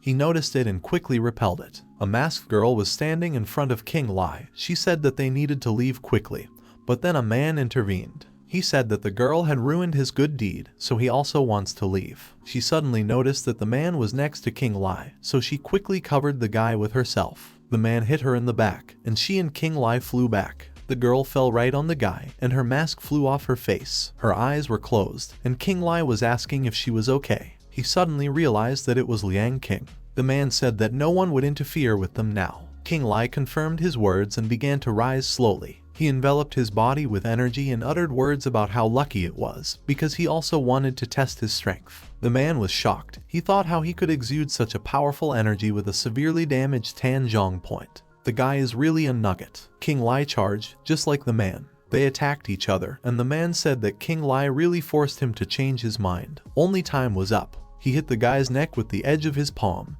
and Qing Li lost consciousness. Qing Li was lying on the ground, enveloped in energy, and the man, leaving and taking off his mask, thought that this was all he could do. The rest depends on Qing Li. The guy was standing in the yard and wondered what the training methods that Qing Li gave should really look like, because the pose is strange. Jiang Jun held a book in his hands and asked himself if this technique was practiced like this. He changed the position a little and asked again if it was done that way. He sighed and said that he still needed to go and ask Qing Li. Only it had been 7 hours since he had sat down for meditation. The guy was thinking how Qing Li could not move for so long. At this time, the guy was sitting on the bed in the lotus position and deftly controlled his power. He recalled that day and realized that the man was obviously going to kill him, so he did not understand at all why he transferred energy to him in the end. He changed his position and wondered what the man's purpose was. He thought that if he didn't purify this energy now, he might not be able to find the answer to this question. Qing Li's energy was struggling with the energy of the unknown. After a while, the doors of the Jiang house opened, and Chu Qin Yin and Liang Qing walked in. Jiang Jun greeted his daughter-in-law. The girl said that even though the doctors said last night that Qing Li was fine, she was still very worried, so she bought something just in case. Qin Yin walked with various boxes and packages at the ready. Jiang Jun smiled and said that the girl had prepared well. Qin Yin asked if everything was fine with Qing Li while they were away. Jiang Jun said that he had been watching all this time. However, the guy did not make a single sound. Suddenly, a large explosion was heard from the room where Qing Li was, smashing the windows. Jiang Jun asked what it was and if it could be an earthquake. Seeing the windows that had fallen out, Jiang Jun said that it seemed to be from Qing Li's room. All three of them burst into the guy's room and asked if he was okay. Qing Li turned around as if nothing had happened and said that there was nothing serious with him. The guy asked why Qin Yin suddenly came to the capital. The girl was surprised. She said that if Liang Qing hadn't called her last night, she planned to come to the capital in a few days and surprise her husband. Qin Yin said that their new medicinal ointment is selling well here. Jiang Jun turned to Qing Li and was about to say something. Liang Qing immediately grabbed his jacket and dragged him out of the room, because the guy never understood hints. Qing Li was explaining to his wife why he was busy all the time and he didn't have time to come to her. Qin Yin turned away and said that he had gone through all this horror and had not told her anything. She said he didn't seem to be thinking about her at all. The guy tried to say something in his defense, but suddenly his chest was soaked with pain, and he coughed up blood. Qin Yin immediately turned around and asked her husband what was wrong with him and where he was hurting. The guy asked his wife not to worry, because he will check himself now. Using his strength, Qing Li realized that, it turns out, the energy that had broken through earlier had not been completely purified. It seems that if Qing Li really wants to subdue this force, he will have to find the artifact of power that his teacher told him about. Qing Li told his wife that he was fine, and it was a common thing. He said he just overdid it. Qin Yin hugged him and said that he had scared her a lot. The girl remembered that her husband had brought Mr. Jiang to the level of a warrior. Qin Yin asked if that meant she could start training now, too. Qing Li asked in surprise if she wanted it too. The girl smiled and said that one day she would be worthy of standing next to him. Qin Yin looked her husband in the eye and said that since the last time she had already decided that her life was Qing Li. The guy agreed, and if she is sure, then they can try. On the street, birds fawned over each other. Qing Li left the room after a while, when his wife was already asleep. He saw Liang Qing in the kitchen and asked the girl why she was still awake. Liang Qing said that she had just returned from Duan Xiaofeng. They exchanged information, and it seems that the case with the 19th squad is not so simple at all. Qing Li said that in the eyes of the military, they have already become valiant warriors, and they should shine as little as possible in the capital. Liang Qing accepted this instruction from the boss. The girl was extremely grateful for Qing Li's care. Seeing the guy coming out, the girl asked if he was leaving. The guy turned around and said that he needed to go to one place and check something. It has to do with yesterday's old man. Liang Qing said she would go with him. Qing Li refused Liang Qing's offer of help and said he already had a plan.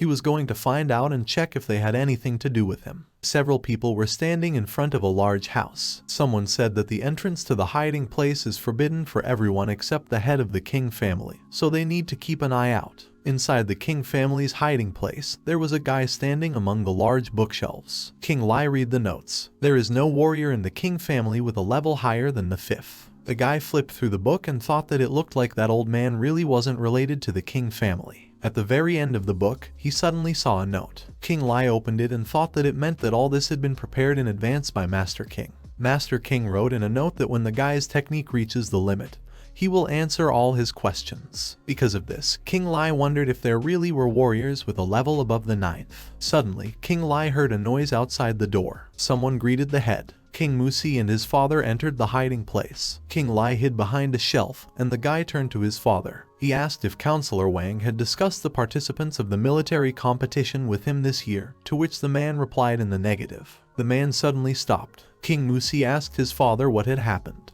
The man said that the books in the cache are not in their places. Someone was in this place. Qing Li began to think that he had really been noticed. And then the guy thought that the man was talking about another person in this room. The man went to the bookshelves. Qing Li prepared the needles. Suddenly King Musi said it was him. The guy lowered his head and said that he came yesterday because he wanted to find out if there was a book here that could help him with training.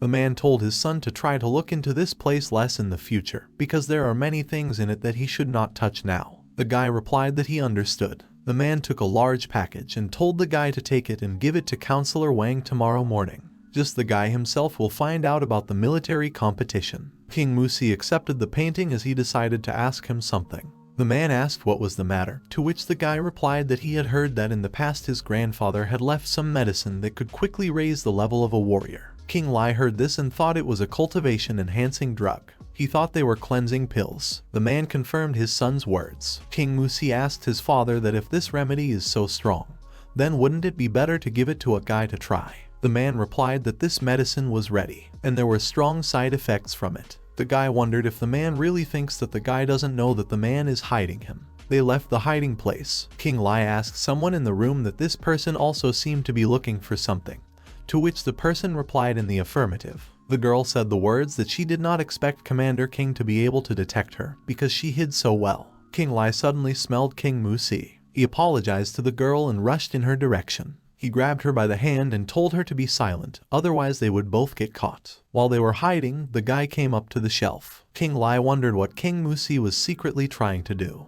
The guy pushed the books on the shelf and said the words that he finally managed to get rid of his father, and a hiding place opened in the closet, in which there was a small vase. The guy took it out and said that this old man was still trying to deceive his son, saying that it was destroyed. Fortunately, the guy found it earlier. King Muxi said that if he could increase his strength, it would still have minor side effects. Who knows, maybe grandfather came up with this lie because he wanted to become stronger himself. The guy opened the container and poured a pill into his mouth. He suddenly dropped the vase on the floor and uttered words about how hot it was. Energy suddenly began to envelop him.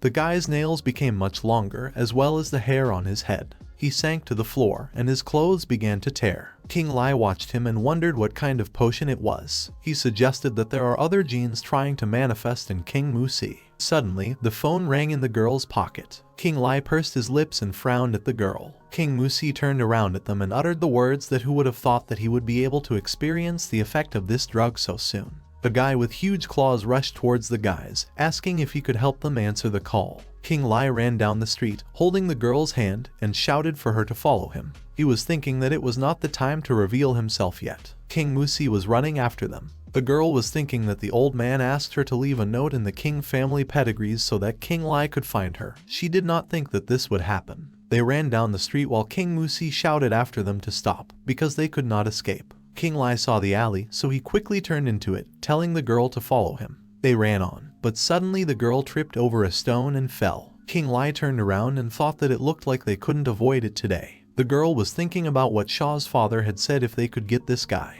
In the future, it will not be difficult to improve your cultivation in the shortest possible time. The girl got up and said that he was fast and she couldn't keep up with his speed. The guy replied that he was not the only one who was fast here, as King Musi appeared in front of them, shrouded in energy. He looked at the couple and recognized Qing Li. The guy thought that he had not created problems for him.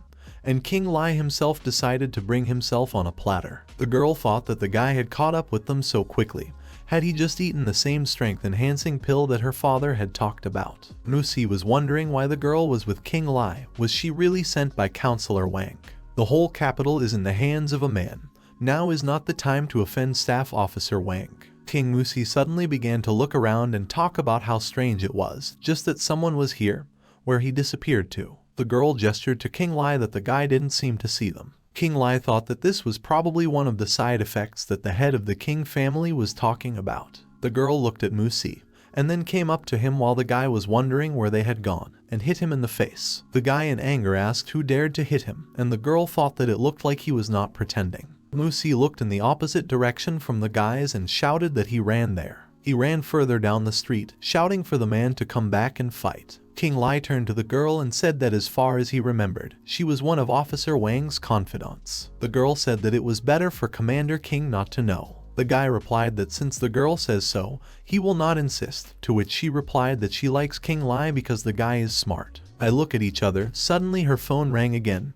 Her father called her. The girl answered and said that she was already returning. She was asked about Commander King, to which she replied that she would call him. The girl ended the call and turned to King Li with the words that Officer Wang was inviting him, and she hoped that the guy would not mind going with her. King Musi stood on the roof and looked at them. He thought that one day he would repay with interest all that he had once crossed his path. The guys walked through the courtyard of the military district, and then went inside. King Li opened the door and saw King Musi. King Li was surprised, since the guy had recently gone crazy from taking medication, since he was able to come. Musi turned to Commander King Li with a smile and said that he had finally come, because they had been waiting for him for half a day. The girl asked the guy what was wrong with his face. Musi waved off and said that there were too many mosquitoes yesterday, and he did not calculate the force of the blow. He asked the girl not to laugh at him. Van Shaw both laughed and told them to stop. He told his daughter not to tease the guy, and since everyone is here, he will get down to business. The man said that at the moment, they are the strongest people in the capital, so the commander-in-chief decided to choose 4 of them for the competition.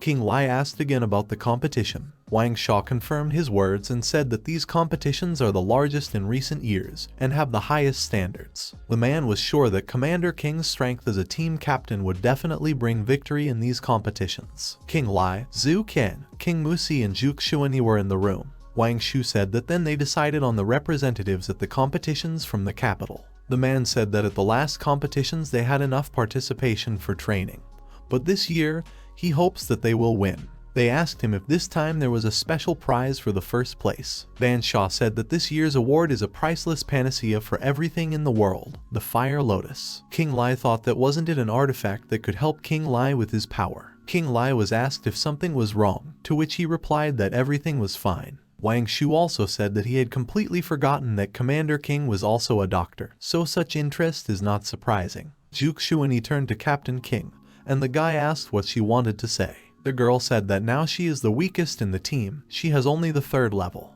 It would be nice if the guy gave her instructions before the competition. King Li agreed and said that then they would find time to get together to study each other and discuss everything. Van Shaw asked him to take care of his daughter. King Li agreed with a smile.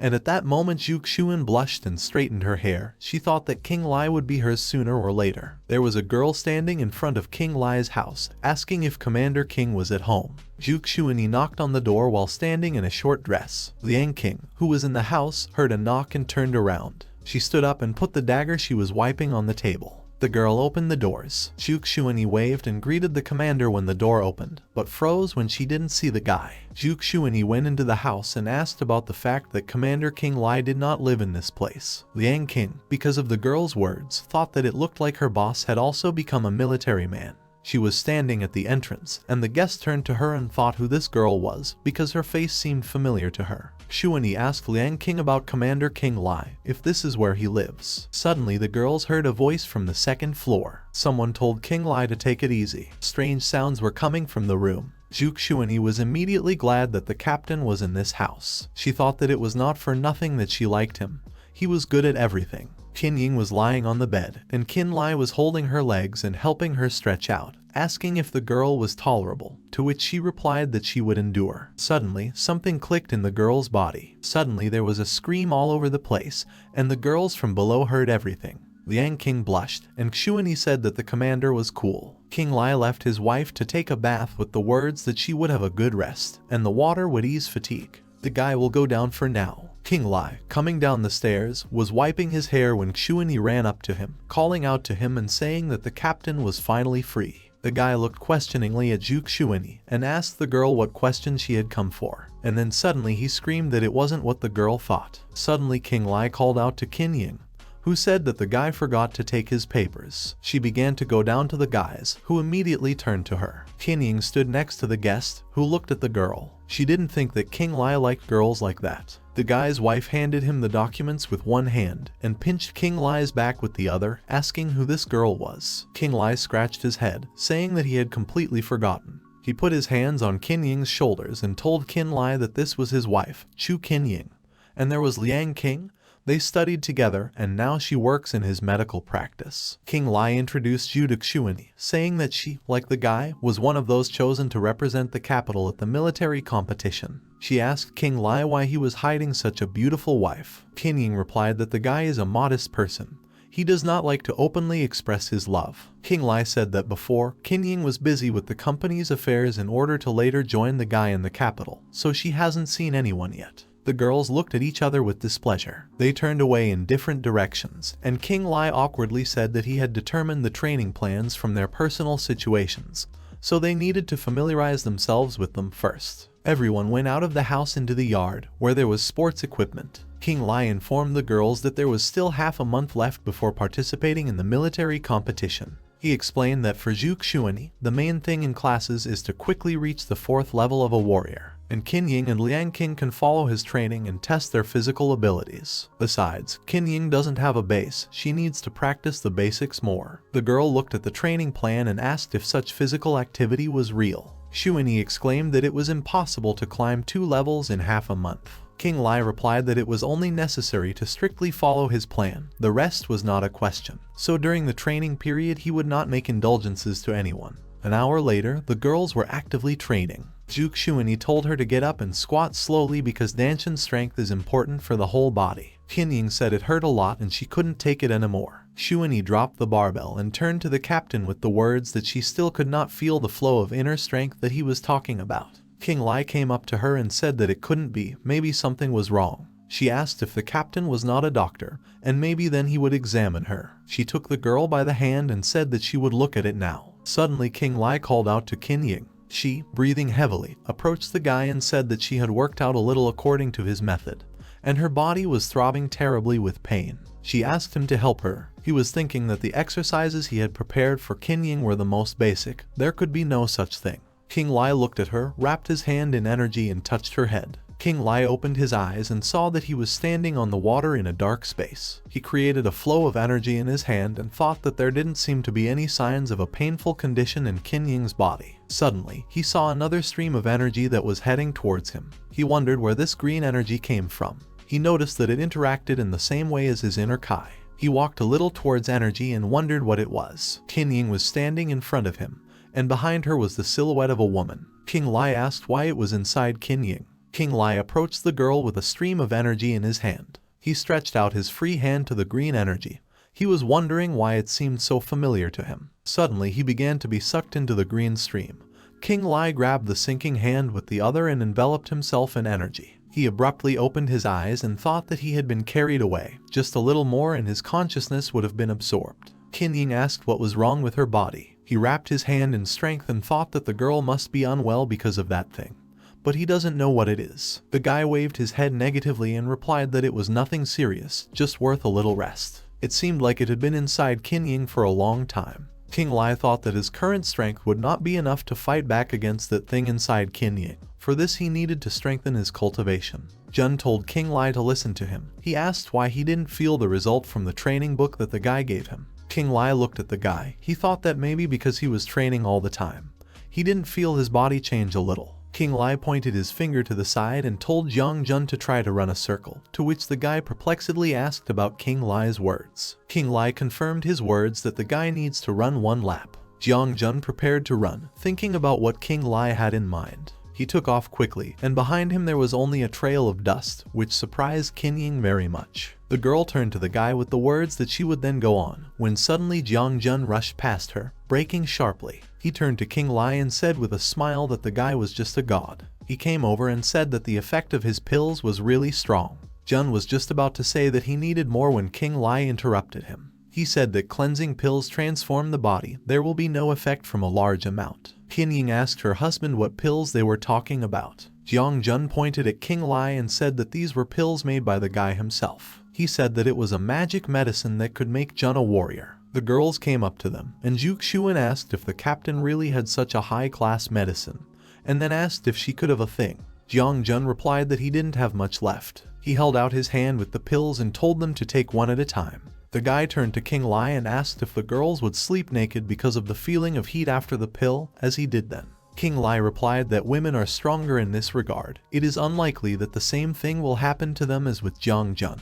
Liang King looked at the pill and thought about how the boss had given her such a valuable medicine. Qin Yin chewed the medicine and said how bitter it was. Chu Qin Yin turned pale, but said that the captain's pill is so sweet that it just melts in her mouth. King Li went to meditate. He was thinking that after the last time there was a large amount of power in the body, the perception began to gradually strengthen. He decided to try to find out if he could use the principle of collecting dark energy to collect it to help the guys with training. He stretched out his hand, and a large amount of energy was directed towards him through the window. King Li accepted everything and thought it was ready. With this, he will not only be able to accelerate his improvement, but also make it easier for the widow to train for others. King Li got up and headed for the door while Qin Yin was sleeping on the bed. He opened the door, and in front of him stood Chu Qin Yin, who was calling the captain. She blushed all over and said she felt so bad, and then asked the guy to save her. She leaned against the door. The girl stretched out her hand towards the guy, who immediately stepped aside, which caused Qin Yin to fall right on the floor in front of King Li. She turned to the captain and said that she was on fire. King Li asked Miss Zhu not to go out of bounds. The girl sat up and said that she tried so hard to dress up for the guy. Did her appearance not cause him any feelings? King Li thanked Chu Qin Yin, but replied that he was married. The girl asked what was wrong with that, because you can always get a divorce. She also heard that when the captain entered the Chu family, they didn't give him anything in return.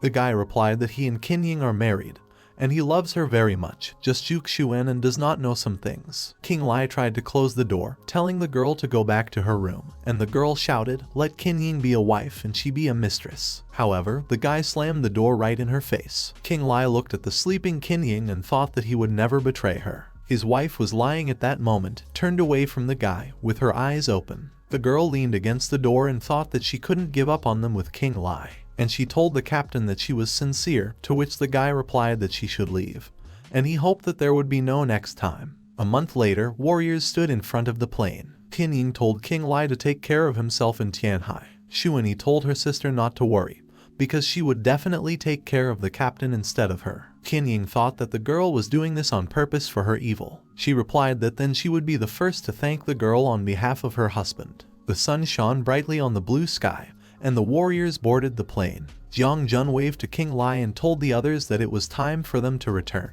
Qin Yin turned around and asked confusedly where Liang King was, to which Jun also confusedly replied that she had just been with them. The warriors were walking on board the plane. King Musi said that he had a feeling that they were being watched. They walked on, and the girl who was covering her face with a newspaper looked after them. Liang King thought that she should definitely follow the boss. Chu Qin Yin looked at King Musi passing by her. He brushed her shoulder lightly. The girl closed her eyes and began to fall towards the seats. She suddenly shouted at King Musi, saying that he did not look where he was going at all, and so it was possible to injure people. The guy helplessly tried to justify himself. Chu Qin Yin clung to the guy's chest, calling him captain and apologizing. She asked if she had hurt him. Zhu Kang cleared his throat and addressed Miss Zhu, saying that she seemed to have confused the person. The girl moved away from his chest in shock and asked why the guy was in this place. King Li was calmly reading a book while sitting by the window. Zhu Kang coughed and asked Xuanyi if she was going to get up. The girl quickly got up from the guy's lap. King Li suddenly asked about the fact that Officer Wang seemed to say that the capital had not won big military competitions yet. Zhu Kang replied that it was. Previously, they had met very high-level warriors at these competitions. King Li was thinking how high a level he was, as he didn't know how much he would be short of the 9th level, just as he does not know whether a warrior with a level higher than the 9th can be his opponent. They arrived in Tianhai City. They were in a large room, and Qing Li was calling Qing Li to her side, saying that the registration was in that direction. Qing Li walked among the people and examined their energy. It looks like the world of a warrior is much more complicated than he thought. Someone shouted Zai Wen's name, as well as the words that he was told not to touch others. A girl fell in front of Qing Li, and a voice asked what they would do to her for it. Others ran up to the fallen girl, asking if the captain was okay. A guy was standing in front of them. It was Zai Wen, the captain of the Tianhai team. He told the girl not to forget that they were organizing the competition this time. The girl said that the guy violates the rules of the competition.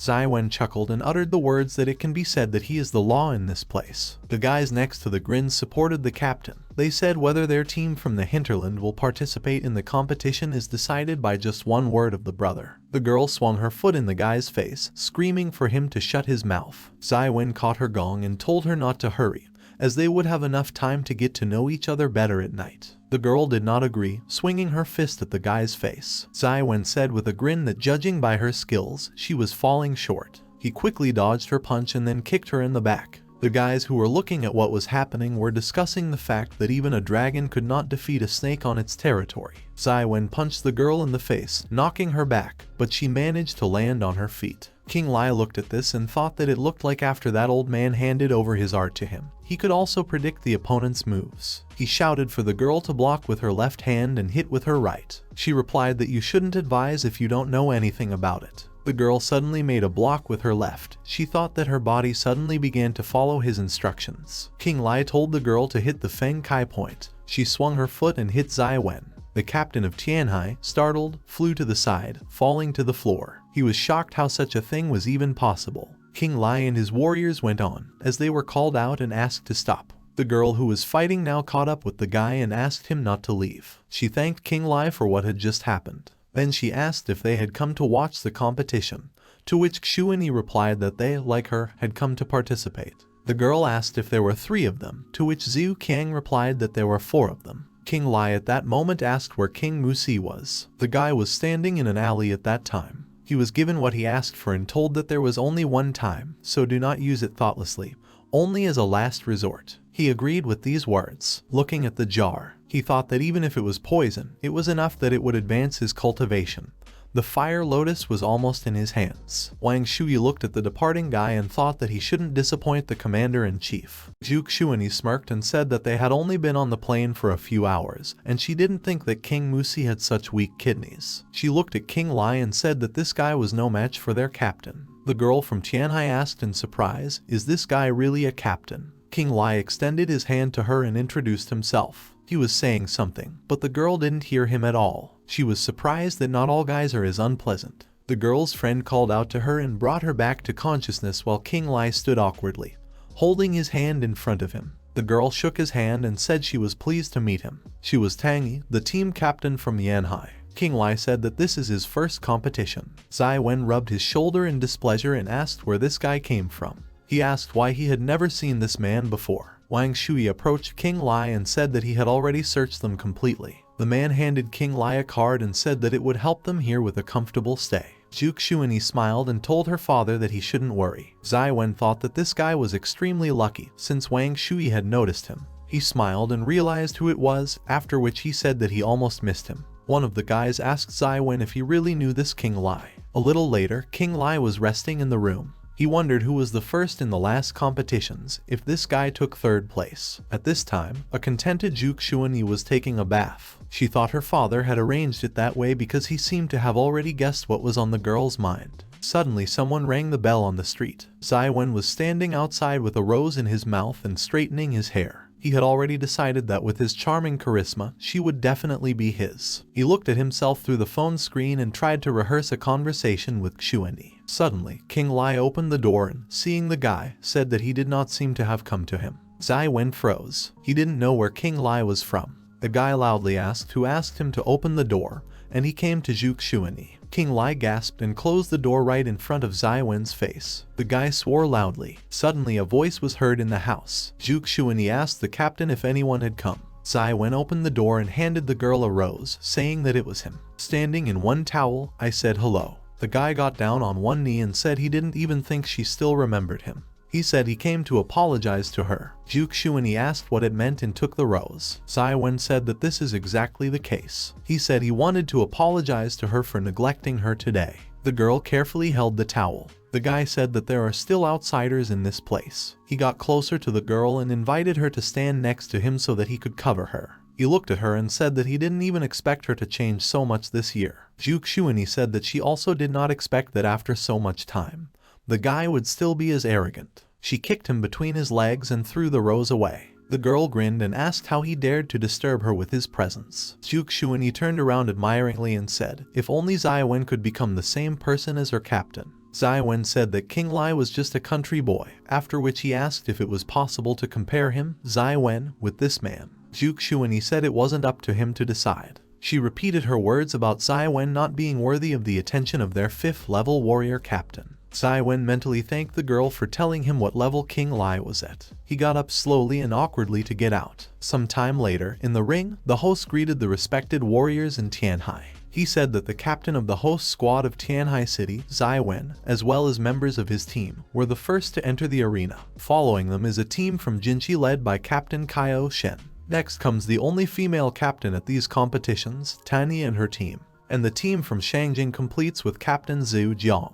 The host made a little mistake, after which he said that the captain of the team is Qing Li. He apologized for his mistake. People from the audience began to whisper, trying to find out who Qing Li was. One man said that the guy was a doctor, after which laughter rang out in the hall. They asked if everything was really that bad in the capital. The host said that the competition will be held in the format of one-on-one arena defense. The first participating team is determined by the captains of 4 teams. The team that draws the short stick starts, after that the other team members take turns challenging. He stated that the use of props in the competition is not limited. The one who overcomes everyone and becomes the king of the arena will receive the title of champion of these competitions. The winning team will not only be able to use precious medicinal materials for free for a year, but will also receive a fire lotus. Amazed people said that they did not think at all that the fire lotus really existed. They say this thing can cure hundreds of poisons. After the host's command, the captains pulled out sticks with different numbers. Tang saw that her wand with number 4 was short. Kaio Shen and Zai Wen exchanged glances. The girl threw her wand back and assumed that they were already starting.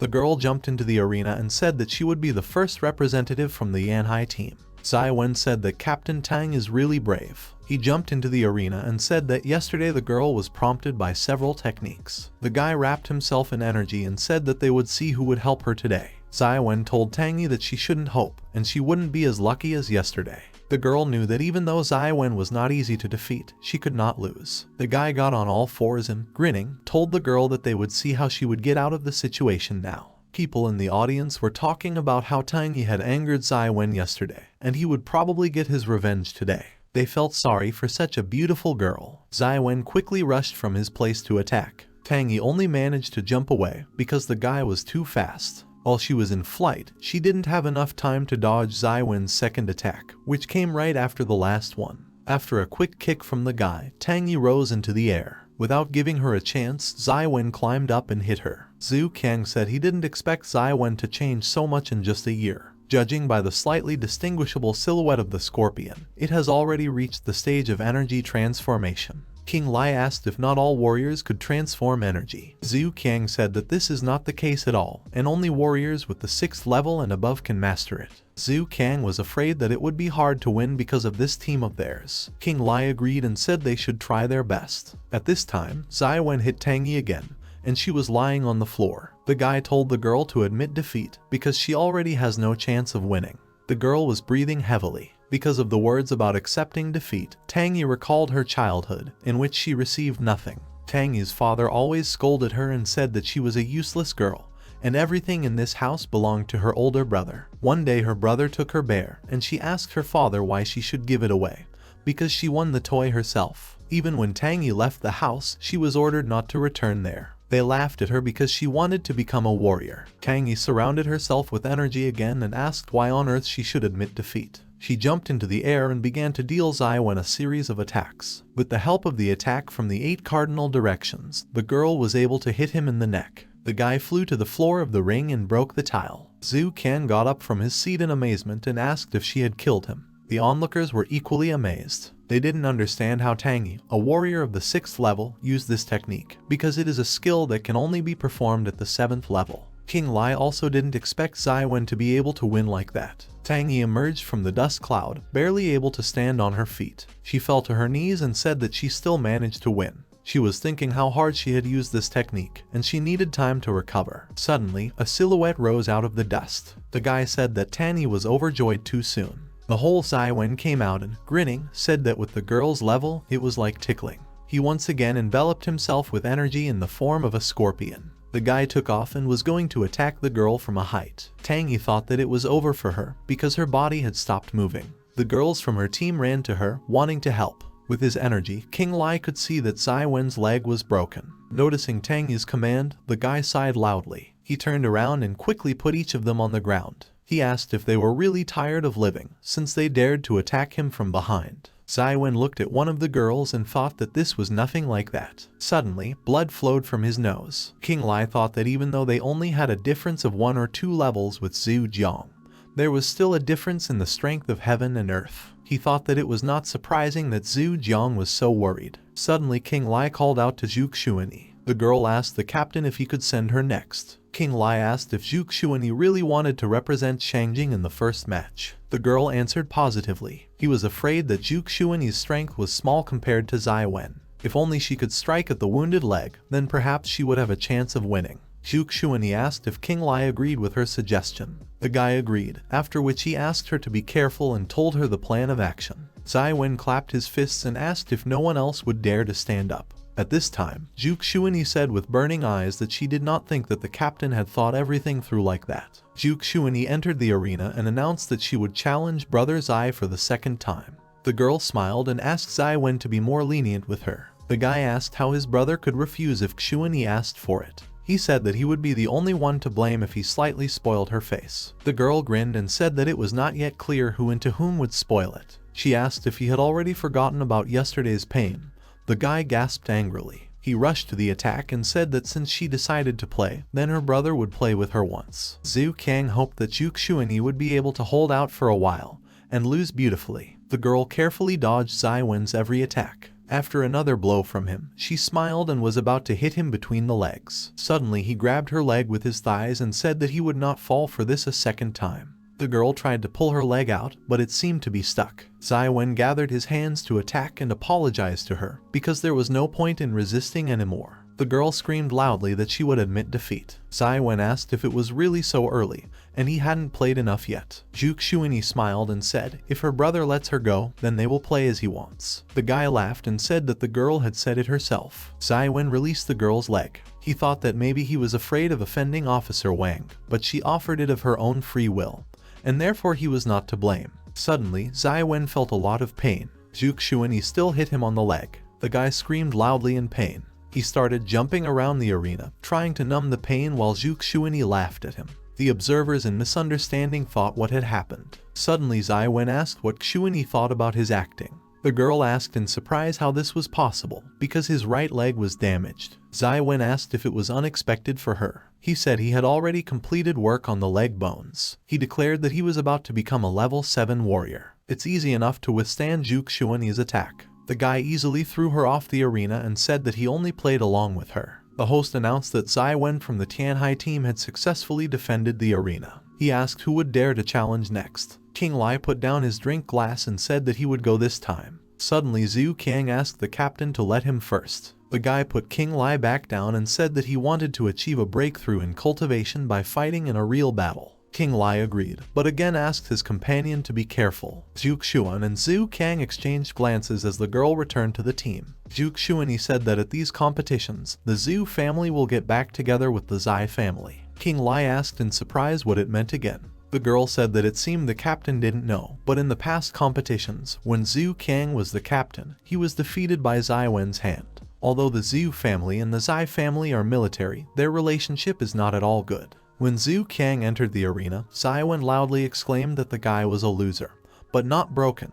He declared that he would defeat him once again. Zhu Qiang was about to attack and said he didn't have time to listen to Zai Wen's conversations. Zhu Qiang started throwing a lot of punches at the guy who was covering himself with his hands. After a little preparation, Zai Wen quickly moved behind Zhu Qiang and said that he did not even think that the guy would not improve at all in so much time. He stated that Zhu Qiang is still as bad as before. Zai Wen hit him in the back, after which Zhu Qiang flew to the other end of the arena. Zai Wen asked if the guy really thinks it's so easy to achieve the strength and invincibility of a 7th level warrior. While Zai Wen was about to launch another attack with burning eyes, Qing Li noticed that his drink had run out. Zai Wen jumped into the air and loudly declared that it was high time for Zhu Qiang to be replaced as commander. At that moment, an empty glass from the drink flew into Zai Wen. The guy landed on the ground and angrily asked who threw it. Qing Li calmly raised his hand and said it was him. Zai Wen asked if he really saw that Zhu Qiang was about to lose and decided to take extreme measures. Qing Li said that there is always a loser and a winner in a fight. Besides, it's okay if Zhu Qiang with his current strength loses to Zai Wen. Qing Li added that he only wants to know if Zai Wen is indestructible down there. The guy asked what it meant. Looking down, he saw a small needle in his injured leg. He laughed out loud and said that Dr. King's acupuncture technique is really something. The onlookers also laughed. They thought Qing Li was joking. Tang immediately realized that by Zai Wen's strength, it was hard not to guess who would be able to defeat him. This is possible if the opponent's strength completely suppresses him. Tang did not expect at all that she would be able to meet a person with such great strength this year. Kaio Shen approached Tang from behind and said that he sympathized with the girl. He said that defeat must taste bitter. The girl grinned and told Kaio Shen that the Jinchi team's collusion with the Tianhai team, as in the past, would give him an advantage. The girl said that, it seems, this year they will fall under the distribution, and he cannot even doubt it. Kaio Shen said that someone does not know how to admit their mistakes. Qing Li came forward and told Zhu Qian that he would replace him. The guy, holding his stomach, told the captain to be careful. Zai Wen smiled and thought that he would deal with him very quickly, because he was only a 5th level warrior. Qing Li bowed and said they could start. Zai Wen said that since this was Captain King's first competition in this position, he would be generous. He gave the right to strike the first blows. Qing Li asked what the first couple of strokes meant. Zai Wen asked if the captain was not enough, he could increase their number. People from the stands were shouting loudly that the fight hadn't even started yet, but Qing Li already looks like a loser. They asked who asked the guy to go against Zai Wen. Qing Li took out his gloves and said that for the sake of his opponent's safety, he would put them on. Zhu Shuani asked the captain not to make any concessions to Zai Wen. Wang Shui said that it seems his daughter is full of confidence. The girl agreed, and then asked if her father's intuition was letting him down. Suddenly one of the guys asked if he had misheard, and if the girl really called him father. The guy looked up and saw the stern Wang Shui. He turned around and asked the other guy who the man was. The man asked if he didn't know him, because he was Officer Wang from Shangjing. He adjusted his glasses and said that he didn't think Zai Wen would be able to handle several opponents so soon. Compared to last year, his strength had greatly increased. Zhu Xuanyi said that her father was worrying too much. She said that Captain King didn't even need 10 blows to deal with him. The girl said that her father was also waiting for this, after which she asked if she was right. The man smiled, then agreed with her. From the arena, one of the onlookers could be heard loudly declaring that the fight was starting, and he would finally see if this Qing Li was really strong only in words. Zai Wen pointed at his chest and told the guy to hit right here. He said he would stand in this place. Zai Wen stated that if Qing Li could move him half a step, then he would consider that the guy had won. Qing Li said that in that case he would start. Zai Wen closed his eyes and said that Qing Li seemed to really like to talk. Before he could even finish his sentence, the guy crouched because of Qing Li's blow. He flew to another part of the arena, but remained on his feet. He was shaking with pain and wondering how the guy was able to break through his defenses. He glared at Qing Li and said that such a thing was simply impossible. The guy immediately took out a small flask and poured the contents into his mouth. He said it was obvious because he had used up too much power. He said that the guy will regret it. Qing Li thought that it was not very surprising that the Tianhai team always had an advantage in competitions, because they were supplied with pills. A new wave of strong energy enveloped Zai Wen. He gave a predatory smile and told Qing Li to hit him again if he was that capable. Without much thought, Qing Li slapped him in the face again. After each new blow, Zai Wen asked the guy to hit again and again. The audience looked at this picture with amazement. They wondered when Zai Wen had become so weak. Already badly beaten, Zai Wen couldn't believe that this country boy was at the 5th level. Suddenly Qing Li bent down. Zai Wen tensed up a lot. He folded his hands and told Captain King that he would admit defeat as long as the guy didn't beat him again.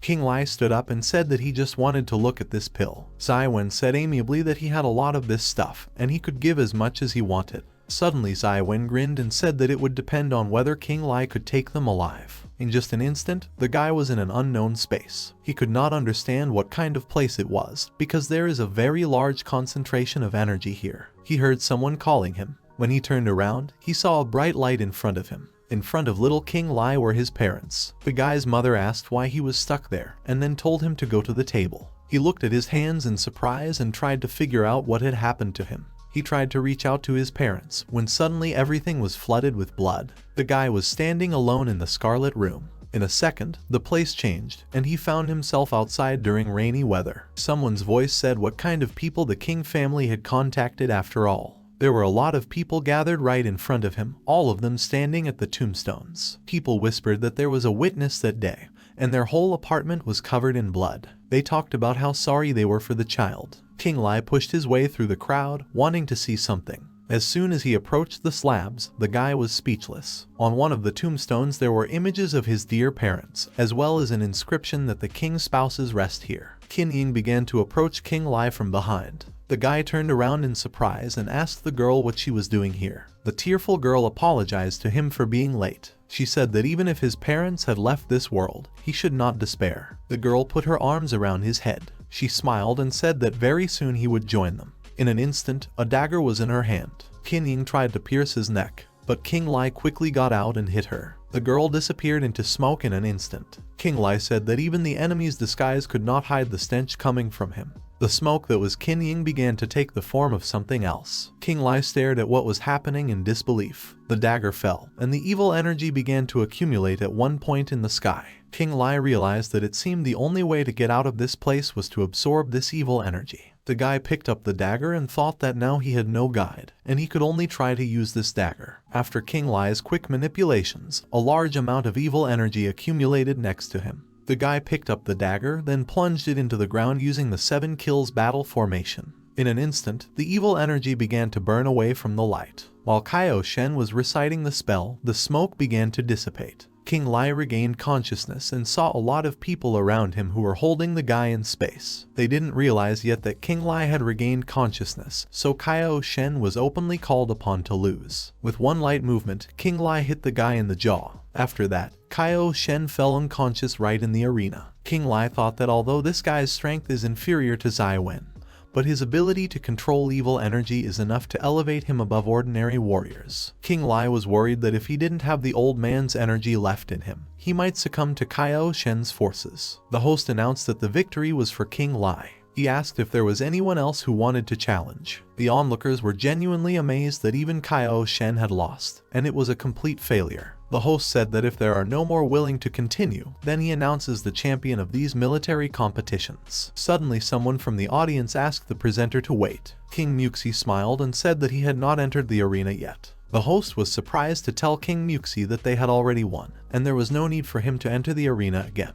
He said that even though Shangjing's team had beaten other teams, there was no rule in this competition prohibiting teammates from competing. People started whispering. They knew that, in theory, the competition should end right now. Someone said that the reward would still go to the king of the arena. The host nervously turned to King Li and asked what he thought should be done. King said if the competition has no restrictions, then they will act according to the rules. The host said that since Captain King agrees, they invite a member of Shangjing's team, King Musi, to the arena. He announced loudly that the contest was beginning. Musi admitted that he is not a rival to the captain. Energy was oozing out of the guy when he said that therefore the captain should definitely be lenient with him. Suddenly, a strong energy burst out of King Musi's body. King Li noticed that this atmosphere around his opponent is exactly the same as last time. King Musi stretched his arms and told King Li that he wasn't going to hold back. He fell off the ground, after which cracks appeared in the tile at different points. In an instant, Musi's fist was right in front of King Li's face, who was standing motionless. The guy realized that at that time King Musi pretended not to see them. With ease, King Li grabbed the attacker's fist. The blow stopped. King Li asked if King Musi could see him, then why was he pretending last time? King Musi whispered that if it wasn't for Zhu Xuanyi, the guy wouldn't have lived to see this day. King Li wondered if it could be because of Officer Wang, since Miss Zhu was involved. King Muxi stated that he said this so that the guy would understand before he died. King Li did not expect that the medicine King Muxi ate then and to this day would increase his strength several times. However, King Li sharply punched him in the stomach. Suddenly, a small flask fell out of the guy's jacket. When King Muxi fell to the ground, the flask broke. King Li noticed this and became interested. He picked up a small pill that had fallen out of the flask and asked what kind of thing it was. King Muxi broke down and exclaimed that it was his medicine. The small pill quickly crumbled in King Li's hands and crumbled into the sand. King Li looked at it in disbelief. King Muxi watched this with horror. He remembered Commander Wang's words that it was only for one time, and it should not be used recklessly, only as a last resort. An angry King Muxi cursed. He got up from his seat and rushed to the broken flask and the remains of the pill. He started picking up the leftovers and shoving them into his mouth. He talked about saving them and picking them up. The amazed people in the hall did not understand what was happening. King Muxi grinned, after which a second wave of strong energy gushed out of him. King Li covered his face with his hands, trying to stay in place. Zhu Xuanyi asked in surprise what was the matter. Wang Shu quickly realized that the drug had begun to take effect. With a menacing cry, King Muxi rushed at the captain. He raised his leg again, intending to attack. He hit King Li's defense, then flew back and got to his feet. The captain thought that this guy was really strong. King Li wondered what kind of medicine he had crushed, and how it could turn King Muxi into such a terrifying creature. King Muxi's hands were overgrown with fur, and claws grew out of his fingers. He exhaled steam and said he would kill King Li. He rushed to attack the guy, but King Li quickly repelled many enemy attacks. The guy said that since that was the case, he would also try his other ability. A purple-colored energy dragon appeared behind him. 2 energy waves were burning in the arena. King Muxi stood on all fours like an animal, and saliva flowed from his mouth. King Li thought that it was really bad, because now that energy in the body is growing rapidly, and soon it will break through to the Renying point, which is located next to the carotid artery. King Muxi's heart, brain, and body were completely absorbed by this power. King Li took out his needles and noticed that the effect of the medicine had already spread to the points of Bai Hui and Tianzhu. He was afraid to imagine what would happen if this was not stopped. King Muxi rushed at the guy with an attack. King Li understood that in such a situation, one could only try to seal the points with needles to prevent the spread. The hall was in a complete stupor. Zhu Xuanyi thought that the last time they poked through the King family's hiding place, he had clearly lost his eyesight. 2 sparks were moving from different points of the arena. Suddenly, King Muxi raised his leg to attack, and King Li realized that this was the perfect moment for him. He quickly launched the needles, which were distributed to the necessary points on King Muxi. King Li finished what he wanted to do from the beginning. King Muxi suddenly stopped releasing his energy and fell to the floor. With shaking hands, he tried to stand up. The presenter said in surprise that just now it seemed that this guy would explode, and now he is suddenly lying on the ground. The man began to count down. Everyone in the audience looked at it with surprise as the seconds passed by. Zhu Xuanyi and Zhu Kan were greatly surprised. The countdown time was over, and the host announced that King Li had successfully defended the arena. He asked if there were any others willing to challenge. Zai Wen beat his teammates and asked if they weren't the ones who usually bragged about their strength. The host announced that if there are no daredevils, then he announces that the title of champion of these military competitions is received by the captain of the Shangjing team, King Li. While King Muxi was pulling out the needles, the host congratulated Captain King on receiving the prize of this competition, the Fire Lotus. Looking at the prize, King Li thought about how pure and saturated the Kai energy was. Even just being around him, he feels his inner Kai filling up. Suddenly King Li turned around, because he heard screams of pain. The guy realized that the effect of the medicine turned against King Muxi. The guy was crawling on the floor, wanting to get a fire lotus. Looking at the flower, he loudly declared that the fire lotus belongs to him. King Li understood that the fire lotus was one of the artifacts of the power of the sun, and he was afraid to imagine what would happen if it was combined with the medicine in King Muxi's body. Wang Shui jumped up and ordered King Muxi to be stopped immediately. King Li punched the guy in the face, after which he fell to the floor. Once on the ground, King Muxi shouted to Captain Wang that it was he who made him like this. He said he would kill the man. King Li saw the guy rushing towards the captain. He thought that the effect had already spread throughout his body, and he could only try to stop the pulse with needles. The guy quickly found himself right in front of Commander Wang.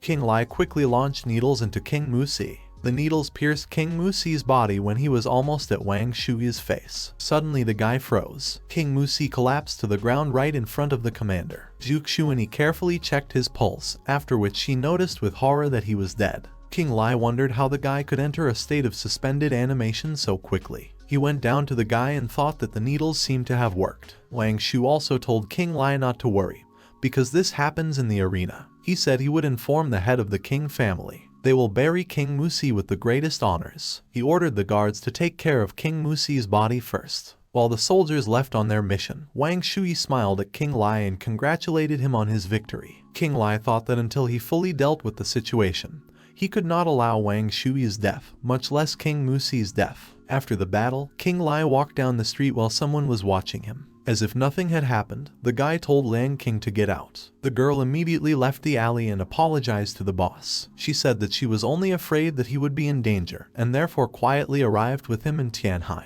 The guy quickly accepted the words of the guilty girl. He understood that there were many warriors in Tianhai, and Liang King's worries were justified. King Li told the girl to relax, because he was just going to meet with Officer Wang, and there was nothing dangerous about it. The guy turned to her and asked, since she was here, could she help him sort something out? After a while, King Li and Wang Shui were sitting in the car. The commander said he understood that King Li had a lot of concerns. He handed the guy a funny mask and said that if he wanted to find out everything, then he should put it on. They will go to the same place to meet someone. King Li said he didn't quite understand what Officer Wang was talking about. Van Shaw asked the guy not to be offended, because this is their protocol. Without permission from above, information about this place is absolutely classified for people from outside. He wanted to explain himself, but King Li said that the officer misunderstood him, and the guy just didn't like the color of the mask. They left in a black car. Wang Shui laughed and said that Commander King knows how to joke. The whole road was silent. From under the mask, King Li felt different energies with his powers. He understood that they had been eating for a long time,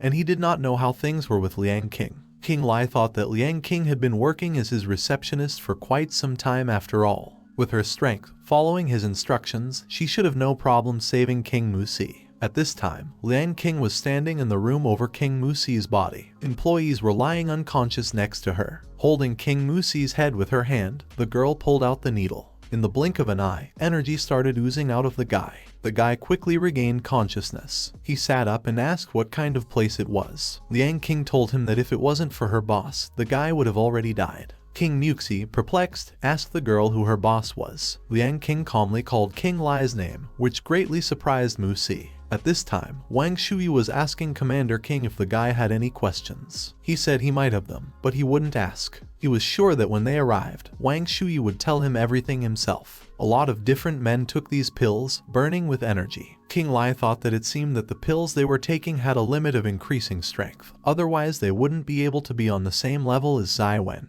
When they arrived, the car was going down the elevator to the -20th floor. Wang Shui said that they had arrived and King Li could come out. Wang Shui saluted his head and said that they had brought the one he asked to find. An older man said they could remove the blindfold. He was introduced to the man as the chief of He, the leader of the Yangtze military district. He Ding Hong turned to King Li. The man handed King Li a small pill and asked if the guy could determine the composition of this drug by sight. King Li immediately noticed the strong energy. He sniffed and said that it seemed that the composition was very similar to what he ate at the King Musi arena. The guy also noticed that it's not the same medicine. He Ding Hong said that it is, and this medicine has a similar effect. He said that after taking it, it briefly increases a person's strength. He sadly said that once, because of the development of this drug, King Li's parents also paid a big price. The guy asked in surprise what this man was talking about. He Ding Hong said that King Li's parents researched pills in order to create more high-level personnel for the military district. He also added that it was because of this that they became a target. King Li walked up to the man, and an iron door opened in front of them. As they walked down the corridor, He Ding Hong said that if the guy's parents were still alive, the strength of the people at the base would not be limited to this. Entering an unknown room, the guy began to look around. On one of the walls he saw pictures of his parents. He Ding Hong handed the guy a folder and said that these research materials were left by King Li's parents. He said that when the pill research was coming to an end, the research institute was attacked by foreign agents, and the researchers suffered. He Ding Hong said that the location of King Li's parents became unknown after the attack, and this laboratory was the last thing left of them before disappearing. King Li asked the man if he knew anything else about his parents. He Dinghong answered this question positively. He Dinghong said that if King Li wanted to know more about his parents, then he had to do something for him first. The man said that there was nothing illegal in this, and he just needed to escort one person to America in 10 days. He said that in fact, this person is also closely connected with the research of the guy's parents. He Dinghong said that after the attack, the institute lost a lot of people, and the development of pills almost stopped. Fortunately, after several years of hard work, the researchers were able to make a breakthrough. However, at that moment there were those who were watching the result, and even sent assassins to stop the research again. King Li understood who he needed to accompany and wanted to ask about it. The man was the first to say that this man was one of the pill makers. King Li said that they had quite a few strong warriors themselves, so he did not understand why He Dinghong chose him. The man thought that the guy would be able to guess. He Dinghong said that everything is correct, and although he has attracted past champions of the competition to work, nevertheless, their strength increases due to pills. The man coughed and said that otherwise he wouldn't be able to help King Li either. Commander King noticed that parents used to make pills for these warriors, and the energy in them seems to be somehow wrong, and it is also a way to learn about parents. He closed the book and agreed. He stated that he hoped that He Dinghong would not forget about their agreement. The man said that this would not happen. They shook hands and He Dinghong said that it was a pleasure to deal with King Li. Suddenly the man remembered something and said that he almost forgot about it. He handed King Li a container and asked the guy to take these pills, because maybe they would be useful to him if he faced a warrior with a strength close to the elite. King Li asked what a warrior close to the elite meant. The guy assumed that he was talking about warriors above the 9th level. He Dinghong confirmed it. King Li thought that it seemed like he needed to work hard on that energy inside him. He Dinghong said that the pills in King Li's hands were made according to his parents' designs, and he could safely use them. He smiled and said that the guy just shouldn't eat too much at one time. Late at night, King Li sat in his room and meditated with a fire lotus in his arms. He was thinking that King Master had also said that he would tell him everything.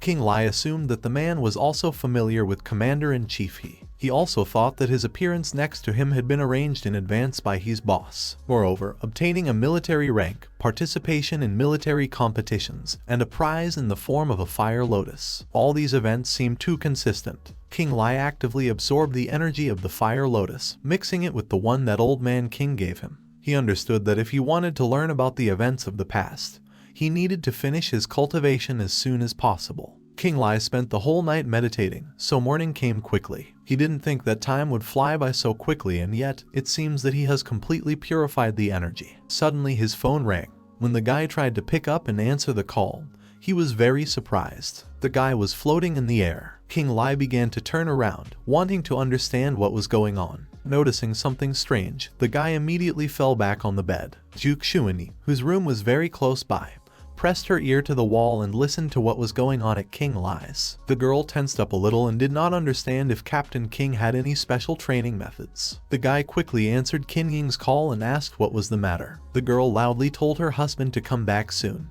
With tears in her eyes, Qin Ying said that her parents and Jai Tang had an accident. They are at Wuhan People's Hospital. The doctor said Jai Tang's condition is very bad. King Li immediately rushed out of the room and told his wife that he would be coming soon. The guy quickly got into the car and left the hotel. The guy thought about it. Everything was so good, and suddenly there was such a serious accident. Out of the corner of his eye, King Li noticed that another car was following him. Another one also followed her, which caused King Li to be trapped. The guy tensed up a lot. Suddenly, one of the pursuers hit his car. The windows in the car broke. King Li tried to pull out and get back on the road. He skidded down the road and his car stopped. The guy unbuckled his seat belts and got out. One of the attackers asked where Dr. King was in a hurry, and did he really need to save someone's life. They said that, apparently, King Li would not have time to go anywhere today. One of them came out and said that the guy was a real flint. He said they broke him so badly, but he didn't care. King Li asked who they were. Surrounded by strong energy, the men said that they were the ones who would deal with him. They asked King Li if he was ready to be beaten by 1,000 people. King Li thought that these people were not weak, and he would have to stay a little longer. One of the men noticed that 2 more brave people came to King Li's aid. The masked Liang King told the boss to leave, because they would sort it out here. One of the men rushed at them with a bat. King Li warned them that these people were not ordinary warriors. In an instant, the masked King Musi pushed the man away, after which he coughed up blood and flew far back. King Li thought that this was the only way to deal with these people quickly. So many warriors, and these two are strong. Liang King told the guy that if he didn't leave now, he might not make it. The crowd rushed at them, wanting to defeat them all. King Musi said that even though there are a lot of them, they can take care of themselves. He asked the guy to leave. King Li threw them a small container and asked them to take it, because they would be able to use it as a last resort. King Musi sighed and asked the guy to stop talking. He turned to the bandits and said that if they were not afraid to die, then he would be happy to stretch. At that time, Han Ying and Qin Ying were sitting in Wuhan hospital very upset.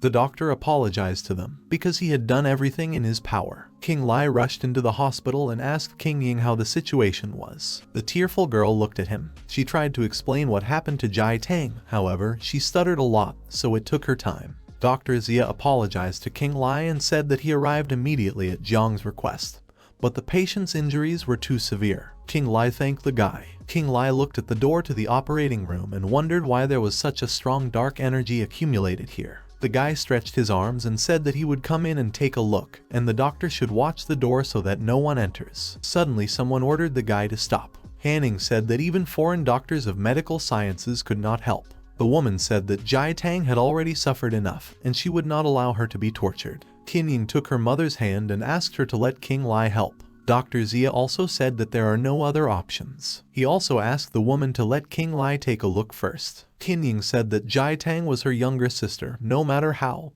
but he had to save her. King Li asked the girl not to worry. The guy went into the operating room and saw dark energy emanating from Jai Tang's body. He put on gloves and said that he was just in time, because the vital energy is still present, and the girl can still be saved. When he looked closely, he was taken aback because of the horror. There was a hole in Jai Tang's chest. The guy did not understand how an accident could cause such an injury. He wondered what could have happened then. King Li thought that in appearance, the Xinfeng point had already been destroyed, but the place of injury was strange. He thought that if he treated with needles for a quick recovery, he would have to take off his outer clothes. He was worried that the girl might get angry, but there's no other way, and he doesn't have time to worry. He understood that first of all he had to save a person. King Li quickly took off Jai Tang's outer clothing. Suddenly, the girl screamed loudly. Those who were standing outside the operating room were very happy when they heard her voice. Jai Tang slapped King Li in the face and covered herself. She asked what he was doing. The guy just thought that he knew that this would happen.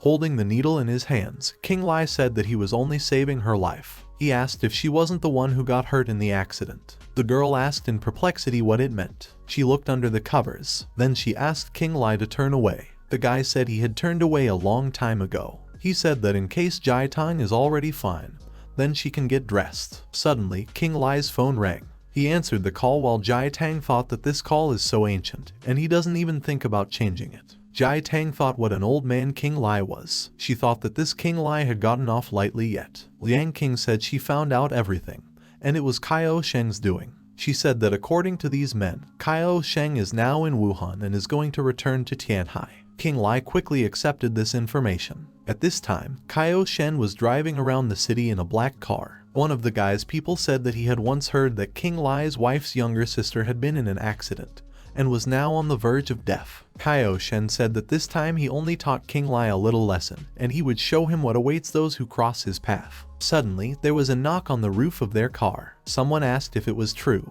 King Li tore off the roof of the car and asked what was waiting for him. King Li asked the guy if he really decided to run away immediately after attacking people. The guy pulled out of the car, which was still driving. Kaio Shen said that King Li can't do whatever he wants, because Kaio Shen is a military man. King Li threw him out of the car onto the asphalt and asked why the guy didn't remember that he was a military man when he took it out on his family. Kaio Shen rolled on the asphalt and hit the ground. He exclaimed that King Li was just a poor commander since he dared to attack him. The evil Kaio Shen asked if King Li knew who the guy was. King Li rushed at him and said he didn't care who he was. He stated that if Kaio Shen dared to lay a hand on his family, then he would pay for it. The guy covered his face with his hands and asked him to stop, saying that he would pay compensation. King Li stopped in disbelief. Kaio Shen offered him 1 billion yuan. King Li viciously asked if, according to this guy, he could really stab him with a knife and then just pay compensation, too. Kaio Shen tried to say that King Li misunderstood him. The next moment, the guy punched him in the stomach. With one blow, he broke the guy's ribs and threw him into the air. He jumped up and threw another punch, after which Kaio Shen flew back to the ground. Shen struggled out of the dust cloud and said that King Li was only hiding his strength earlier. He declared that he was the master of an underground organization of mercenaries, Acacia. Shen said that there is no point in living if everything is destroyed by you. He said they would play big with King Li. He loudly declared that Acacia would take revenge on King Li. The guy thought that it was not surprising that Shen dared to break the law, because he had connections at such a level. Suddenly King Li noticed something. He picked up a small ring from the ground and asked what it was and why it was surrounded by such a strange energy. Looking closer, he realized something strange. Late at night, this little ring was lying in King Li's room. King Li stood in front of a huge mountain of gold and asked in surprise if it was really inside the mysterious ring. He didn't expect Shen to have such treasures. He thought it was no wonder that the guy was offering $1 billion. Everything was hidden in this ring. He thought that he didn't need money just yet and let it stay here for now. He wanted to wait for the right opportunity and do it. Suddenly, the guy heard Qin Yin address him. She went into his room to tell him it was time for dinner, but it was empty. Suddenly, King Li was behind her and said that he was here. The girl was very scared and screamed. She hit him lightly and said that King Li scared her to death. She asked where he was. King Li showed her a small ring and said he was inside it. The girl thought that King Li was delusional about what he saw in his dream. The guy took her by the hand and offered to show her this. Qin Yin thought that it was really bad, and the guy was overworked. In an instant, they both moved into the ring. Qin Yin started looking around and asked what kind of place it was and where so much gold came from. King Li smiled and said that they were inside the ring. The girl looked at her hand and said that it seemed to be really very fragile. She said it looked like there were no doors and other people wouldn't be able to get in. King Li silently watched her. He thought that no one could really disturb them here, and now he could safely try to study the creature that was inside Qin Yin. King Li turned to the girl and said that since such a chance had fallen, he would like to study her body again. The girl was a little surprised, but quickly agreed. King Li wrapped his energy around his hand. Qin Yin thought that King Li's face looked so serious, which made her wonder if she was really terminally ill with something. How he put 2 fingers on Qin Yin's forehead, after which he was back in her inner space. He suddenly felt like he was being pulled very hard. He was trying to figure out what was the matter. A face suddenly appeared in front of King Li, which surprised him greatly. The guy asked the girl who she was. For some reason, it seemed to him that he had already seen her somewhere. The girl looked at the guy and then turned around. She set off, and King Li remembered where he had seen her. It was her silhouette that was next to Qin Yin last time. He had a feeling that she was waiting for him. He thought it didn't matter. He would go up for her first. He ran from behind and asked who she was. She came to the square where the same green silhouette and Qin Yin were standing, and King Li was looking at it in surprise. He asked the girl what her connection with Qin Yin was and what was really going on. The girl began to climb to this platform. The guy said the words that if she brought him here to help her, first she should at least give a reason. She remained silent on his words, and then turned around and said something in a language that King Li did not understand.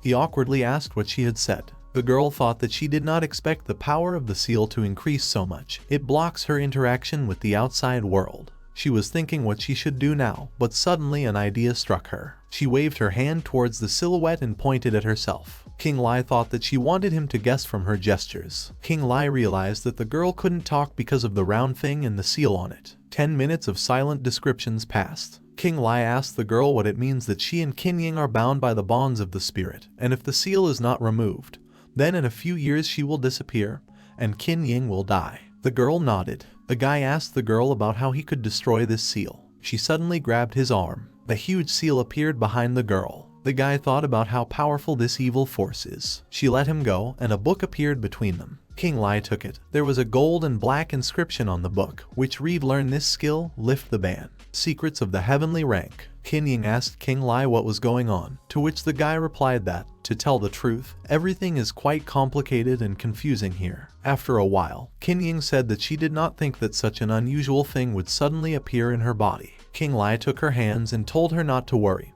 because he would quickly deal with that seal. However, in the practice of such things, it is better not to rush. Suddenly, they heard a voice asking where sister and King Li had gone. The girl almost forgot about Tang. They returned and went to the kitchen. Qin Yin told King Li to try it faster because Tang had prepared it to thank him. Tang turned away and said that it wasn't like that at all. She just wanted to cook, and since it happened, she invited them to try it. Qin Yin patted her sister on the head and thanked her. She said that she and King Li would definitely eat every last crumb. The girl took the food with chopsticks and said that this chocolate dessert looks very tasty, to which Jai Tang said that it was a pie. King Li pulled a smile and said that these ribs in sweet and sour sauce are very good, it tastes the same. Chu Jai Tang took the rib with chopsticks and tasted it, and then immediately spat it out. She asked if they were really delicious, because they are so sour, to which King Li replied with words that he likes sour. Jai Tang awkwardly replied that if he liked it, then everything was fine. She suddenly turned to her sister and said that it was terribly boring for her to stay at home these days, and she wanted to go out for a walk. Qin Yin said she was afraid to let her go alone. After lunch, she will need to go visit her parents. She turned to the guy and said that he should take a walk with her. Zai Tang happily hugged Qin Yin and thanked her. Jai Tang walked through the huge shopping mall and with a smile told King Li to go faster. The guy was walking behind the girl with a huge number of packages. The girl was walking forward, and then suddenly she saw something. It was Cartier's store, where the girl was greeted sweetly. Zai Tang stood and looked at the window, and the girl consultant said that Miss really has good taste. This model of watch is a treasure of their store. The consultant asked with a smile which color the girl liked best. Jai Tang pointed to the display case and said she wanted to see these. The consultant said it was a wonderful choice. She said that the size and width of this model is very suitable for her young man. Jai Tang awkwardly replied that the girl was mistaken. It was her sister's husband. The employee apologized awkwardly, and the girl said that everything was fine and asked to pack them. The employee said that she would do everything, and the girl would also receive the status of a VIP customer of the store. She began to pack Jai Tang's order, and King Li looked at the phone screen. The employee asked the girl to enter the PIN code. Jai Tang entered the code, but the terminal rejected the purchase as the girl did not have enough funds, which surprised everyone very much. She apologized awkwardly and said that she seemed to have reached the limit on this card. The employee angrily said that the girl was still a schoolgirl. She told her to do her studies better and not take up time from busy people. Jai Tang lowered her head and tried to justify herself, as a gold ingot was placed in front of her on the showcase. King Li asked the employee about who said they had no money. He thought that it turned out to be very convenient to carry a spatial ring with him. An employee who was standing nearby and heard everything said it was a misunderstanding. Her colleague made a mistake, and they apologize. She handed the card to Jai Tang and said to express their regret, they would give them a discount on this watch. The girl took her card and thanked the employee. Jai Tang turned to King Li and told him to take the money for now. Suddenly the guy shouted to the girl to take care. He grabbed and pulled her towards him, and the employee who was serving them now suddenly rushed at the girl with a blade in her hands. She said that at first she planned to grab his wife's sister. She did not expect to be one step ahead of the guy. She said that even if she failed now, would King Li be able to take care of the other people by his side as well? Jai Tang didn't understand what was going on. The girl pointed the blade at the guy, and King Li asked if she was from Acacia, to which the girl replied in the affirmative. She said the words that although her attempt failed, but this is just the beginning. The girl told King Li to wait for Acacia's endless retribution. She threw back her head and addressed the younger gentleman with the words that she would join him. The second employee was in complete shock. Suddenly both girls fell to the floor. A whole crowd gathered at the entrance, and someone said to let him through. King Li crouched down, examining the girl's hand that had Acacia written on it. He wondered what kind of organization it was that their methods were so ruthless. Someone asked who called the police. Jai Tang raised her hand and said that she had summoned her. The police officer took out handcuffs and went to the guy with the words that he dared to do something in broad daylight.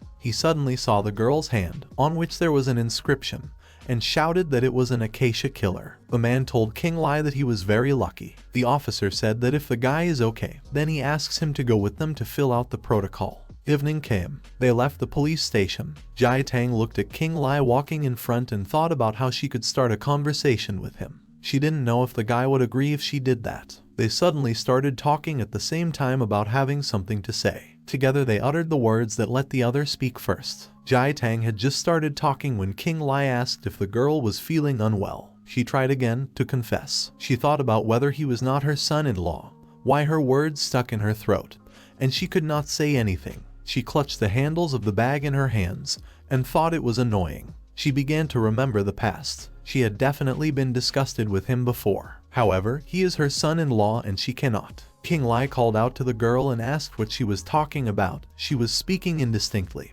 and this was not like her at all. Jai Tang awkwardly turned away and said that it was nothing, and the guy was thinking that she really hurt her head in the accident. King Li told the girl to be patient and listen to him. Suddenly Jai Tang exclaimed in surprise. She asked in shock that the guy wanted to send her to study in America. King Li explained that the people who harmed her were powerful and ruthless. Currently, he won't be able to take care of every person next to him. Jai Tang asked about her parents. The guy said that he would help them recover as soon as possible, and when the time came, they would join her in America. King Li explained to Jai that it's not safe here right now. Temporarily leaving the country is the best option. The girl agreed. She asked what would happen to her sister, to which King Li replied that Qin Yin had his own affairs. Besides, she was his wife. He would protect her with all his might. Jai Tang replied gloomily that it was wonderful, and she thought about how pathetic she was. Fate really plays with people. King Li put his hands on her shoulders and told her not to worry. He would bring her back as soon as possible. Jai Tang easily threw his hand away and asked her to return it as soon as possible. She wanted to leave the country for a long time. A person has more freedom abroad. She calmly walked on, telling King Li not to forget to send her money for small expenses every month, which the guy agreed to. King Li followed her. He suddenly remembered that Jai Tang wanted to tell him something, but the girl replied that she had forgotten. Night came. King Li and Jai Tang entered the house, and Qin Yin uttered the words that they had returned. She told them to wash their hands soon and sit down at the table. Jai Tang headed for the stairs, telling her sister that she was a little tired and wanted to rest. Qin Yin asked King Li what happened and why Jai Tang was drooping. The guy replied that he wanted to send her to study abroad to study. The girl exclaimed in surprise. They ate, and Qin Yin replied, which means how. She hugged King Li and told him not to worry, as she was sure Jai Tang would understand him. King Li thought that although he had temporarily resolved the issue of his family's safety, he still needed to deal with the seal in Qin Yin's body as soon as possible. The guy was sitting on the bed and talking about how isn't it the secrets of the heavenly rank that girl gave him. He looked at the blank pages and wondered if she had deceived him. The pages were empty. He started flipping through the book, but everything was empty. King Li looked at it and thought that maybe this book had undergone a special treatment. For example, it does not burn and does not sink. He leaned against the headboard of the bed and asked if she was useless without words, meaning from her. Suddenly his phone rang. He answered and said he was listening. The man on the phone shouted that he had succeeded. The morning came. Qin Yin helped King Li get dressed, saying that she would join him as soon as she finished with her parents. They began to descend the stairs, where Jai Tang was waiting for them, who addressed the couple with the words that they had finally come out. Qin Yin took her sister's hand and said that when she was in America, she did not forget to call, took good care of herself and told her sister about everything. They hugged and Jai Tang said that she did not want to part with her sister so much. King Li said it was late and they should go. Jai Tang frowned and replied that she knew without his reminders. She suddenly thought of something and shouted to King Li the words that since he did not like her things, then let him not touch them. She snatched her suitcase out of his hands and headed for the door. The couple looked at the girl with bewilderment. Everything was fine, why is she? The plane flew away, and King Li came to the house with a suitcase. He stood in front of the ruins, wondering what had happened here. He thought at first that it was the work of Acacia, and then he thought that if the people of Acacia attacked the Jiang family, they would not have a single chance. King Li suddenly heard something, so he dropped the suitcase and ran inside. The guy opened the gate and was surprised. A fist shrouded in energy was flying towards him. King Li quickly grabbed him and exclaimed that it was him. The man stopped and said that he still thought he could defeat a champion like King Li. King Li asked if all this destruction was his doing. Jiang Jun innocently replied that for a minute everything was out of control. He did not expect it to happen like this. King Li wrapped himself in energy and told Jun not to move so that he could see what happened to his cultivation. Jiang Jun froze and agreed. King Li thought that it was a good thing that the guy had only reached his previous initial stage. The guy asked if he had become cool. King Li confirmed Jun's words and said that he is now roughly comparable in strength to Zhu Xiyu, somewhere in the 3rd level. The guy replied that he did not think that he would reach the 3rd level so quickly. It is not surprising that his grandfather decided to give him the place of the head of the family. King Li asked about Jiang Jun's last words, to which he raised his finger and said that this was how it was. At the meeting of the Jiang family, someone shouted that he did not agree, because this boy Jiang Jun had just returned and did not understand the affairs of the Jiang family. Jiang Chengzi said that now the Jiang family's insides are rotten through and through. The fact that Jiang Jun became a warrior in a short time is sufficient proof of his strength. The old man added words about what is much more important.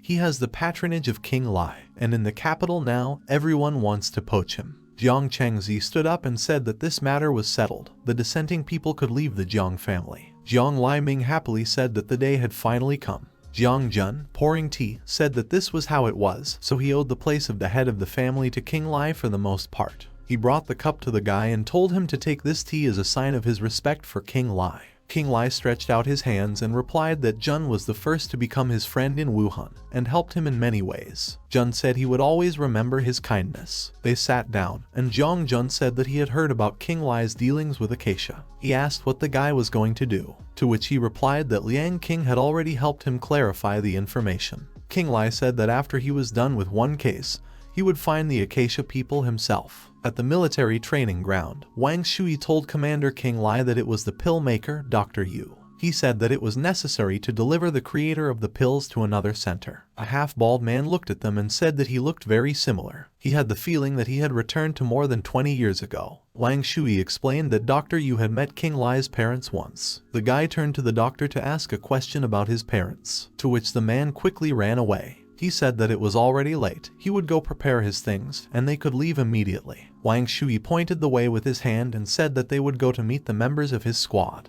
King Li asked about the squad, and someone shouted that they had another newcomer. Two people walked towards them. One said that he was the newbie who would get in the way. He asked if the guy even understands how difficult this mission is. Another guy came out of the tent and told Cheng Lin that maybe he would finally stop being rude to others. He approached King Li and introduced himself as Kaoji, asking about the fact that the guy must be King Li. He said with a smile that although his strength was only at the 5th level, it was already not bad for his age. King Li, remembering Wang Shu's words and that the guy is a trump card. He has the personality of a beginner with the 5th level, the son of rich parents who wants to gain experience. Wang Shui pointed to the man walking next to Cheng Lin and said that it was the commander of the Tan Waihe squad. He told the rest of the squad to get to know each other. Commander Tan told the guy to just take care of himself, that's enough. Kaoji said he would introduce their commander. She is a level 9 warrior, and maybe within 2 years he will break through to the level of a young master. King Li enthusiastically said that he did not think that the commander was so cool. Kaoji said that not only he and Cheng Lin have the 8th level. The guy pointed to Chu Maio, the only girl in their squad, and said that she had the 7th level.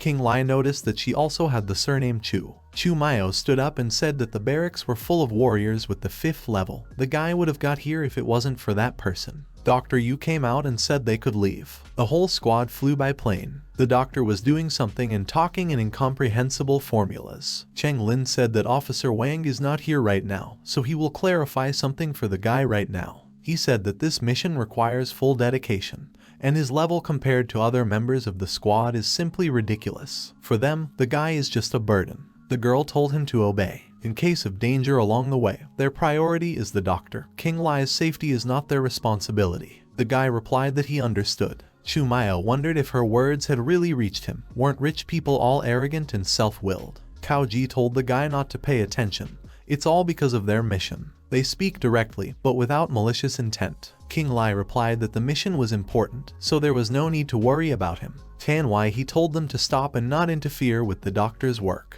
King Li looked at the doctor's screen and recognized the formula. The man scratched his head and said that if the fire lotus was used here, then the effect of the pills should be correct, but he was wondering if it was possible to use bones. King Li tapped the keyboard, telling the doctor to correct the energy density here by 27.46%.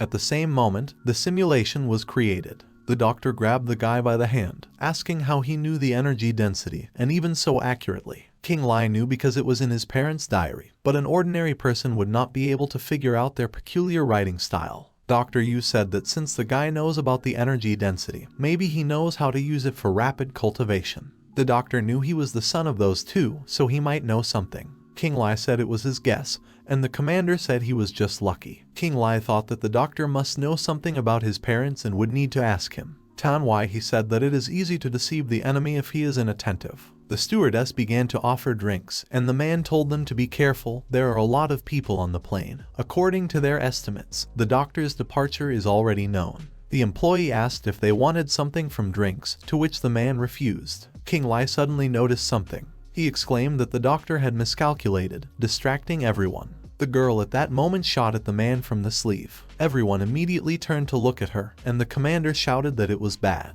The doctor was told to duck. Suddenly the needle was knocked down by another needle, and it flew off under the captain's feet. He asked if the doctor was okay, to which he replied in the affirmative. Someone shouted that they were scared to death. Everyone turned around and saw Qing Li picking up needles from the floor. He thought that the killer was able to take advantage of the commotion and hide right under their noses. It looks like they are well prepared. Commander he asked Qing Li about what seems to be his secret weapon are silver needles. The guy confirmed the man's words.